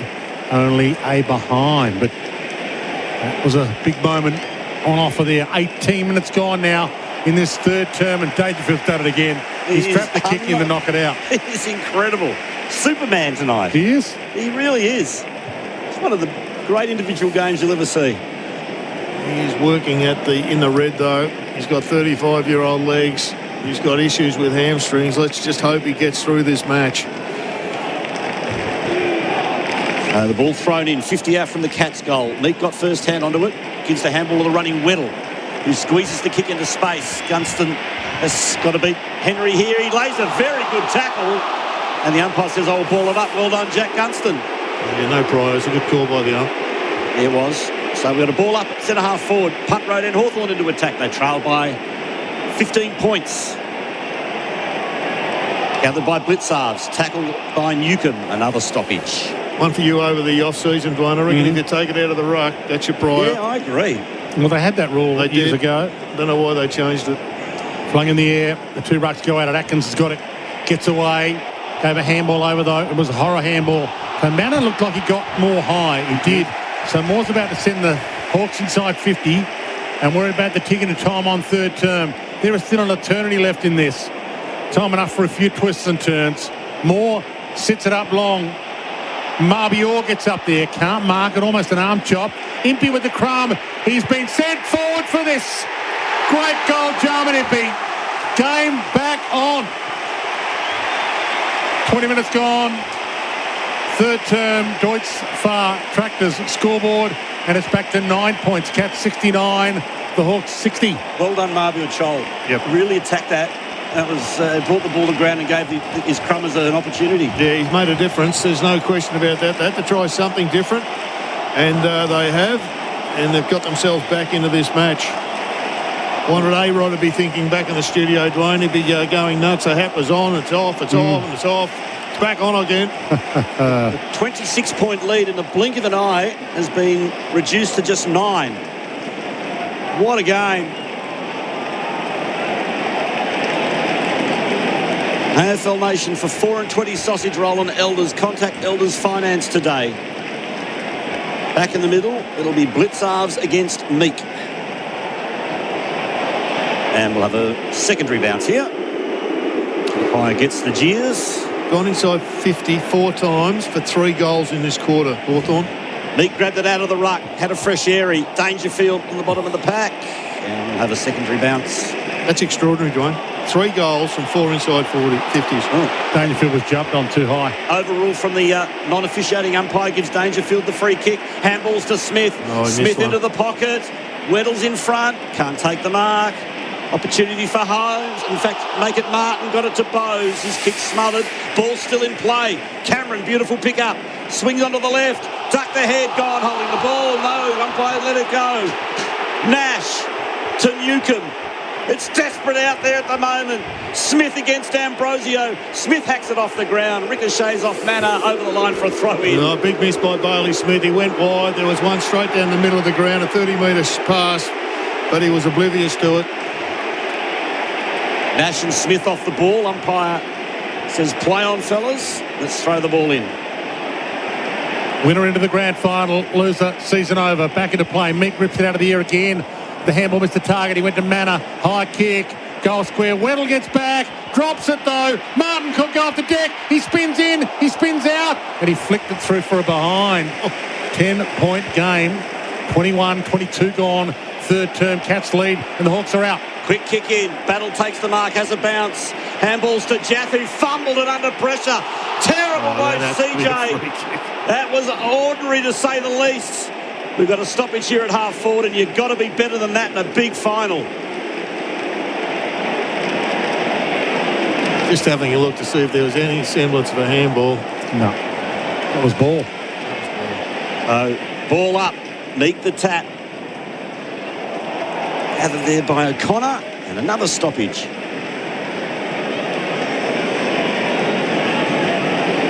Everyone takes a deep breath. All up, Smith. Tried to feed it out. Little soccer off the ground by Myers. Here's Stengel, who's been great in this quarter. It's a good handball to Manor. Over to Dangerfield in the pocket. What can he weave here? What magic? Oh, great handball. It's a goal. Martin's the finisher. Patrick Dangerfield again. And the Cats get one back. Well, it's an extraordinary piece of play. It was a left-hand handball out of the corner of my eye, and I look up and he's actually kicked it. It was a strange piece of communication from Danger, but he's, like everything he's touched tonight, it turned to gold. He's just a freak show at the moment, Patrick Dangerfield. It's a ripper, isn't it? I've no words. Unbelievable. Every time he gets it, it's a certainty for goal for DLFC. It's certainty through science. And that is another goal of the day contender for Beaumont. Step into style, transform your home this spring, and maybe even a crucial moment for New Farm, Australian through and through. Back in the middle. A couple of minutes left still. Still plenty of time to three-quarter time. So a quarter of footy plus 7 minutes to decide who goes into the grand final. Blitzars had a sneaky chance out, left it behind. Newcomb went and got it, gave it to Meek. His kicks are horror though, it's a trickler. Rolls along the deck, Nash gets it, Bailey Smith rolls him, wraps him, holds him, ball up, middle of the ground. Cats 11-10, Hawks 9-6. It's a 16-point lead to the Cats on the Deutz Far Tractor scoreboard. Deep, Blitzars, Meek the tap. Stewart holds up Newcomb, spills to Nash. Nash bangs it inside 50. Impey one-on-one with Guthrie. It's out on the floor. The Breeze really took that. So the Cats coming home with it then, are they? I'd say so. The evidence of that kick. Yep. Oh, what's happened here? Oh, no, it's coming back to Geelong. Chris Scott was on the big screen. That's what happened here. I thought there was a boo. No, I thought the umpire was waving his arms, but no, it's still 7 minutes to go in this third term. It's an eternity. Just putting Guthrie back on his mark. So he goes short and finds Cameron, who's at the wrong end of the ground as far as Cats are concerned. Just helping out his defence. Shane Warne stand side. Cats going to the city end. Long ball from Cameron. Scrimshaw went up uncontested in the end and has taken the mark for Hawthorn. He pulls the trigger into the middle to Ginnivan. He takes the mark of the second bite and he plays on straight away to Nash. Nash handballs to Warple. Warple decides to go long. It's a 2-on-2. O'Sullivan's in front. Ball drops short. Front and centre. Guthrie. Smith. He's been excellent. Kicks loose slightly off the side of the boot, but it favours Blitzards, who picks it up and then he's bowled over the ground by CJ. Jaff did well, kept the footy alive. Now finds some space. He's run 20. Kicks it into the pocket.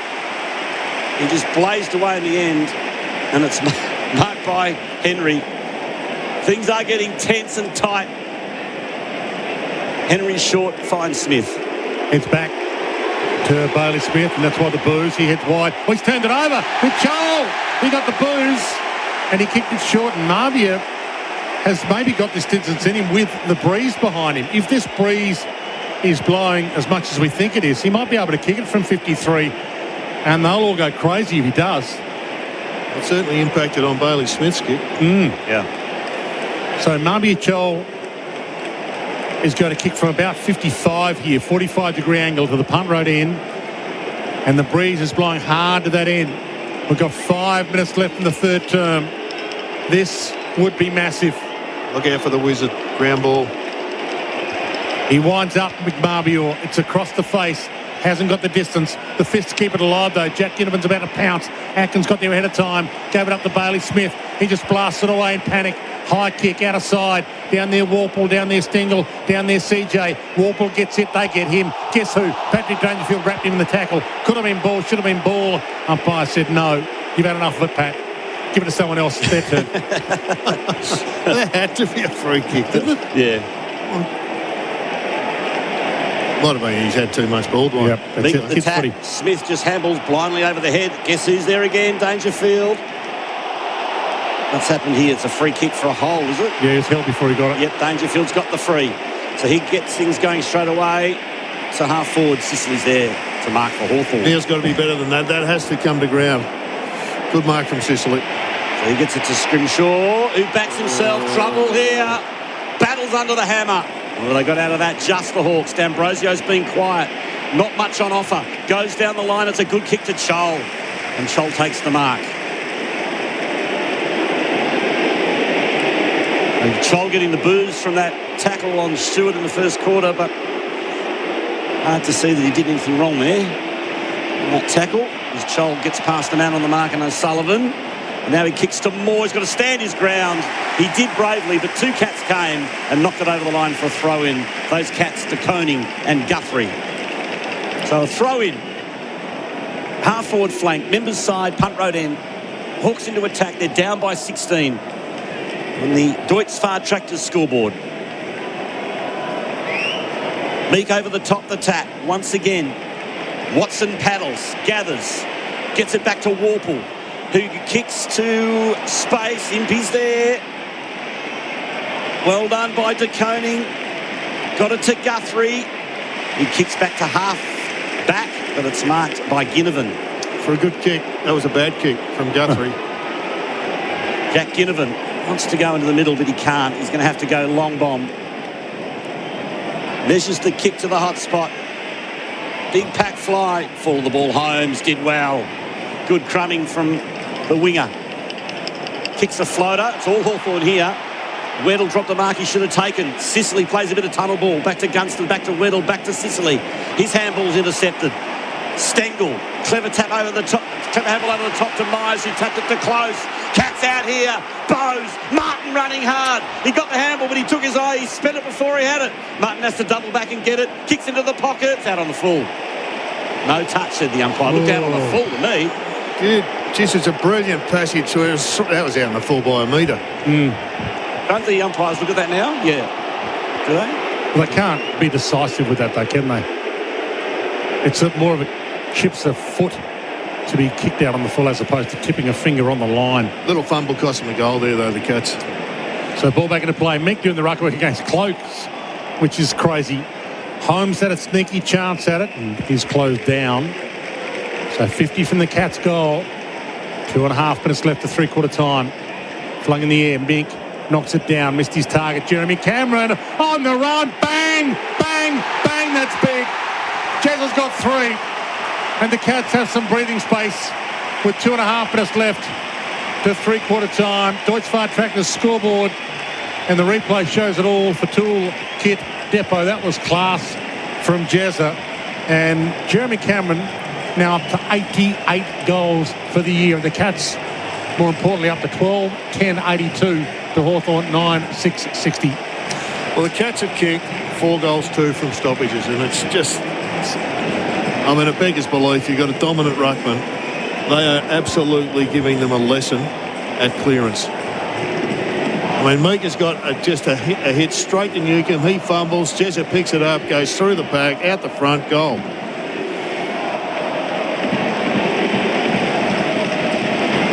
So 22-point buffer to the Cats as we near three-quarter time. Scholl back in the ruck against Blitzarves. Scholl the tap. This is another clearance for the Cats. Blitzarves trying to control it. Harassed by Moore. Comes out to Holmes. It is another clearance to Geelong. Holmes puts Geelong back inside 50. Hawks defenders do the spoiling and see it safely over the line. 50 out from Geelong's goal. In this quarters, 15 to 18 clearances. Yeah. 6 goals, 3 to 3 goals for the quarter, and a lot of that has emanated from their dominance around the ball. Geelong by 22. 50 out from their goal. Members side, City End. Good handball. Over to Manor. He kicked the goal! Unbelievable! Incredible, freakish goal. I'm trying to think who the handballer was. Stoppage goal again. They've got all the answers to Cats. I think it was it Clark, the guy that got the handball, or was it Manor? Either way. The Manor's got the goal. Who was the handballer? Whoever it was brilliant. Yep. Clark, yep. So Clark got it to Manor, who from 50 just put it straight through the middle. And that's the game high, Dwayne. 28 wow. points. And just when we thought Hawks were fighting back and maybe a chance to take the lead for three-quarter time. Another stoppage goal, though. I mean, this is just ridiculous. That's Clark's best possession ever for the Cats. Might be his best game ever, Gerard. Could be one. They've found something. They've seen something. He's come to the party late in this year. He's a sub, and he's found himself in a pivotal role in this comeback. Game 25 for Jai Clark. Game 9 for this year. Choll in the middle with Blitzarves. In terms of importance, he's come on, replaced Tom Stewart, and he's had some decisive possessions, and he's in the middle now, side by side with more Jai Clark. So from the flick down, couldn't quite trap it. Holmes steals it, gets a kick away at Trickler. Close, manhandled it half forward for the Cats. Harbert nearly picked it up. He towed it off the deck. Rolling ball. Blitzarves gets there. Head of Choll. Great tackle, Marbior. Ripped him down. Free kick, Hawthorn. Now Moore wants to go. Gave it to Warple. He left it behind Warple. Jai Clark goes and gets it, and he turns it over. Gave it to D'Ambrosio. Turnover fest. Wide to Gunston. He's their only guy, Jack, and he's got it. Jack Gunston playing another game of his life. Well, they've made the move with Guthrie onto Gunston, whether or not it's permanent or just for this last few minutes, but he didn't look much better. Gunston just bodies him. He gets the arm, doesn't he? Yeah, he does. He's got that long arm. The left arm just gets a little bit of separation. Great mark. So Jack Gunston, to keep this one well and truly alive, he kicks it from 45. It's to the near side. It's only a behind. It was never really in with the show. And what do the Cats want to do here with 59 seconds to play with to three-quarter time and a lead of 88 to 61? 27-point margin.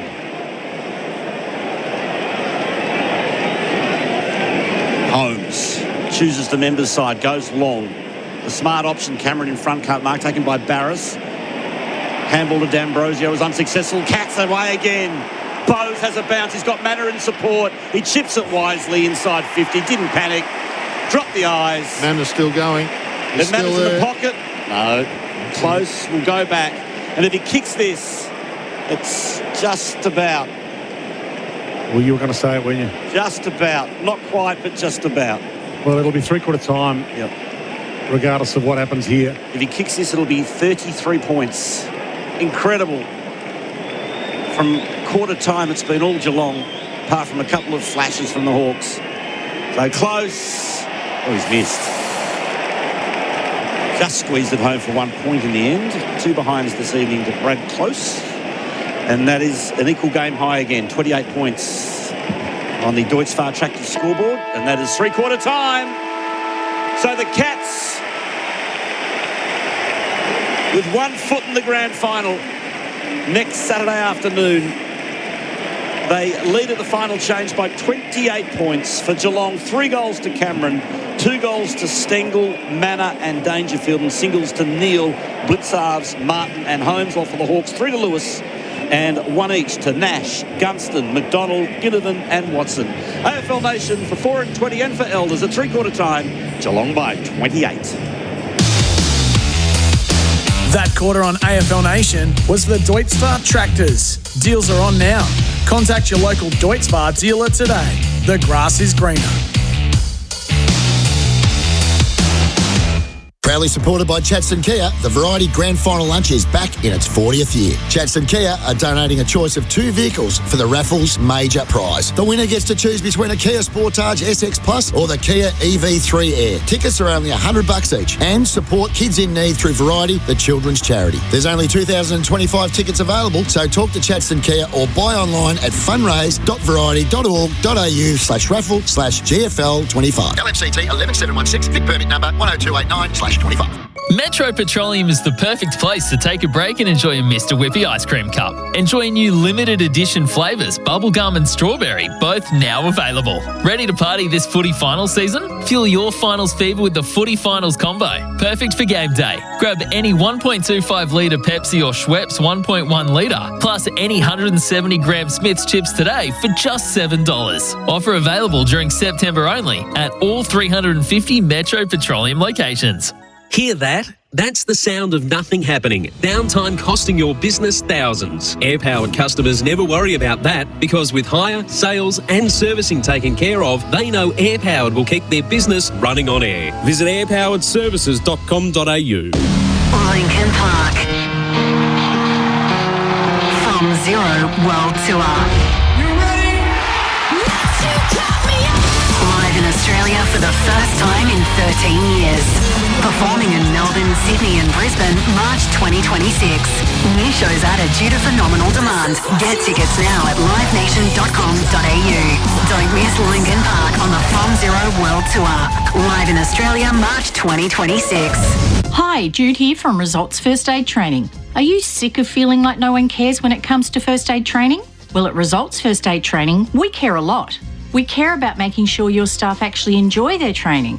We care that they actually understand it and can apply it. And we give them and you flexible options for training at your place or ours. Discover the Results First Aid Training difference. Book now at resultsfirstaid.com and feel like someone cares. Training provided in partnership with Skills Network, RTO 41410. Backyard looking tired? At onlinefencesupplies.au, we make DIY simple with aluminium fence packs that click together and come straight to your site. Vertical blades, timber look buttons, slats. Enjoy a 10-year warranty. No tradie needed. Fencing made easy. Onlinefencesupplies.au. G'day, it's the Ox. If you or your loved ones have tried to beat addiction with no success, then MyHab is the place for you. Our qualified staff have all been there, so they know the process and the path needed for recovery. Call Cheryl on 1300 190370 or go to myhab.com.au. Tough jobs call for tough stuff. With VisiTread Temporary Surface Protection, you've got heavy-duty projects covered. It's breathable, spill-resistant and rugged enough to handle worksite wear. Prep your space with the tough stuff that's made of 100% recycled Aussie materials. VisiTread, available at Bunnings Warehouse. Brakes need some attention? Avoid paying dealership prices for the next brake replacement on your European vehicle. Cox Auto Service Centre is Melbourne's biggest brake centre and provide multiple options including ceramic brakes that come with a 50,000 kilometre or 3-year wear warranty. From BMW, Mercedes, Land Rover, Audi, Volkswagen, Porsche and all other European cars, book your vehicle with Cox Auto for your next service and brake replacement. coxauto.com.au. Want to know why Werribee Kia sells more Tasman utes than anyone else in Victoria? Because they make buying a ute easy. Drop in today, tell them Dwayne sent you, and score a hot deal and a free accessory pack. Got a trade-in? They're paying top dollar for any make, any model. So bring your old car, bring a deposit, and drive away in a brand new Tasman today. Werribee Kia, Australia's #1 Kia dealership, Old Geelong Road, Hoppers Crossing, or werribeekia.com.au. LMCT 114. You're listening to AFL Nation for Elders. Have you heard? Elders offers finance solutions nationwide and 4 and 20 pies. You can't have footy without a 4 and 20 pie. Dempsey, centering kick, close underneath it, takes the mark, play on the call, gives it to Holmes, Holmes goes bang. Cats on a roll. They are swarming forward and Hawthorn has no answer. Marbior gets up there, can't mark it, almost an arm chop. Impey with the crumb, he's been sent forward for this. Great goal, Jarman Impey. Game back on. Plug in the air, Big knocks it down, missed his target. Jeremy Cameron on the run, bang, bang, bang, that's big. Jessel's got 3. Cats have some breathing space. Macca's I'm Loving It moments. Monopoly at Macca's is back. Play only in the app. 1 quarter to go in this preliminary final, and Geelong in control. 28 points in front of Hawthorn at three-quarter time. 13-11-89, 9-7-61. Gerard Healy, the MEGT expert for AFL Nation tonight. Your thoughts? Well, my thoughts are that we've seen an amazing game. When there's a lot of people, they talk about building statues for in this state, but if Paddy Dangerfield can get them through to the grand final and win them the grand final, that'll mean 2. That's bronze statuesque worthy for mine, but he has been absolutely magnificent. But around the ball, the Hawks have just gone missing. They've been poleaxed at stoppies. They haven't been able to get the ball inside their forward 50, and if they're going to win, they've got to dominate. It was 10-22. They've got to reverse that to give themselves a chance. Well, strange things happen in games between these two teams. Not quite over yet, but it's close for the Cats. First goal crucial in this last quarter. You start the final term. Hawks kicking to the city end. Ball picked up by Moore. Couldn't get the handball away. Got grabbed round the neck, and that'll be a free kick. There's a really manic tackle by Danger. He's playing in the red zone. Moore kicks short to Jaff, who goes to the lead of Gunston, and Gunston takes the mark. It'll be a tough shot, but it's certainly doable. If you're going to win, you've got to nail these. So Gunston will line up on about a 60-degree angle, kicking from 45 metres out. Mitchell down onto the boundary. City end, members forward pocket. If he kicks this, it's a glimmer of hope for the Hawks. 28 points in arrears. Gunston comes in. It's coming back. It's coming back. It's a goal. Gunston's got 2. And the Hawks get the crucial goal they needed to start the final quarter. On the Tyre Power, your trusted tyre expert scoreboard. It's only 22 points. I mean, it's easily gettable. The Hawks can kick big goals in a hurry. This matchup, though, it's been a concern the whole day. Not sure what they do, but you got to start asking yourself, is there a better option? Because he's just pushing him off the mark. And the delivery, when it's coming in, it's good enough for him to take chest marks. He's just pushed him off again with the arm. He does it every time. And Henry just hasn't got any answer to it. There's some sort of comeback if they can get it done from here. Hawthorn from 28 down at three-quarter time. Back in the middle. So from the ruck contest, Dangerfield, the Monks marvel he was held without it. Was he? Maybe not. He had it. He dropped it. And he turns and goes, and he bangs it long. Close is under it. Good battle. He's marked it close. Great mark. He has just edged the Wizard out because the Wizard's playing in a back pocket, and it's not his normal spot. No, the Wizard looks like he's in defence. They're throwing the magnets around, and one-on-one, he's grabbed the jump. It's a free kick anyway. So break close for the instant reply to Jack Gunston. Similar kick, other end. He wipes his hands on his shorts. A couple of minutes into this final term.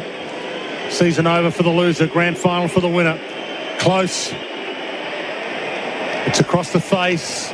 It's going to be markable if Neil gets up there, and he can't quite. And it's not through for a behind. So the Hawks still alive here. Here comes the rain, Dwayne.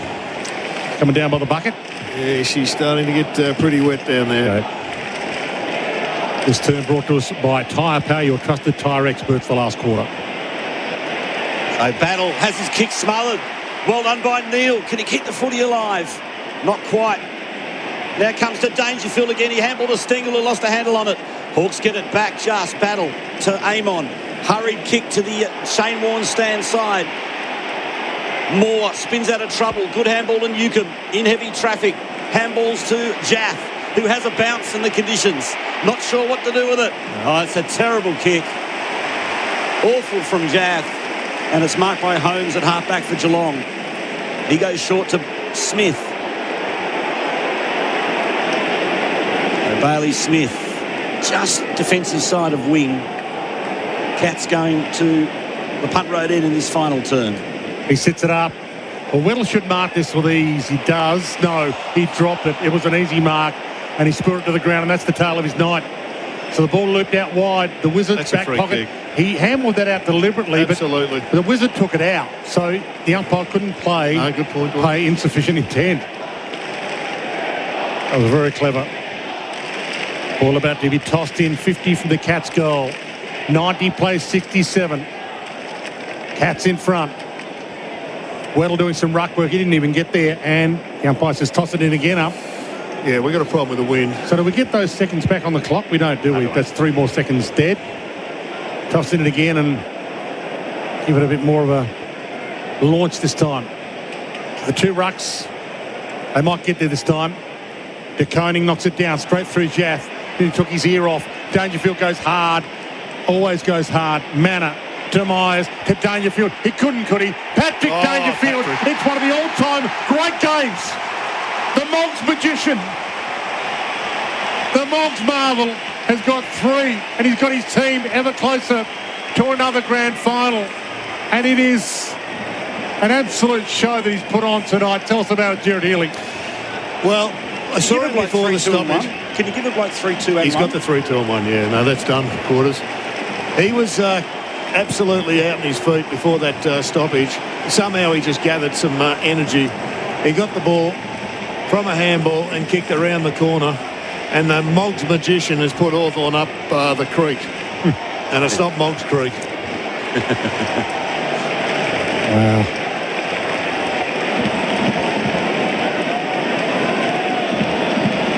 It's 29 points, which according to my calculations is a new game high.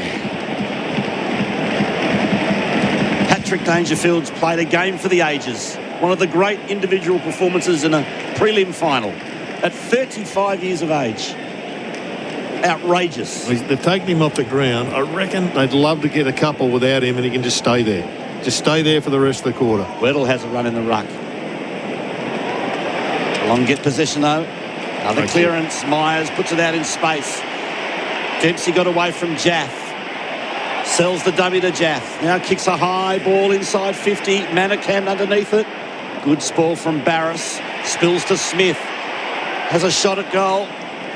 Just slipped at the crucial moment. Play on. It's about 30 metres out from the Cats' goal. At the punt road end, Weddle is bowled over and we'll have a throw up.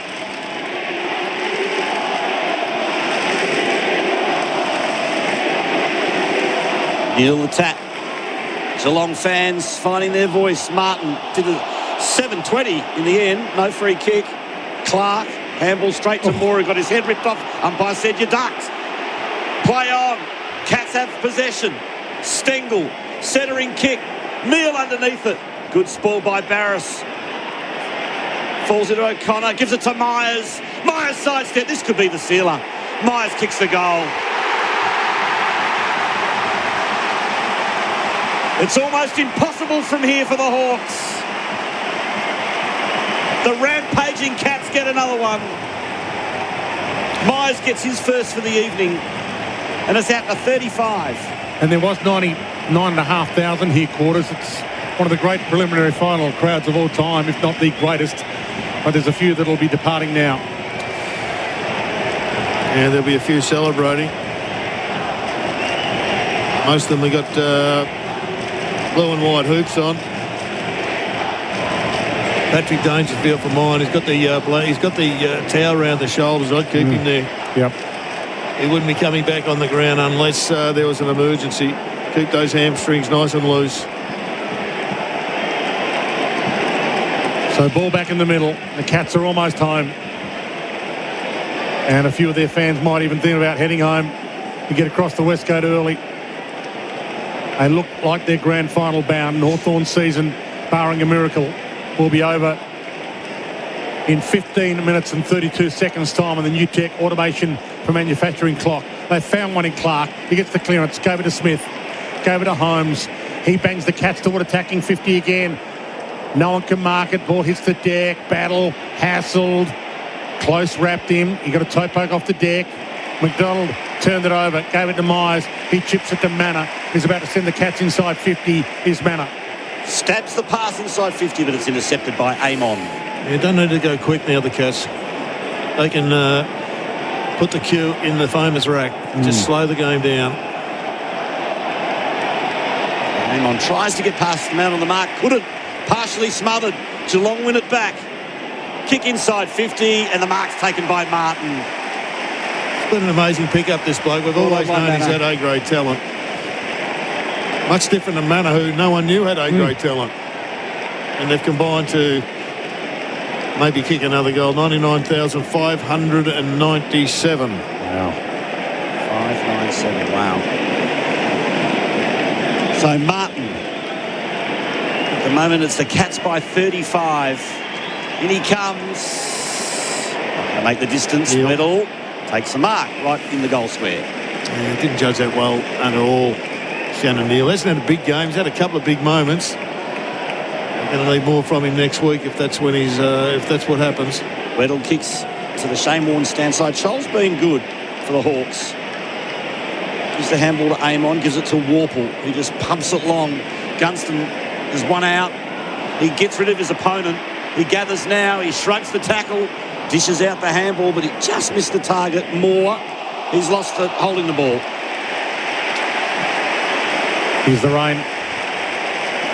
A free kick to Atkins. In his defensive 50, he switches to the Shane Warne stand side, and the kick's good. Geelong fans celebrating already, as they should. Kick to the wing. There's Weddle for Hawthorn, gives it to Jath. Oh, he's coughed it straight up to Manor. Jath won it back, though. That's a throw. Now he gets it again, Jath, onto the left boot. That's a good kick towards McDonald at half forward. Couldn't take the mark. Atkins just too strong and tough. Great stuff by Atkins. Right foot kick. Oh, it's a free kick to Geelong to Neal for too high. Umpire didn't pay it. Now he's gone holding the ball. Had to be a free kick to Geelong to Neal. The umpire didn't see it, and the free kick's a battle at half-back. Things are getting crazy now, Dwayne. Yeah, almost. I thought the umpires had been subbed off there for a sec. There was no whistle.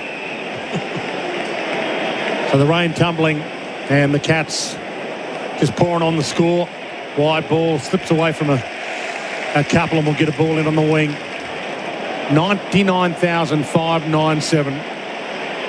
And it's a true testament as to how big these two clubs are right now. The rivalry's been fantastic for a long, long time. They really provide for their two fan bases, and they've done it again tonight. But the Cats are going to get the chocolates. Moore, did he jump into a high one? He got a high one. Moore about to send the Hawks inside 50.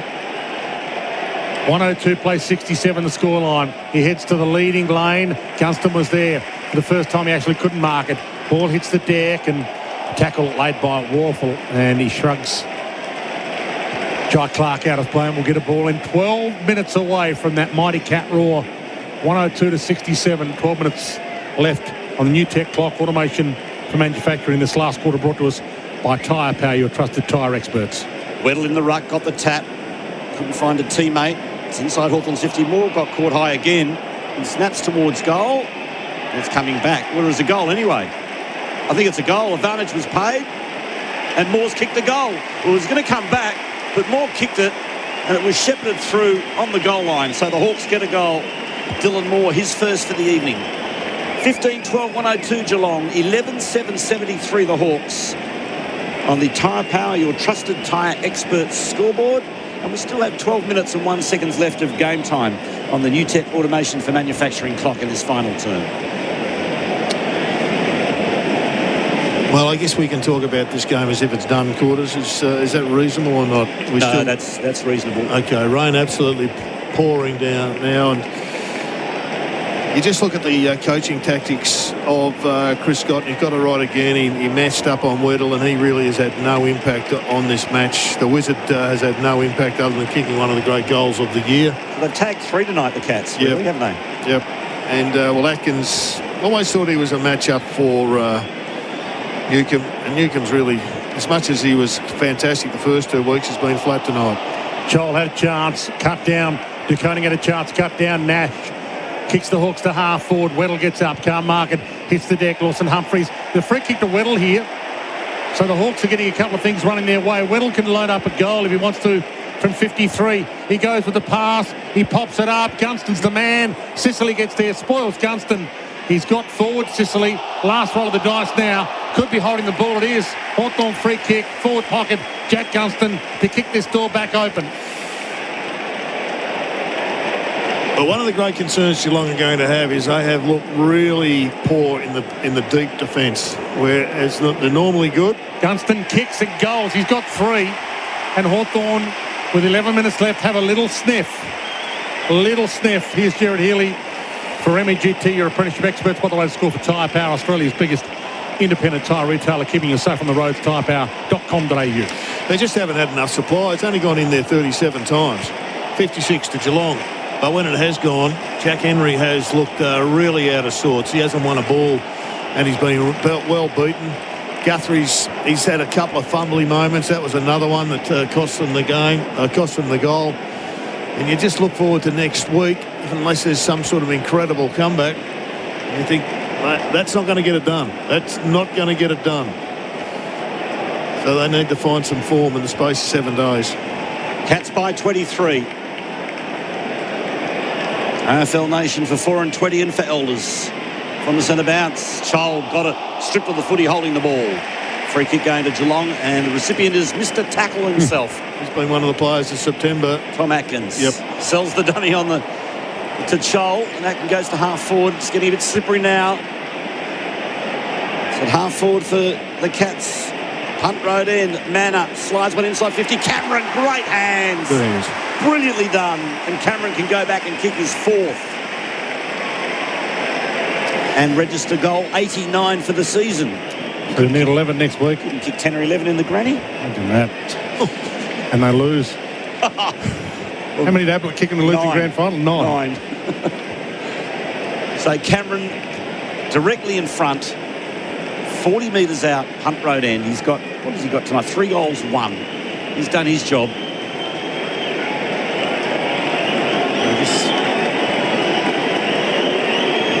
Stabs at the footy, and he's missed that one.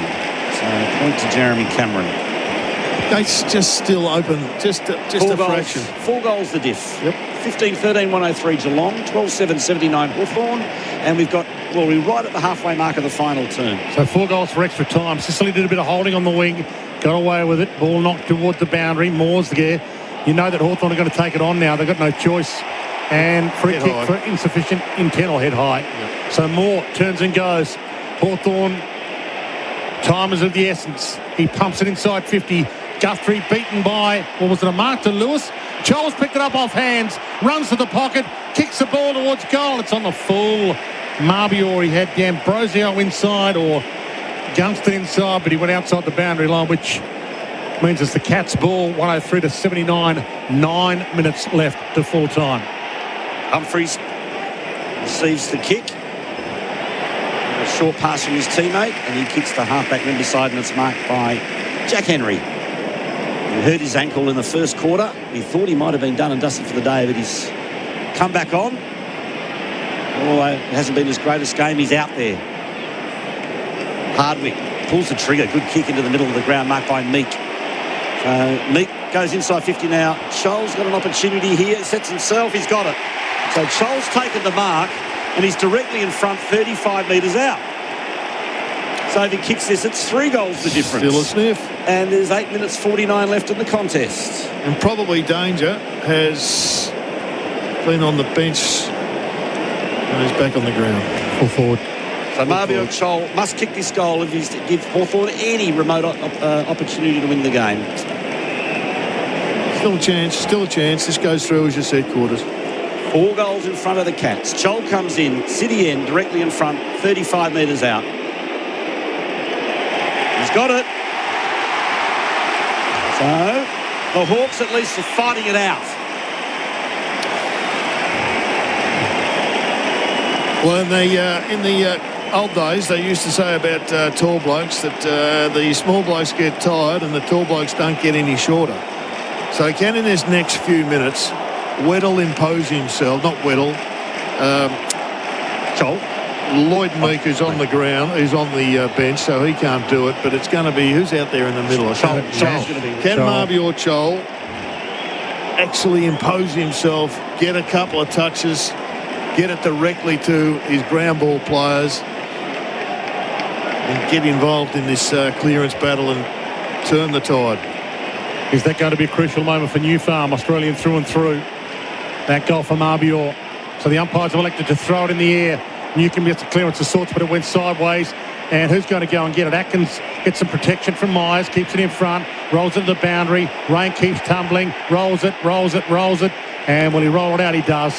Clever enough to get away with it as well. Ball in on the wing. Precious seconds tick down. We've got 8 minutes left in the final term. Brought to us by Tyre Power, your trusted tyre experts. And it's the Cats 103, Hawks 85. Rain teeming down at the MCG. Ball thrown in. Weddle in the ruck against Blitzarves. Gathered by Weddle. Moore lost it. Could have been holding the ball. Thrown out by Myers. God. Unbelievably. In front of the umpire. Cameron has got it. Can he control it? He's got to beat 3. He can't. Oh, here's an opportunity. Neil, he can't pick it up. Sock it off the ground. It's a goal to Stengel. And that is it. You said that before. It's a skill you have to develop in your game if you're playing AFL footy, and that is the soccer kick. And from 12 metres out, he has absolutely nailed it. But I guess you've got to develop the throw now because the umpires are so lax in imposing it. That's one of the... That was an obvious throw. That was just a scoop of the highest quality. And I'm sure we'll get a replay of it, but it's hard to believe the umpires couldn't see it. It's like a backhand fling. Yeah. 24-point margin. 109.85. Stengel's kicked 3. He's done his job. So it's over, but unless Hawthorn get the clearance and kick a goal now within 10 seconds, it's not over. 7.5 minutes left. The clearance is huge here. Impey might go and get it. He does. He got caught. Atkins stands under it, and that's a brilliant grab. It just went to require, but Atkins has played some sort of game as well. Yeah. The midfield of Geelong have got right on top. Dwayne, no one can keep a game alive more than you. Keep going. Short pass to Bailey Smith. Taking seconds off the clock.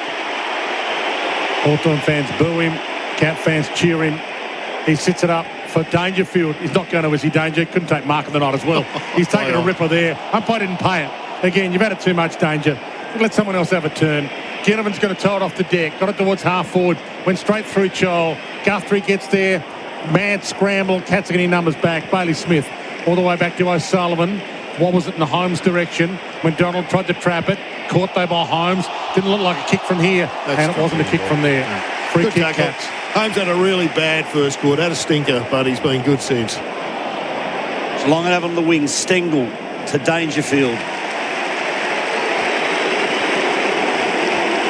What a game from the 35-year-old.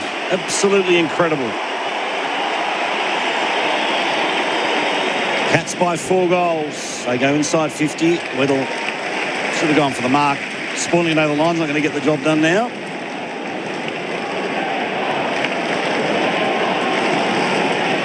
$99,597 have witnessed this game. It was a lockout with the members for the first time since 2007. That'll teach him. Get here early. Half forward flank, Moore. Off to Nash. Broke the tackle, but his handball was intercepted by Atkins. He sees it back safely over the line. 16-13, 109. 13-7-85 on the Tyre Power, your trusted tyre experts scoreboard. 5.5 or just under 6 minutes, in fact, of game time left in the contest. Here's Dwayne Russell. So Blitzarves does the ruck work against Weddle this time. Knocked down towards Dangerfield again. And again, he fights on. Got a knock on it. Smith got a toe on it. Clark floats it up inside 50. Martin's going to have to go. He did go. Knocked it to ground. Dangerfield again. Just muscled over the boundary by Newcombe.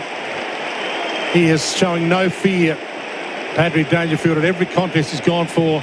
He knows they're into the grand final next week, and still he puts his heart and soul into every ball that he goes for. 109-85, 5.5 minutes left to full time on the New Tech automation for manufacturing clock. Neil against Weddle in the ruck, spills to Dempsey. Oh, he's almost pushed in the back by Scrimshaw. Umpire says, I will ball it up. 55 out, Hunt Road end from the Cats goal. Couple of nervous moments in the last quarter, but they dealt with that pretty well in the end, Geelong. Dangerfield fed it out to Myers. Got it to Neil, who had a fresh airy. Ginnivan kicks to Nash. He's tackled by Atkins. Nash, little toe poke, picked up by Newcomb nicely in the wet conditions. To Impey, he's gone. Just got the handball away in the nick of time. Watson tries to play soccer. He also has a fresh airy. Picked up by Holmes. As Gerard Healy said, it's been wonderful since quarter time. Holmes' kick only goes as far as Amon, who marks at half back. Shane Warne stands side. And he goes the long option. Look at the numbers for Paddy Danger. He's had 32 and he's had 8 clearances and he's kicked 3 goals for him. Yeah, trying to get the boy off. Yep. He's done enough, you reckon, Gerard? I think he's done enough. Yep. So ball about to be put back into play. Blitzars and Weddle to do it again. Blitzars from behind. Sweeps it in the Clark direction. Can't sing his praises enough since coming on as the sub. He kicks it around the body to Battle. He's got it on the wing. Just a handball to Amon. To Moore. All the way back to Battle. Inside kick might be a turnover. Myers in the middle of the centre circle. Hands it up to Holmes. No one's in the square. He could go all the way home. Here, Big Holmes. He does go long. He was looking to just get that handy point. But he kicks it to the boundary and we'll get a ball in. 4:20 left in the contest, if you can call it that now. Cats lead 109 to 85. There's a big difference between ratings and rankings, but we'll go with rankings because that's what we've got. Paddy Dangerfield has had 175. And that would probably be a record for the year for anyone. Wow. Weddle clearing kick wasn't that great, but it's come off to Moore, but he lost his footing. Good handball from Myers to Smith. Bit of icing on the cake for Smith. Good kick. He's kicked it.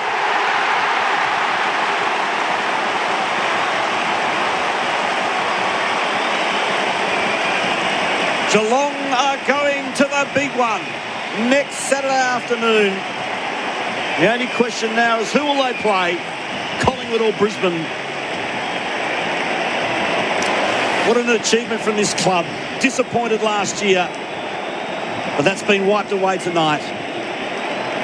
Yeah, it's been an amazing club. And again, Chris Scott just consolidates his reputation as one of the great modern-day coaches. He'd love a third premiership, obviously, and they're a long, long way away from that. The last week must be incredible, but nice little handball inside out from Myers. Sets up Bailey Smith, who's had an amazing game as well. But just to put it into perspective, Myers has had 130 ranking points. Bailey Smith's had 127. They've had huge gains. Dangerfield has put them in the shade. So Holmes, with the initial clearance, goes wide to Stengel, who marks it on the wing. He's had a big second half as well. Yeah, he's been good. Well, the Cats were on the ropes early. They were down by 13 at quarter time. They lost Thomas Stewart. They had Jack Henry in the dugout getting an ankle strap. They were in a lot of bother. They had Hawthorn players on song. Lewis was flying, Gunston was flying, and all of a sudden Chris Scott shut it all down. Wide ball towards Jerry and Cameron. He's content to knock it out. The two mainstays look like they're staying on for the entirety. Jeremy Cameron and Patrick Dangerfield are going to see it out. 3 minutes left to full time. AFL Nation for 420 Pies and for Elders. Contact Elders Finance today. Here's Stephen Quartermain on AFL Nation. All thrown in. It's inside Geelong's attacking 50. Ginnivan. Ineffective handball. Smith dives over the line with a footy in hand. Umpire says toss it in. Major goal kickers in the game for the Cats. 3 each to Cameron, to Stengel and to Dangerfield. While for the Hawks, Lewis kicked 3 all in the first half. And Gunston again has been superb with 3. Wizards had 5. Ward's had 8. Weddle's had 10. Impey's had 11. Good mark. He's had a good game, this bloke. So the mark is taken by De Koning on centre wing against Chol. 30 points is the buffer. What's happened there? Is this a complete shake from De Koning? That came off the inside of the ankle. I don't think it hit the foot. Touch of the what we saw last week. Yep. The shin kick from the last week, Dwayne. Well, you wrapped it up too much, Gerard. Yeah. There's a bit of work to be done there. They're going to throw in pretty much on the members' wing. Weddle against Blitzarves. Blitzarves tapped it to Bowes unsuccessfully. Newcomb, not a great handball. Bowes knocks it to Smith, who puts the foot on the accelerator against Ginnivan. Into the pocket. Dangerfield attacks it. Get him off. Get him off. Chris Scott. He's got more trust in the footy gods than I have. Ferris knocks it over the line for a throw in. Well, Holmes is the other one you'd probably get off as well, given what happened last year. But they just plan it out. 2 minutes and 30 seconds left. Crowd's thinned out a little. Few have headed for the Westgate to head on back down to the Cattery and get themselves ready for a grand final next week. Weddle rolls it away. Blitzar's about to pounce. 50 from goal. Can't do something with it. Trickles toward Bailey Smith and the boundary. Bailey gets there. Hands it to Koning. Feeds it back inside. Ginnivan wobbles it down the wing, and the umpire will probably say insufficient intent, I'd reckon. And I reckon right. Koning's at 18 possessions. He's missed out on a grand final a couple of years ago. So free kick to the Cats.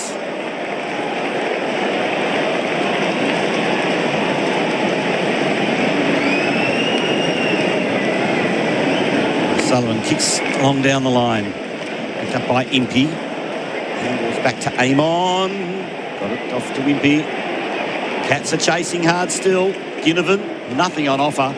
Just blazes away into the middle, and Sicily is out marked. That's got to be a mark. It is. And it's awarded to O'Connor.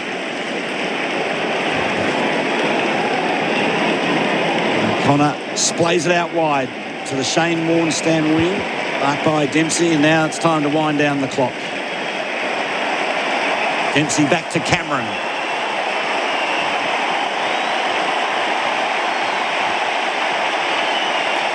.99 seconds to go. Cameron, he's got 3 tonight for a season total of 88. Kicks to half forward. Still, now there's a whistle here. Yeah, through the ball. Throw. And it's going to Newcomb against Manor. John Newcomb kicks to 2 Hawks, and they knock into each other. That's Scrimshaw and Nash, and it's a turnover. Dempsey, slippery ball now, handball to Manor, slips through his fingers. We'll have a throw in at half forward. Shane Warne stands side. Minute 4 to go. Here's Dwayne Russell. Monster crowd tonight.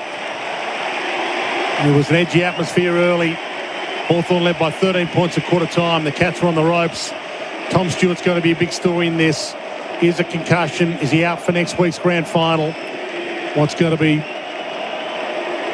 the call from the rooms tonight? We'll take you down there shortly after the final siren for the song and the celebration. Hawks have still had a great season. They'll be contenders next year, but they've been outplayed since quarter time tonight.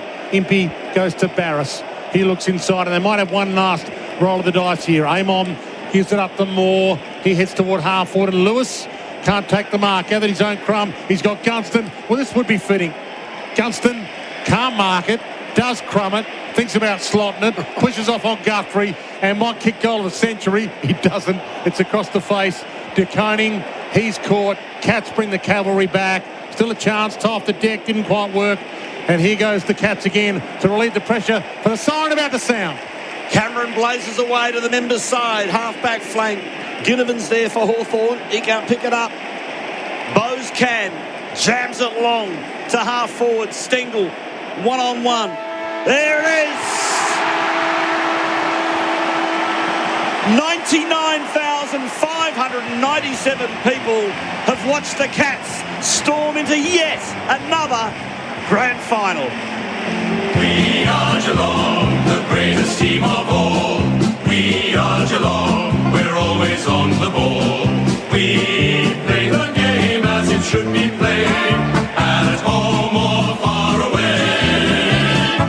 Our banners fly high from dawn to dark, down at Gardenia Park. Hawks got the jump on the Cats in the first quarter. They led by 13, but after that, it really was the Geelong show, led by the one and only Patrick Dangerfield. The Cats by 1 point at half-time, by 28 at three-quarter time, and the final margin was 30 points, 17-13, 115 to 13-7, 85.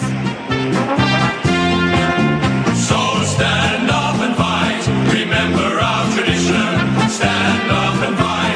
it's always our ambition. Throughout the game to fight with all our might, because we're the mighty blue and white. And when the ball is bounced to the final bell, stand up and fight like hell. And fight like hell they did in the last three quarters. For the Cats, 3 goals each to Cameron, Stengel and Dangerfield, and singles to 2 goals to Manor, and singles to Smith, Holmes, Martin, Myers, Neal and Blitzars. While for the Hawks, 3 goals to Gunston, 3 goals to Lewis, and 1 apiece to Impey, Nash, Moore, Scholl, McDonald, Ginnivan, Watson. But 2 stories tonight. Well, there's 3 stories. We'll talk about Tom Stewart later, who went off with what we believe was concussion. But the 2 stories tonight are Patrick Dangerfield at 35 years of age, producing a final for the ages, and the complete domination of Geelong in the midfield. Yeah, I was just having a look at that. Firstly, the domination of Geelong's midfield. It's rare that stoppage dominates the score in a final, and you only have to listen to Hoy to tell you that the turnover game is the most important. Well, they got 6 goals 7 from turnover. They got 11 goals 6 from an unbelievable smashing in and around the ball. Their midfield just totally dominated.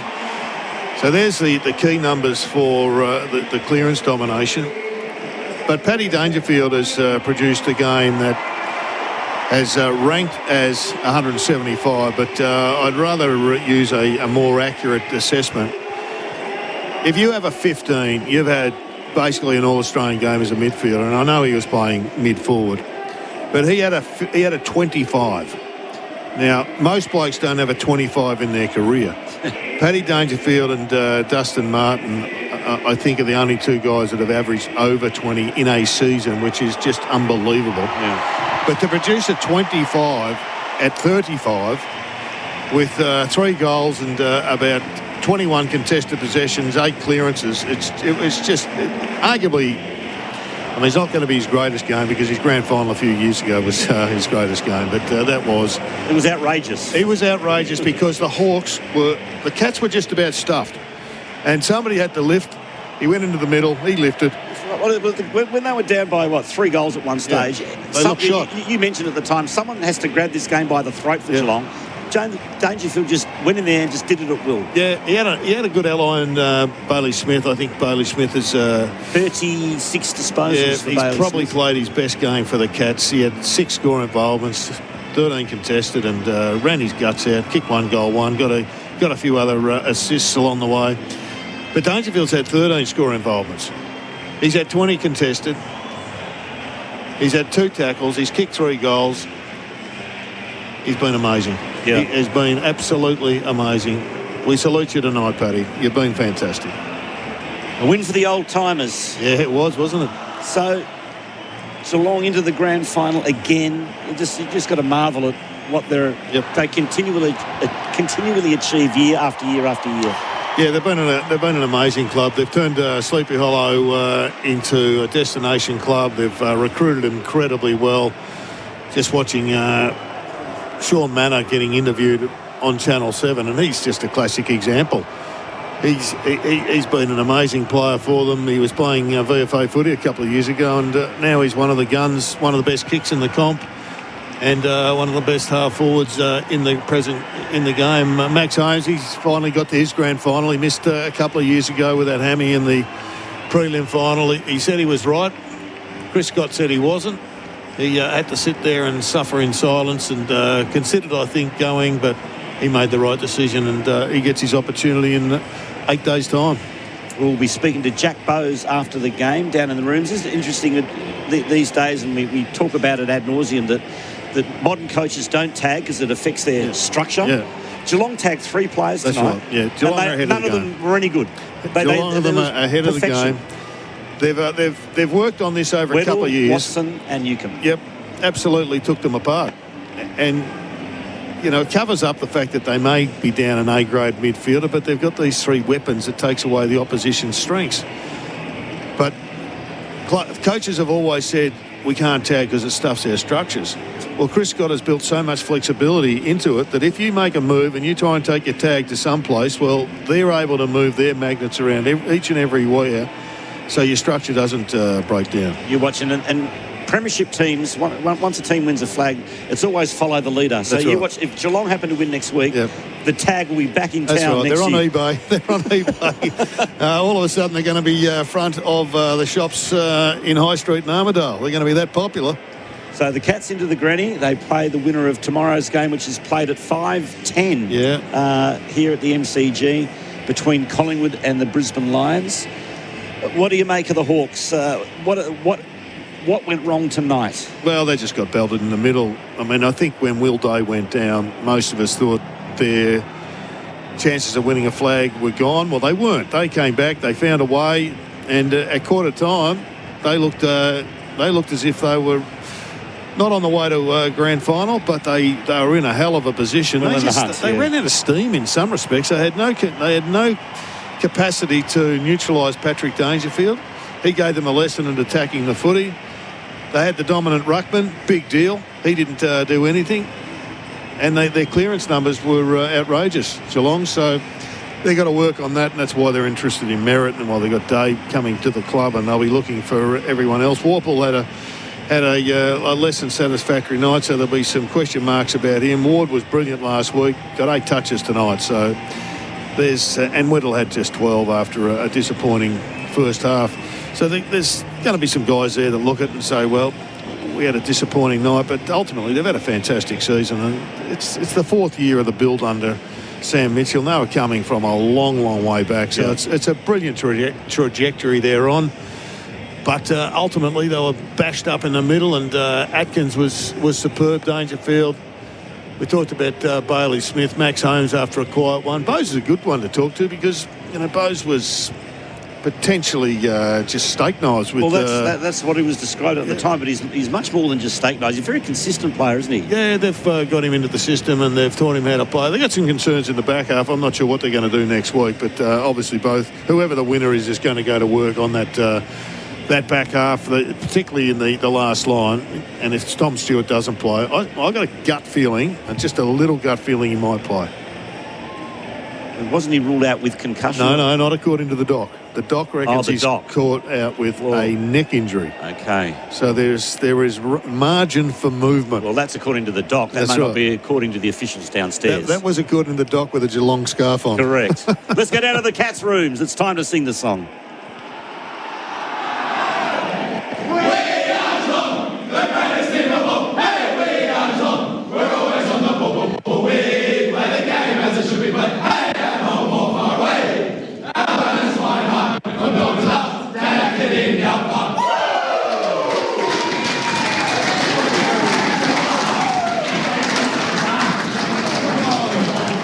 $30 points to the Cats in front of 99,597. Shortly we'll be speaking to Jack Bowes. Young Clark, who came on as the sub early in the game, he was good. He was good. He had 14 possessions. I haven't seen him really play a game where I thought he's going to make it, but tonight he put a couple of quarters together and he was taken as a really high draft pick. As I think Dwayne said here, they traded up to get him, so he's a local product. They like him, but he's been a slow burn. And he's got there. Ollie Dempsey, he was running into an open goal. If the siren had gone to 5 seconds later, Ollie Dempsey would have had one of his... He was quiet tonight. He was. He would have finished up with another goal. But his second half, he got going with 14 touches. Didn't kick a goal, only the 2. So the footy world knows what he's up to. It's a question of whether or not he can get up to it again unbridled in the last game of the year. And I know you touched on Bailey Smith, but... Well, he's a polarising figure in the game of AFL. Yeah. But, as they say, the boy can play. Oh, the boy can play. He polarises off the field sometimes, but he doesn't polarise on the field too often. He's had a terrific season. He's going to be a chance to win the medal on Monday night. He's got a fair few people competing with him. Most people that I talk to suggest that Max Holmes is probably in front of their best and fairest down there, but that doesn't always indicate who's going to win the medal. Jeremy Cameron was quiet early, but he lifted in the second half, didn't he? And 3 goals, 2. Yeah, came home with 3 goals too, so that's a bloody good contribution for him. Needs to kick 12 next week. Oh, well, you'll do that easy. Get that to half-time and get that problem out of their system, and they can go on and... focus on winning the game. And Jack Gunston, just to mention for Jack, 3 goals tonight for Jack. We'll get back to Jack Gunston and we'll talk about him a little bit later on. Let's go down to the Cats' rooms Jack Bowes, welcome to AFL Nation. Congratulations, young man, you're into the grand final. Thank you. Good win. Yeah, bloody oath it was. It was a great win. What's rushing through your head at the moment? I don't know. It's just surreal. Excited for next week, but just going to enjoy this moment. I think it's a dream come true. Tell us as a young kid dreaming about playing an AFL grand final. Oh, yeah, that's every kid's dream growing up playing footy. I can't believe it's coming around next week. So, a bit emotional now. It's exciting. Worked hard. The team's in a good position. So, we get a crack at it. It's good. Here is Gerard Healy.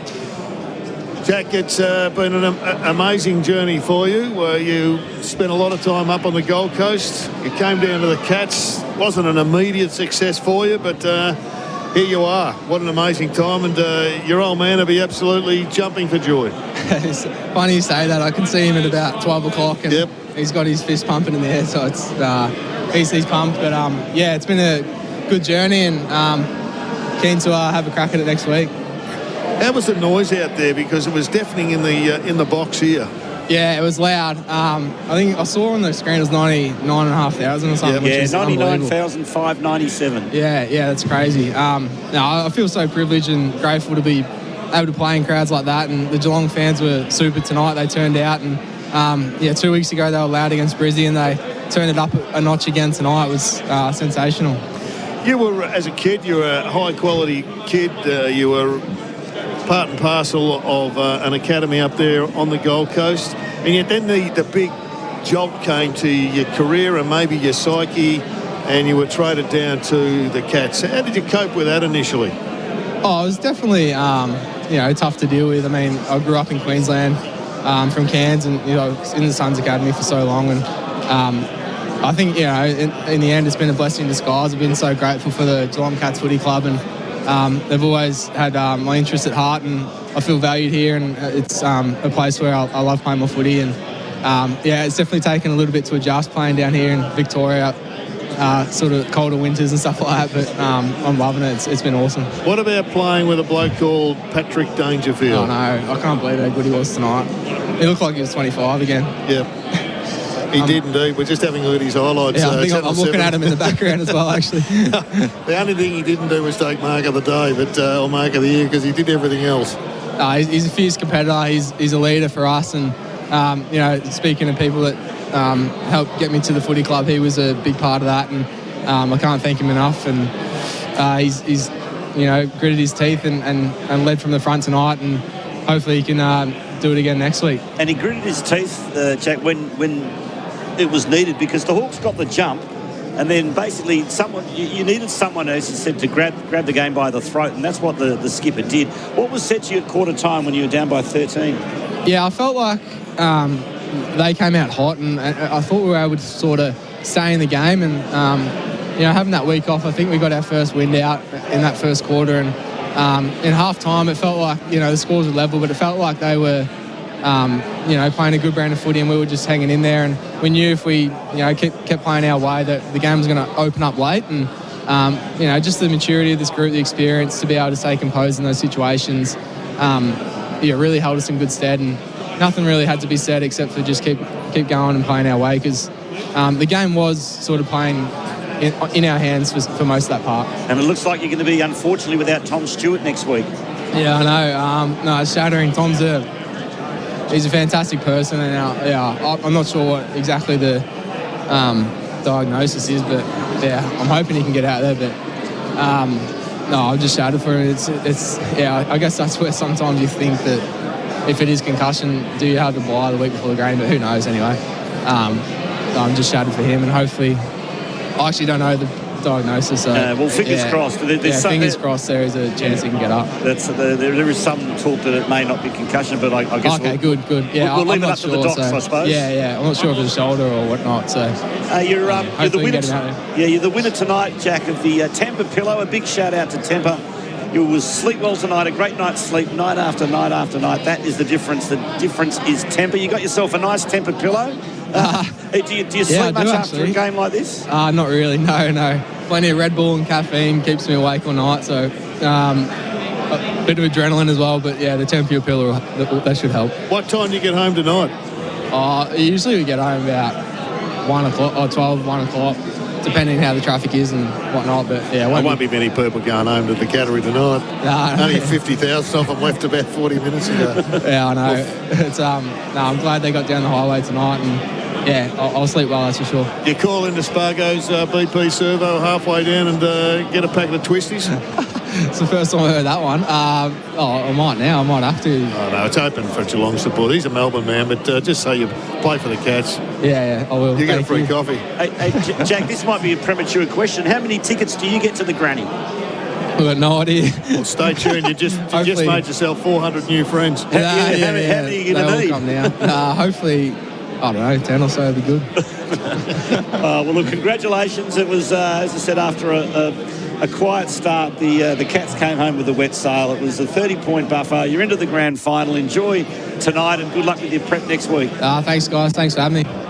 Jack Bowes playing in the grand final next week. Celebrations in the rooms, of course, courtesy of Tobin Brothers Funerals, celebrating lives every day of the year. It's amazing how your career can, wax and wane. And I mean, he was basically tipped out of the Suns, couldn't get a Guernsey up there, and the Cats saw something in him. That they liked the fact that they picked up the draft pick, obviously, in what was described as a salary cap dump. But they saw something in the player, and they've developed him and kept on persisting and building his confidence. And he delivered a pretty good role, a pretty good performance tonight. He had 12. He was playing in defence. He didn't make too many mistakes, and he'll be thrilled to run out on Saturday afternoon and hopefully be part of Cat history.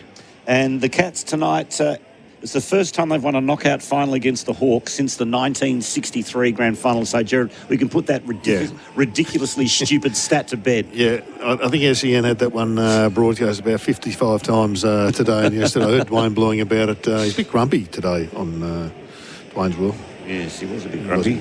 Anyway, be happy tonight. Yeah, no, he's happy. Home. He's on his way home. More than happy tonight with the Cats through to the granny. We're going to take a break from the MCG. When we come back, Gerard Healy will give us all the awards for the night, including the 3, 2 and 1, although it's a bit of a waste of time tonight because we know he's getting Danger's 3. got the lot. I think, just give the whole 6 votes to Patrick Dangerfield. But Geelong home by 30 points. We'll be back more from the MCG shortly on AFL Nation.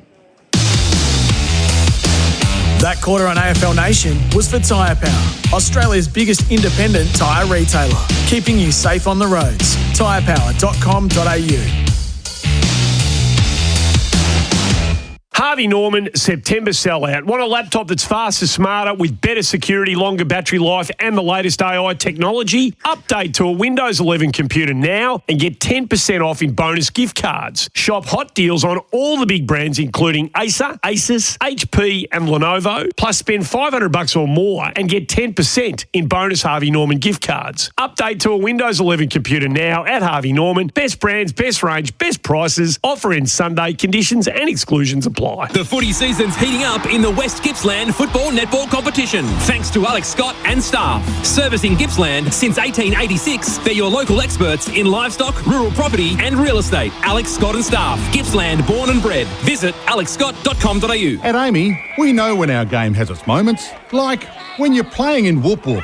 The only park left is behind the goal square. You get heat rub in your eye. When your banner has a typo, the scoreboard doesn't add up. You lose a boot, and the match winner misses everything except your windshield. It's lucky you're with Amy. Before buying comprehensive car insurance issued by Amy, read the PDS and TMD at amy.com.au and consider whether it's right for you. Lucky you're with Amy. Looking for your best job match? You know, the one that has you jumping out of bed like it's grand final morning. Game on! With the best job matches, Seek can help you find what you're looking for. Search by job skills, work type or location. Whether you're looking to make the big leagues with a career move, need more flexibility to catch every match, or want to team up with your dream employer, simply seek and you shall find. Download the Seek app today. Seek! And you shall find. Until recently, the only way to fix a leaking sewer drain inside the walls of a building was to smash through the walls.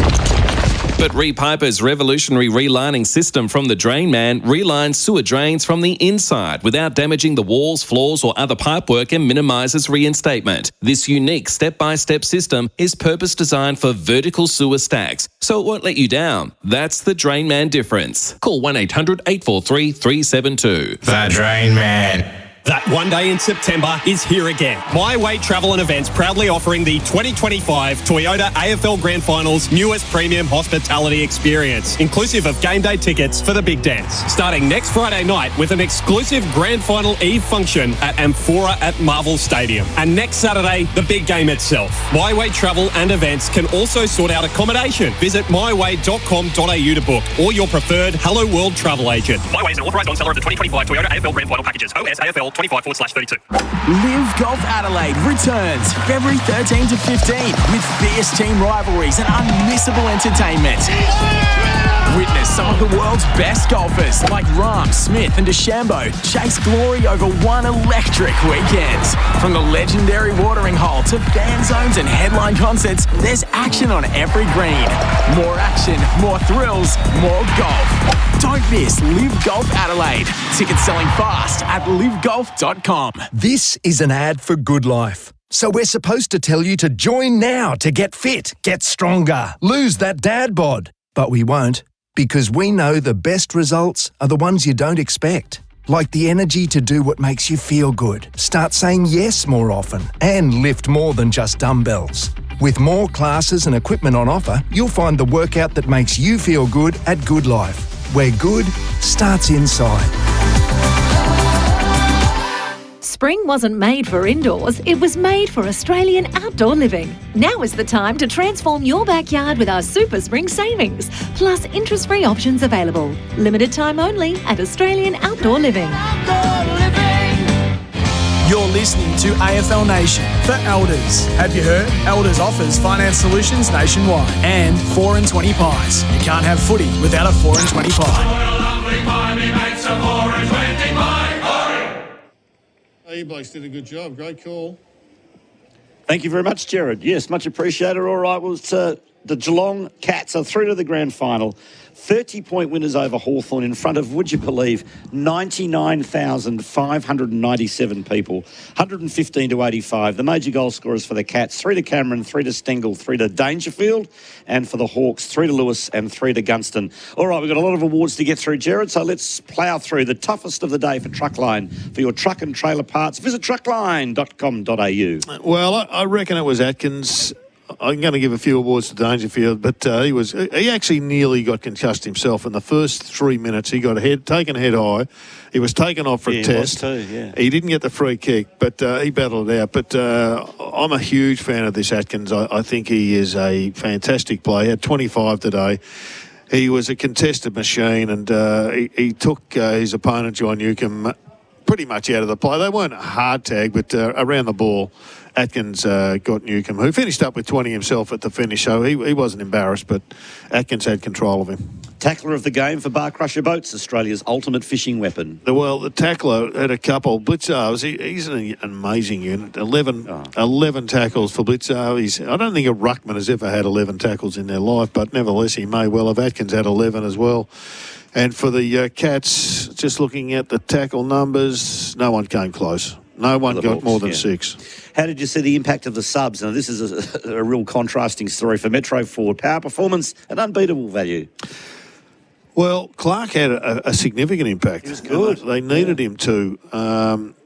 And was it Jath, the sub for? Yeah. He didn't have much influence at all. He had 5 touches and went at 25%. So no influence there. And Clark gives himself, I don't think there's going to be, I mean, if the ruckman comes in, Reece Stanley comes in, well, maybe, maybe they experiment with, who am I looking for? The ruckman. Blitzar's going back. Maybe he goes back. Who knows whether they're going to muck around with it. I'm not sure they would.